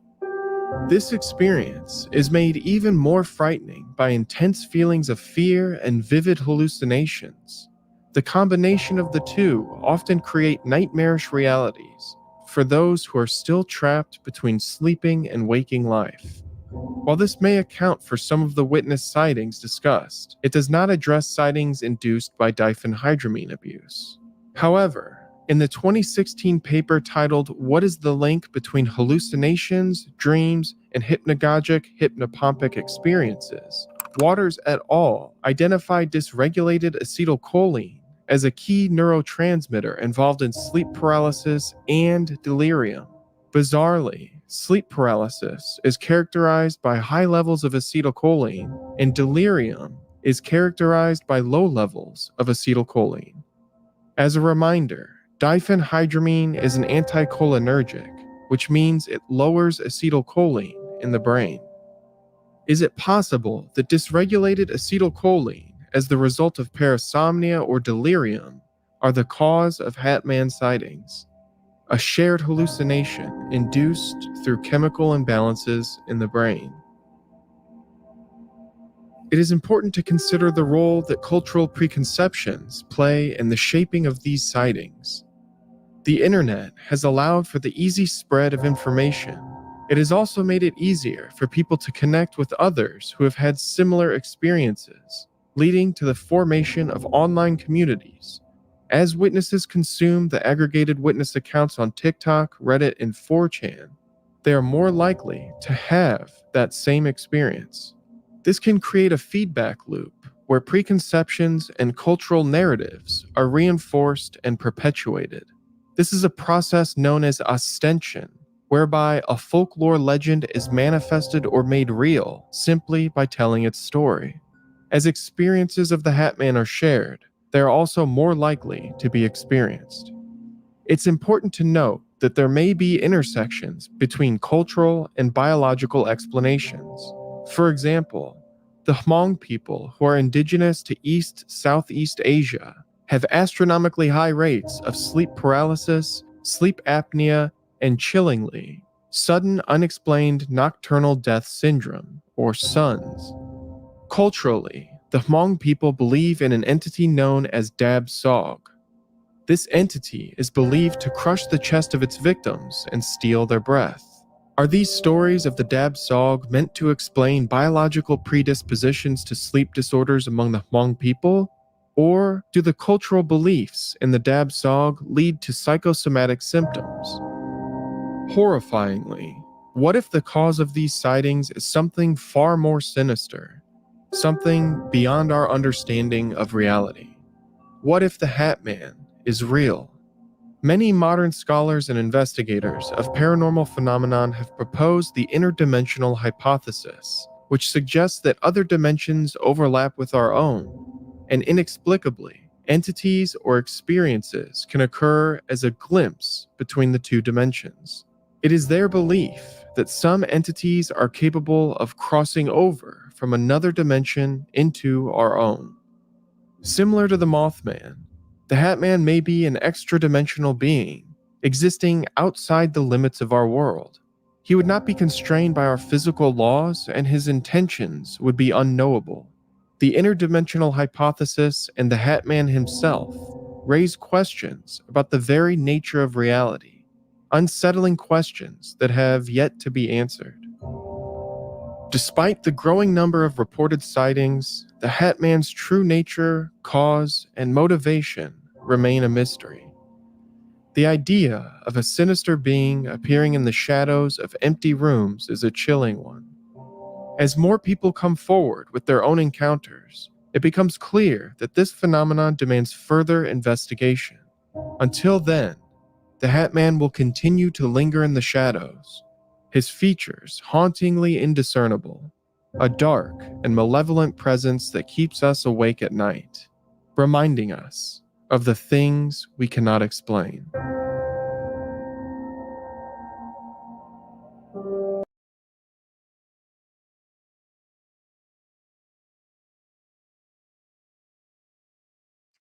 Okay, so now it's time to watch cartoons, everybody.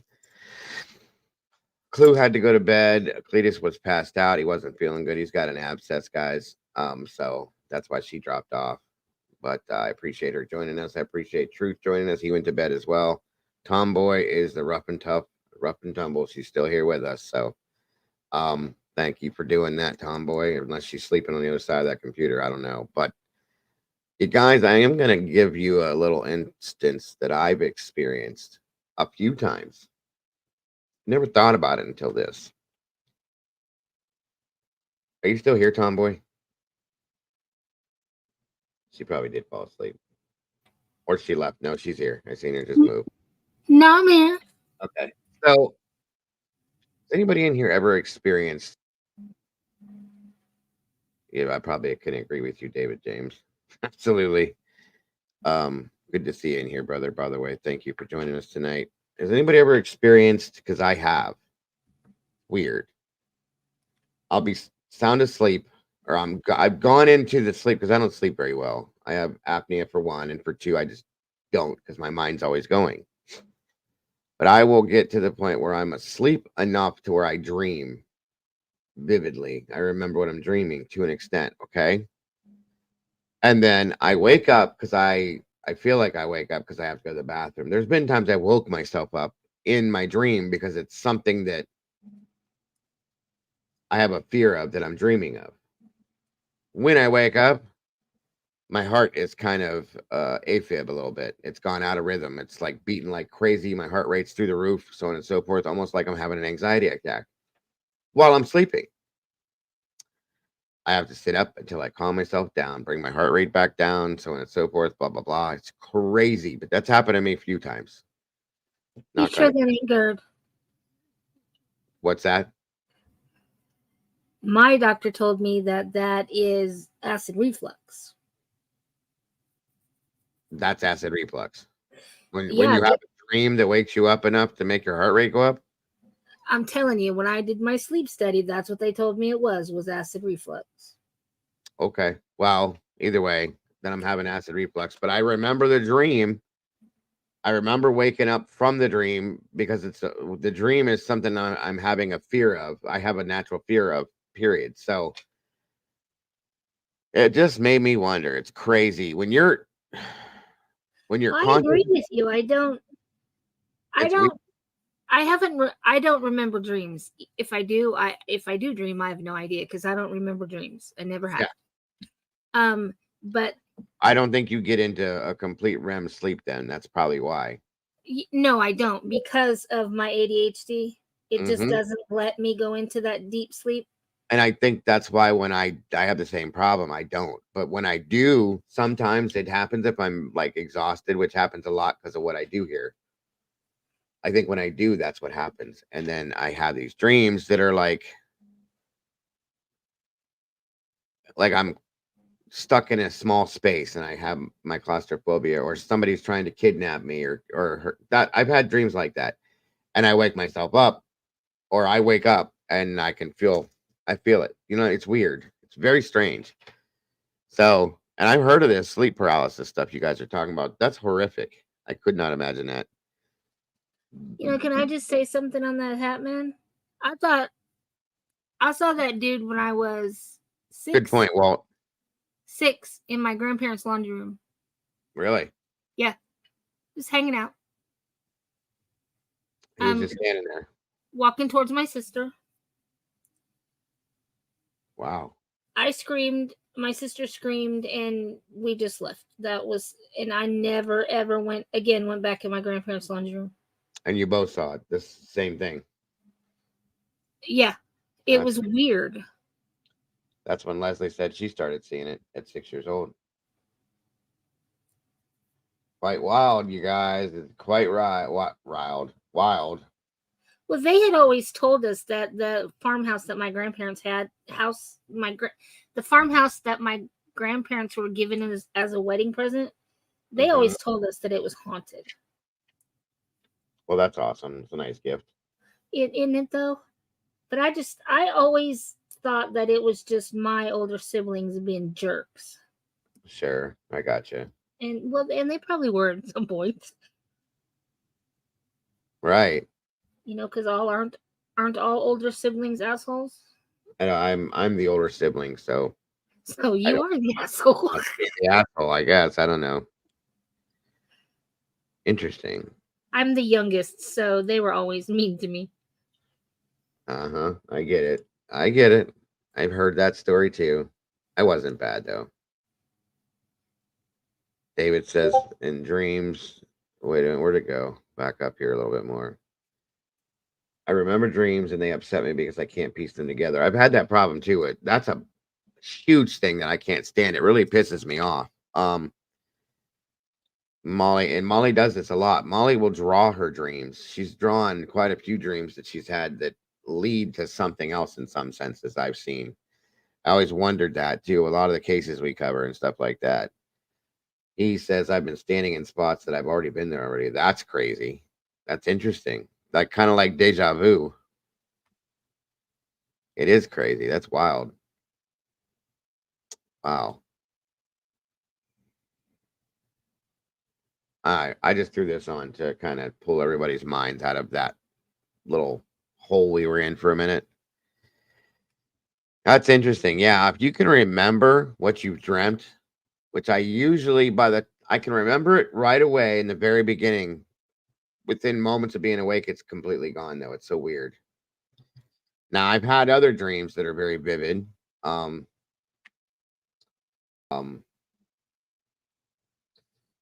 I've had a couple of dreams that it was like I was right there with about my ex, the creature. Of course they're bad dreams. Just wild stuff. It's crazy the way our mind works. Really crazy. Lucid, yes, Sony, lucid. Very, very lucid dreams. Yeah. Like I've had dreams that have been so lucid that I can smell things and see things and feel things. Like literally feel certain things. It's very, very crazy. Yeah, thank you. Deja vu like that, it means something.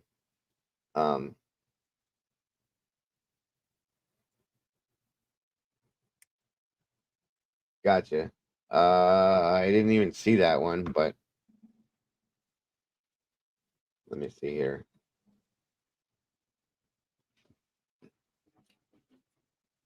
Again, I hope you guys have been entertained this evening so far. We got a little time left. Appreciate you guys supporting me, being here. Thank you to anybody that has donated to the links on the screen there. That definitely helps in a lot of ways. I appreciate that very much. I appreciate all the likes. I appreciate it all, guys. We hit, by the way, just to keep you guys up to date, we are at 9,050 something. We're almost at 10,000 subscribers, guys. That's all because of you. It's amazing, and I really appreciate every one of you guys for that. God bless you all. The hell? I spoke to Hatman. Really? No, thank you. That I'm out of that one. No, Yeah, no, I definitely don't want that conversation. ain't speaking to nobody. Oh, I don't like people, let alone ghosts. This is another story about somebody that took the Benadryl, so I'm not going into that one. Hold on.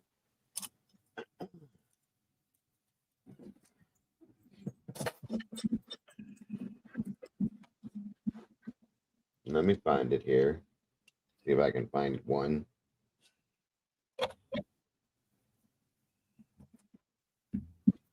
Let me see. Hold on a minute, folks.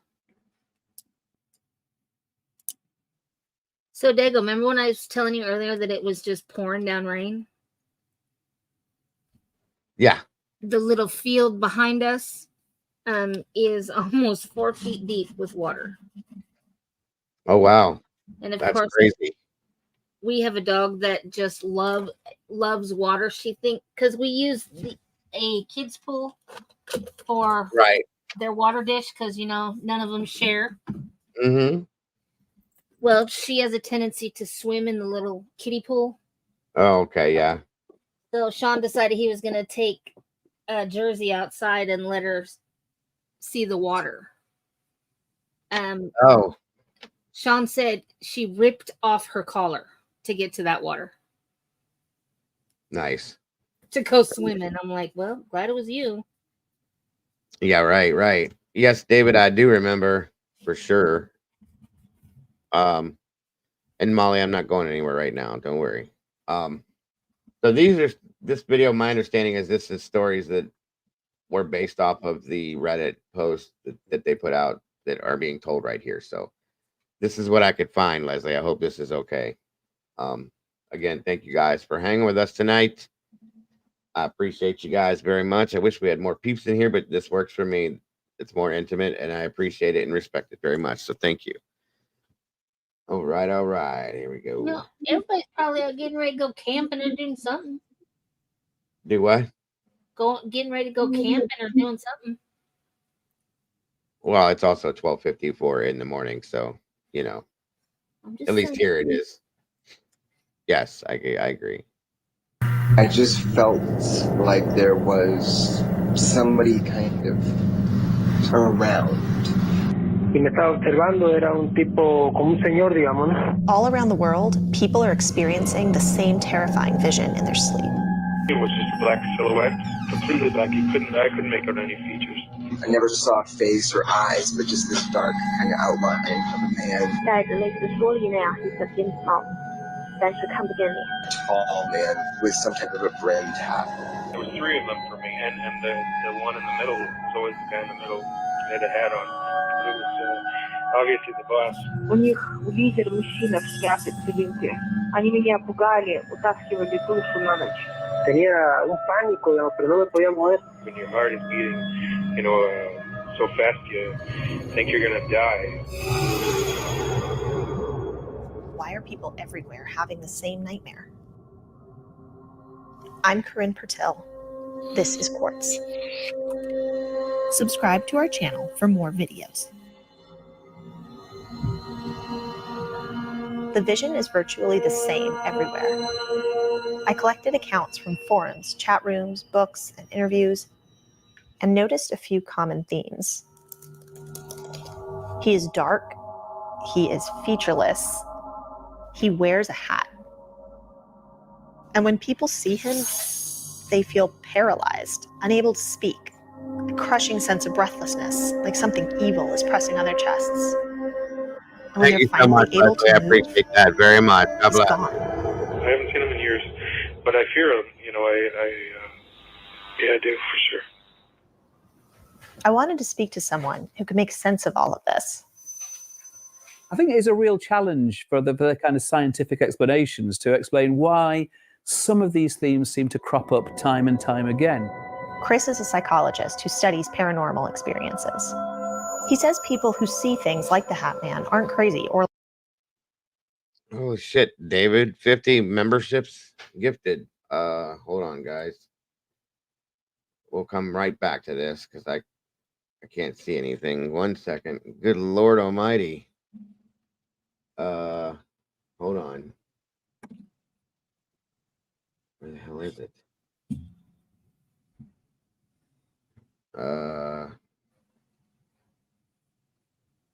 Okay, so Jesus, Amity, thank you so much, sir. Okay, looks like Mystery, DL, Aaron Estes, Amethyst Snore, Victrola, Jenny Smith, Heather Newman, Beth Wagner, Lisa Vallejo, Leslie, woke up in 84, Sunshine, Kate Pruitt, Bombshell, Becky Strider, Mystery, Polly Pepper, Sweet Melissa, Lil Bit, Jessica, Diane R, Salty Grace. Holy hell, there's a lot. Clue. I thought she went to bed. Clue. Thank you. Dahlia, Carrie Persula, Peppermint Tea, Brian's Bry Guy, Peaches, Granny Grunt, Catherine. Nope, not today. Is there more? All of you guys got memberships gifted. Thank you, David James, very much. Summer Vibes, Miss Dakota, Fat Baby Toodles, APRN 35, Jessica, Diana, everybody, all you guys. Thank you so very much, David. I appreciate you so much, my brother. Very much appreciate it. God bless. That's a lot. Damn. It's only 50. What do you mean only? That's quite a bit, my friend. Quite a bit. Damn. God bless. I really do appreciate that. Oh, I got you. No problem, Clue. I appreciate you still being here. It's a wonderful gift, sir, and welcome to all the people that are in the sauce with us. If you're already here, welcome back, and if not, welcome. It's great to have you here. Hell, that was almost everybody that was in the room. Lord, thank you again, sir. Okay. I will never get one. I swear to God. Do you have that turned on down there? Yeah, It's turned on. It just doesn't work. I don't know. Let me see. I don't know why. I don't know. I was in a chat remember? I was in a chat the other night, and somebody gifted themselves one. I didn't even know you could do that. So it was interesting. All right, let me see if I can get this back up for you guys. Sorry. God bless, David. Much love, and I very much appreciate it more than you know, sir. Thank you, thank you, thank you. Have a good night, JoJo.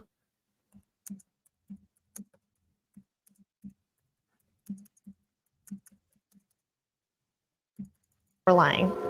That fear and that vision is real, but the explanation has a lot more to do with culture than ghosts. If you look at the way it's interpreted across different cultures, that's absolutely fascinating because you've got the same core experience, but it's kind of got this cultural overlay.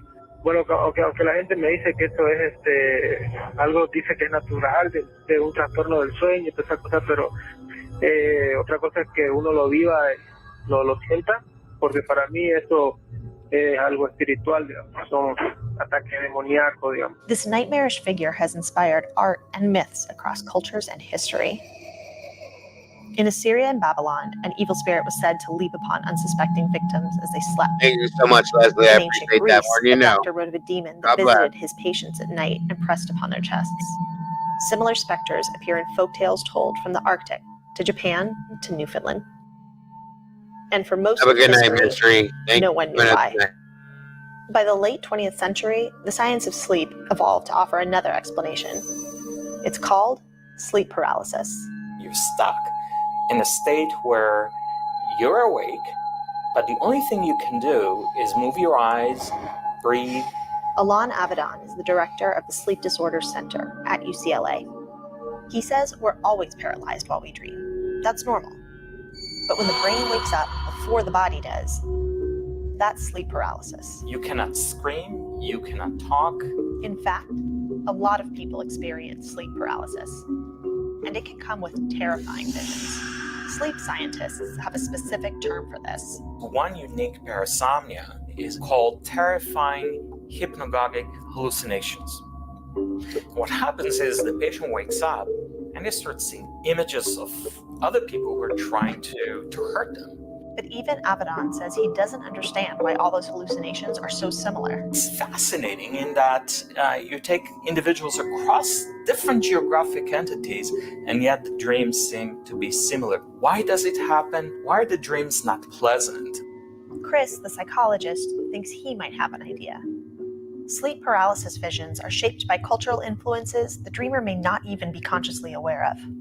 For example, that man in the hat looks an awful lot like a figure we've come to associate with horror. Who the hell is that? The Hat Man, when I sat and thought about it, the thing that came to my mind was Freddy Krueger and the kind of Nightmare on Elm Street films were actually directly inspired by sleep paralysis. This notion that you can be attacked when you're asleep, that's when you're vulnerable. And of course, Krueger wears a hat. There's still no definitive answer for why some people see these shadowy visitors. But those who do don't have to be haunted by them forever. Treatment for this is to have the patient relive and re-experience the hallucination during wakefulness, during the day, and begin to imagine positive emotions or associate positive emotions with that image. In truth, there is no stranger lurking in the corners of our rooms at night. The Hat Man is only in our minds, and that may be even scarier.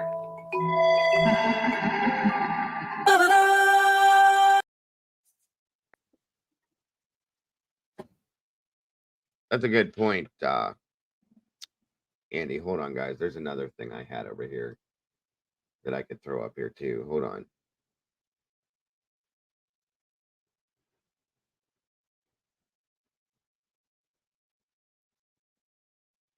I think this was the other one.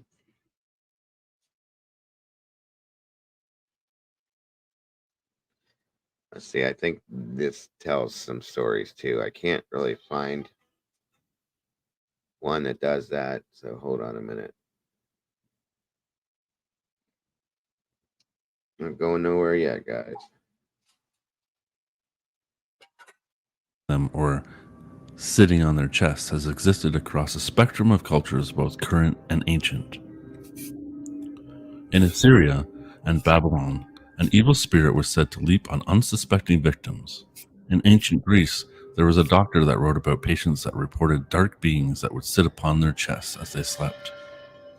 Several other ancient cultures spoke of a dark being sitting on them while they slept. For example, in European folklore, this phenomena was attributed to a night hag or a nightmare, a supernatural creature that would sit on the chest of the sleeper and cause terrifying dreams. In some parts of Brazil, there was a legend of a pesadeira, a creature with long fingernails that would trample on the chests of those who slept. In Catalonia, Spain, there was a tale of a pasanta, a black animal that would invade people's homes and sit on their chests while they slept. But one of the scariest and most reoccurring of these shadow beings is the dark figure that is seen wearing a brimmed hat.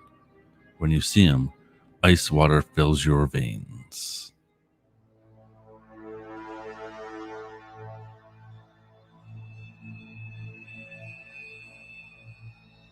Good night, Wildfire. Thanks for joining us. These are some of the experiences of people seeing the Hat Man, and they go as follows. I've experienced it 3 times in my life. The second time was definitely the most terrifying. I saw it sitting on the far corner of my bed and watched it walk over to the side where I was. I tried screaming as loud as I could, but it felt like my mouth was glued together. It felt like it went on forever. I tried closing my eyes tightly and then opened them up, but it was still there, just standing on the side of the bed.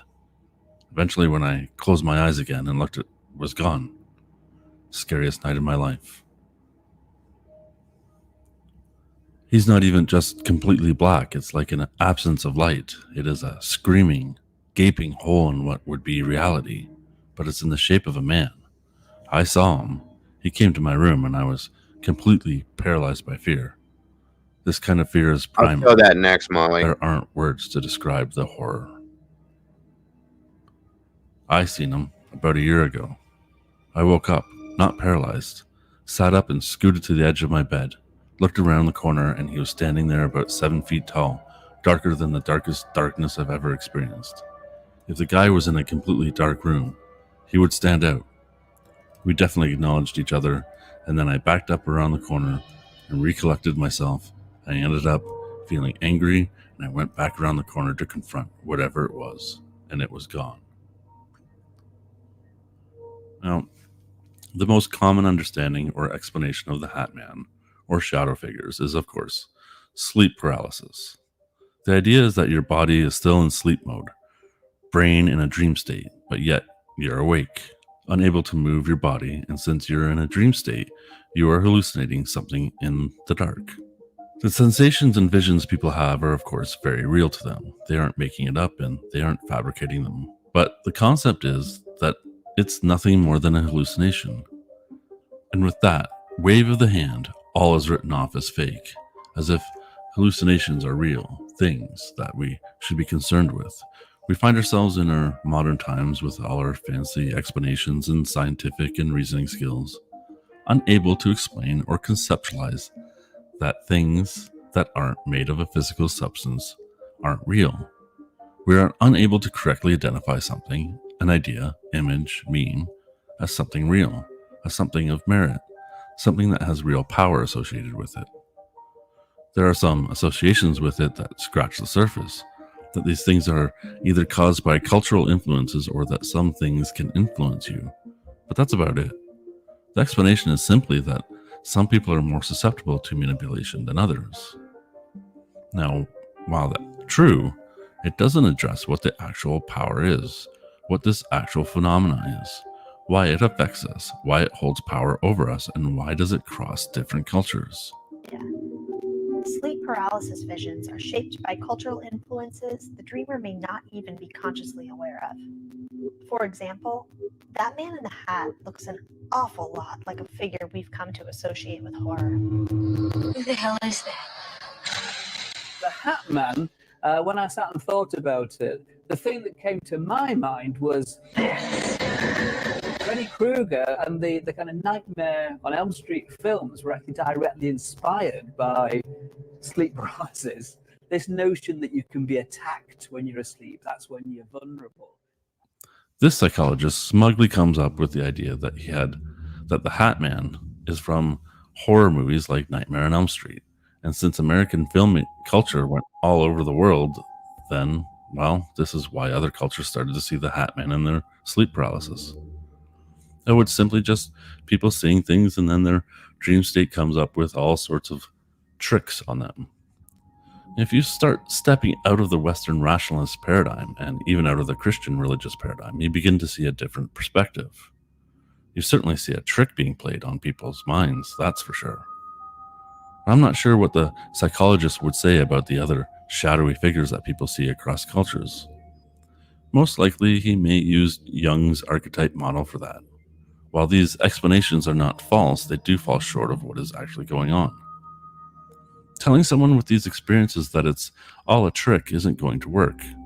If you have a religious person thinking that demons are coming after him in his sleep, then demons are coming after him when he is asleep. If a rationalist thinks that his subconscious is playing tricks on him, and something in his unconscious is trying to tell him something, maybe a repression of some trauma, then that too is what is actually happening. It is at this point where you have to ask yourself again, what is real? If real is only what you can smell, touch, and taste, then things like air, atoms, cells are not real either, until they, of course, become real when you can see them with technology. It's obvious that a tree is real for you if you walk into it. You'll be greeted with all sorts of odd sensations. But if any experience feels real and is experienced, then that is real. To imply that something is fake or illusory is a mind trick, a fairy tale to tell you everything is okay and there is no need to feel afraid. There are no monsters under your bed. They don't really exist. But they do exist. There are monsters under some people's bed. There are shadow hat men standing over people's bed while they sleep, are in a sleep paralysis, and the hat man does torment them. What is the point in saying that the old hag that creeps into your room at night when you sleep sits on your chest when you are frozen and torments you, leaving you traumatized and scarred, that this may be some neurological disorder? Well, one cynical way of looking at it is that it's a surefire way to get you to buy the pharmaceuticals to make it stop. There's something even more to it, because there's a concerted effort to get you to not believe in things that you are actually experiencing, to not believe what you are seeing and hearing and feeling, to not believe that something is communicating or tormenting you on some level. And you should ask yourself, why? Some of the treatments to seeing the Hat Man or other shadow figures is to have the victim relive those hallucinations in the daytime and purposely associate positive attributes to them. This is, of course, said in perfectly reasonable tones. And I have to laugh because what psychology is saying here is, of course, magic. You are breaking a curse, hex, or removing a demon from yourself or environment. It is simply no different. It's just one magician's method for breaking a spell. The occult has been demonized for a couple of reasons, and one of them is to remove the power from you, so that you do not practice having power over your own lives, and that you rely on trusted officials and doctors and science, otherwise known as the establishment, leaders, and you must come to them to have magic practice for you. People who have awakened to these tricks see through them. They step out of the path of the flock of sheep, and they can then see exactly what is happening. The subconscious is extremely powerful, and those that control yours control you. It is your birthright to control your own, and you are conditioned to go along with the status quo and be guided subtly or not so subtly, depending on what pressure and influence is being applied to you. One video on the Hat Man ends the video by saying, "The Hat Man isn't real. He's not really in our bedrooms. He only exists in our minds." And that might be even scarier. And the statement is so close to the truth and yet so far away, for there is this division between mind and matter. a division that makes no cognitive sense. Mind exists in this reality. Imagination is a thing in this reality. It interacts with this reality. It is a very real thing. It manifests very real things, both concrete things and powerful ideas, entities, or situations. To call these things not real is a complete and utter fallacy, and one that has caused a great distress on the people of this planet. It's a form of one gigantic gaslighting campaign, one designed to make you think or worried that you might be insane or going insane. Like, oh my god, you actually think a demon sits on your chest? Like, have you lost your mind? Archetypes and mythic symbols have a deeper meaning than just some fantasy story that so-called lesser evolved people came up with to categorize the world they didn't understand. On the other hand, it would seem that it is us who doesn't understand the way the world works and what lies beyond the veil. If we discuss the Hat Man in particular, we can ask, why do people all over the world see a man in a hat? These days, people don't usually wear hats with brims or top hats or pointy hats. And we have our movie explanation already. The movie explanation is the same as the cultural memeing. It is socially spread through telling of stories and descriptions, and it spreads. So the image frightens and imprints on people who hear it, and some of them start seeing it, and so on and so on. Sort of like a spell that's been cast. Wink, wink. We do not understand just how our minds connect. We think of them as very distinct because we usually are all up in our own conscious brains, and we know or think that we know that the thoughts are all ours, and different than the others you see having thoughts of their own. But we simply don't know if there's some underlying connectivity through the subconscious. It is fairly recently that it's been discovered that trees communicate with other plants, and trees in their vicinity, connected through roots under the ground, there is a network of information being transmitted, and the trees will drop acorns where the soil is more fertile, move their seeds away from exactly, green-eyed. etc. Now, we don't know if there's a more connected network between all of our subconscious brains, nor do we know if there are actual entities that exist on different planes of existence that maybe are also connected to this network as well. If there are other beings, then suddenly the idea of an entity showing up in your room at night means there's an entity showing up in your room, and it's not all in your head. And we know that we can plant seeds in people's heads to get them to unconsciously act the way we suggest them to. So the reality of a hex can be quite real too. For a hex isn't some supernatural entity coming down and messing up your life. It's your subconscious being hijacked by someone else and making you mess up your own life. Of course, it also could be a supernatural entity coming down at the command of someone else. It really all depends on what you want to believe.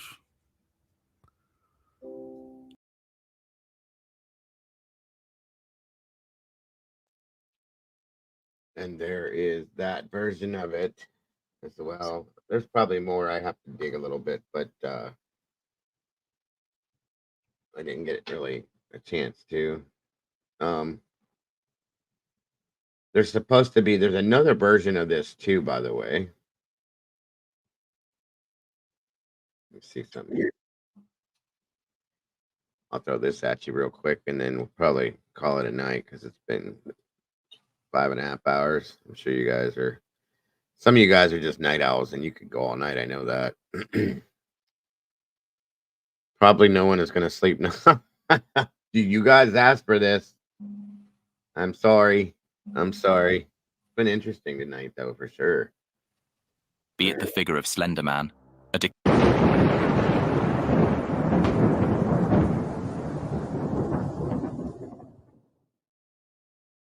you find yourself lying in bed, with a faint moonlight casting a gentle glow on a small area of your room. Abruptly, you awaken, but to your dismay, you discover that you are unable to move, completely immobilized. And there it appears before you, an indescribable terror, be it the figure of Slender Man, a decrepit elderly woman, or some other malevolent being with an otherworldly appearance, mere feet from where you lie. The mainstream explanation is that it's entirely physiological that our minds enter a hypnagogic state. It's what happens when the sleeper's still aware mind is faced with dream images.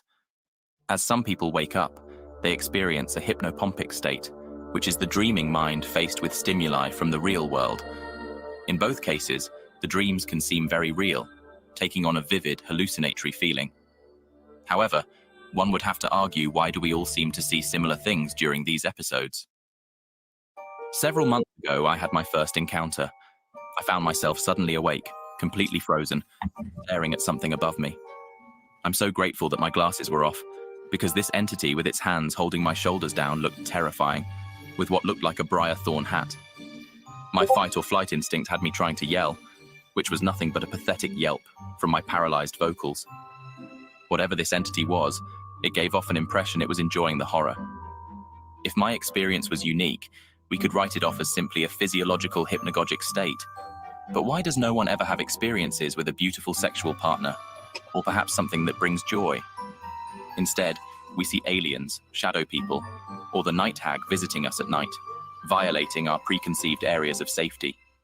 In South America, a being called the Pizdera, or she who steps. Awesome green-eyed This being thing. is described as a tall, skinny old woman with long, dirty nails, a long nose, and glowing red eyes. In Japan, sleep paralysis is called kanashibari. The term is rooted in Buddhism. Long ago, it was believed that Buddhist monks could use magic to paralyze others. Broken down into its literal Japanese meaning, kana means metal, and shibari means to bind, to immobilize as if bound with metal chains. In the Middle East, there is jinns, which is said to be a spirit-like entity that torments people when their bodies are in the state of paralysis. Cambodians and other Southeast Asian cultures widely believe that their sleep paralysis episodes are the results of visitations from ghosts. But not any old ghosts. Specifically, ghosts that push you down. Regardless of if it's all folklore, scientific, or demonic possession, one thing is for certain. No one ever has a good experience from sleep paralysis. Let's take a look at stories shared by others with terrifying experiences.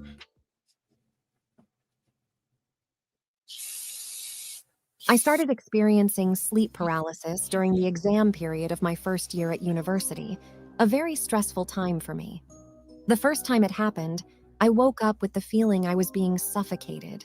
My bed was literally swallowing me up. The more I panicked and the faster my pulse and breathing became, the quicker I disappeared into the bed. I couldn't move a muscle, and my attempts to scream were silent. After I calmed myself down, I kind of drifted out of my paralyzed state and woke up completely. The second time it happened, I awoke to see a very tall man standing by my door, holding something behind his back and moving towards me very slowly. Once again, I couldn't move and couldn't make a sound. It is definitely the most terrifying experience.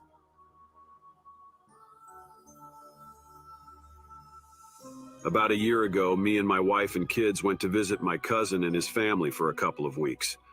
While we were in North Carolina at my cousin's house, him and his wife told us countless stories of having sleep paralysis and coming face to face with a night hag. They described it as a woman with long, floating black hair, pale skin with a purple aura too, her that was trying to attack them. They woke up with scratches and bruises and showed me the pictures. When we came back home to Virginia about a couple weeks later, I was sleeping on my side and my wife was laying next to me. I suddenly woke up and couldn't move, speak, or anything at all. My vision was blurry, then it started to clear up. When it cleared up, I saw what I believe was the night hag my cousin and his wife had been encountering. It never messed with me in any way, but it hovered over my wife for a couple minutes. I saw it whispering in my fiance's ear and caressing her. I was terrified. It knew I was looking at it, but it never acknowledged me. I eventually fell back asleep. When I woke up the next morning, I told my fiance, and she said she was having bad dreams that night, and when she looked at her body, she had scratches. I heard some kind of whisper very close to my ear. It was really fast-paced and gibberish. When I opened my eyes to know what the heck that was, I saw an old woman hovering face to face about 1 inch away of my face.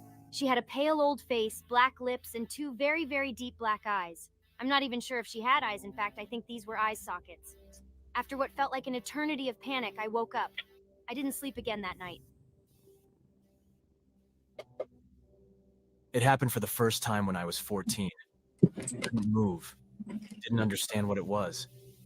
My most prominent time having to experience sleep paralysis was last year while lying in bed. I fell asleep pretty quick, but then woke up with the pressure of a hand on my right shoulder. When I could turn around, I saw the old hag. She had long, craggy gray hair, a pale greenish face, a long nose, and, creepiest of all, her eyes were all black. She smiled at me, then took off. That's when I snapped out of the paralysis. I was sleeping one night when I suddenly awoke. The room was exactly as it was when I fell asleep. I couldn't move or scream. I saw an old, scary lady standing in front of my window. She quickly moved to me and started choking me. It seemed like at least 10 minutes before she let go and disappeared. I then could move and scream. I was terrified and would no longer sleep in that room.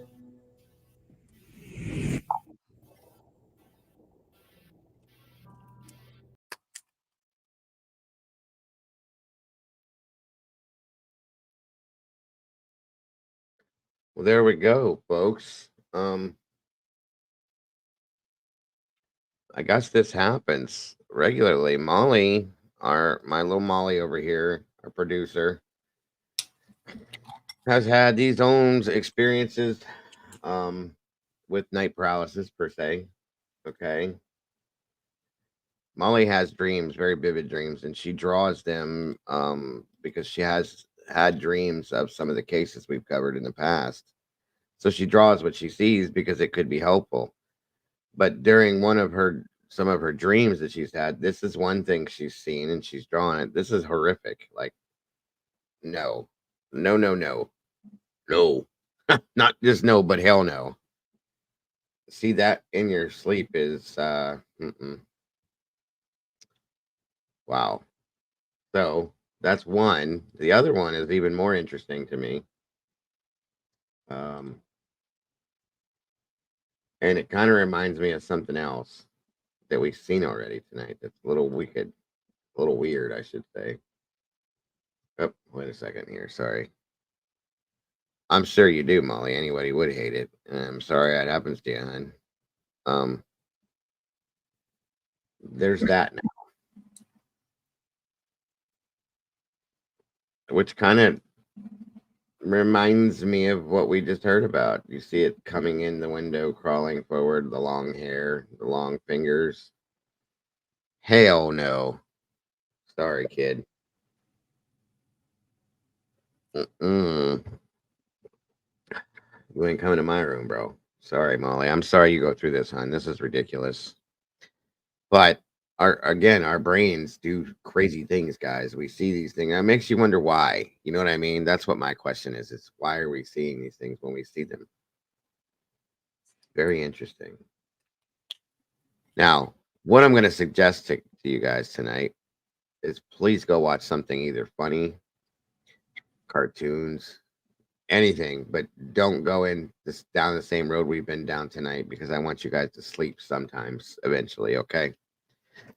I do. A lot of the stuff we've touched on tonight was very interesting. Not alone the paranormal stuff, but we went into some other things too. It was really interesting tonight. I was very impressed with it. I wish we'd have had more people in here to enjoy it with us, but it is what it is. We held steady for a long time with the same amount of people, so I'm good. Yep, there you go. Watch Adult Swim, you'll be good. Used to be my favorite. Pimple popping. Metalocalypse. What'd you say, Tom? I'm gonna go watch Pimple Popping. My wife watches that shit. I can't do it. Ugh. Yeah, that's what Molly was saying too, Deborah. They say to keep a notebook by your bed so when you dream, you can write it down before it fades. Exactly. That's what I was telling David to do because he says he forgets his dreams and he tries to piece them together. Yeah. I believe me, guys. I've had my stuff on all night too. I wear it all the time. So this is what we do on Fridays, guys, to take us away from the other stuff we do. Unfortunately, this has a tendency to be a little scary too. So it is what it is. But I hope you guys got some entertainment out of it tonight. I appreciate you guys sticking with us for going on 6 hours now. It was very interesting. It was fun in some aspects. I'll tell you what, that whole Baggins thing that we watched, that caught me off guard. Yeah, guys, if you want to check out some of the other stuff Molly's put out there, please go check out her channel. We've had the links in here multiple times. If we can drop it again for you guys that have maybe not checked it out or subscribed. The channel's called Molly Drake, but it's hard to get to. So please, if we can drop the link and click on that, that would help. I'm sitting outside in the dark smoking. I got you. Well, I hope you enjoyed it tonight, Leslie. I appreciate the input. Throwing this out here for us to check out too. And anytime you guys want to delve into something, especially on the Paranormal Fridays, throw it my direction or go at Molly or somebody else you can. Give it to them. Let them know. Let us know. Give me a heads up. I'll go find it when I can. Now, if things go right tomorrow, you guys, I don't know, 12:30, we're supposed to put out a pretty big show tomorrow. It's something we've been working on for a long time. Doodlebug has produced this. It's pretty wild. And it goes in. Thank you, Molly. There's the link to Molly's channel right there, you guys. Bingo. Go over there, check it out, subscribe if you haven't. You won't be disappointed. She's got some really cool stuff over there. Molly is the paranormal side to this channel. She produces, regulates, and moderates all of it. And that's why she does what she does. So please, if you will, go over there, check it out, subscribe, show her a little bit of love. She deserves it. She's pretty talented, guys. So thank you for that.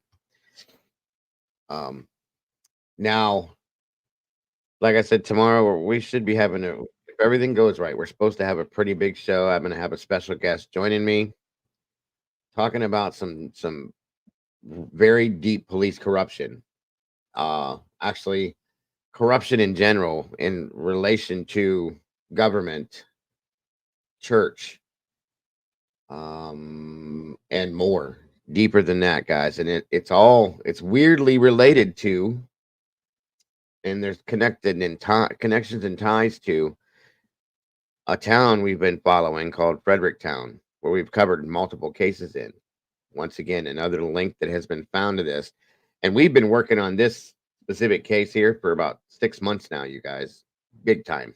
Okay. This has gone through the court systems. This goes way high.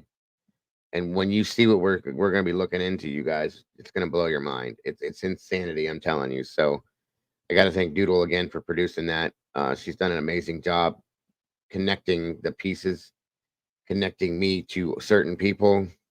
So please tune in if you have nothing to do tomorrow between 12 and 12:30. I'm going to venture to say, if not, if it changes, it'll be put out in the community post. You'll see it then. It's going to be interesting, guys, and it's going to open your eyes a lot to a lot of things. And again, like I said, the connections and ties to Fredericktown, Missouri, blows me away. It's just one more thing that tells another story all by itself. So please, if you have nothing to do, please tune in. You will not be disappointed. And it's all about awareness, folks. And the interview that I have for tomorrow, this poor lady's been through hell and back twice. Okay, that's all I can say about it. You'll see. There's going to be talk of trafficking, in senses, just too many things. So please be here. Yes, Miss Molly, you too, hun. Get a good night's sleep if you can. Watching Bugs Bunny or whatever, SpongeBob, whatever it takes. But I will see most of you guys tomorrow. Tomboy, thank you again for joining me. It's always a pleasure to have you up here. I want to thank Truth again for being part of this tonight and the insight and information he put out there for us. Clue, thank you for joining me. Who else did we have up here? 1, 2. Sing it, Diggle. What? Never mind. Did we have anybody else up here tonight? Truth, Clue, you. That's it. I think that was it. So, and thank you guys for anybody that shared any stories with us as well. Once again, David James, thank you for the memberships. God bless, brother. Thank you to anybody that has donated on these links. That helps pay the bills, guys. It keeps me coming to you guys every single day. StreamYard, internet, YouTube, all that fun stuff. It takes care of all of that, guys. So thank you for that. It's never, ever expected, but God knows we appreciate it. think that covers everything, guys. Moderators, you did a great job tonight. For those of you that are still in here, I appreciate that very much. I think I put everybody else to sleep. All the rest of you guys.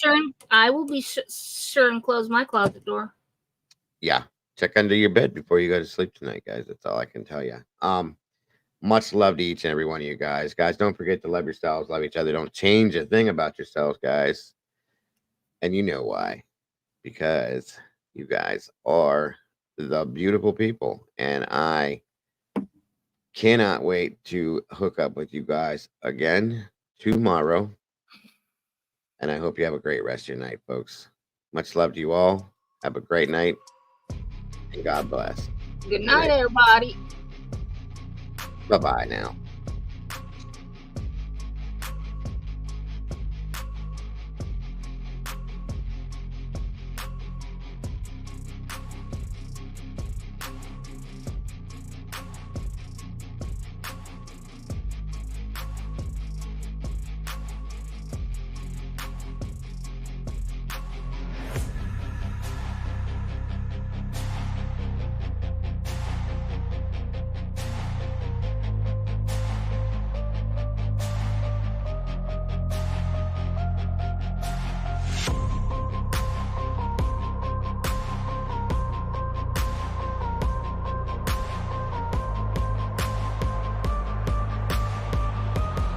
Peace.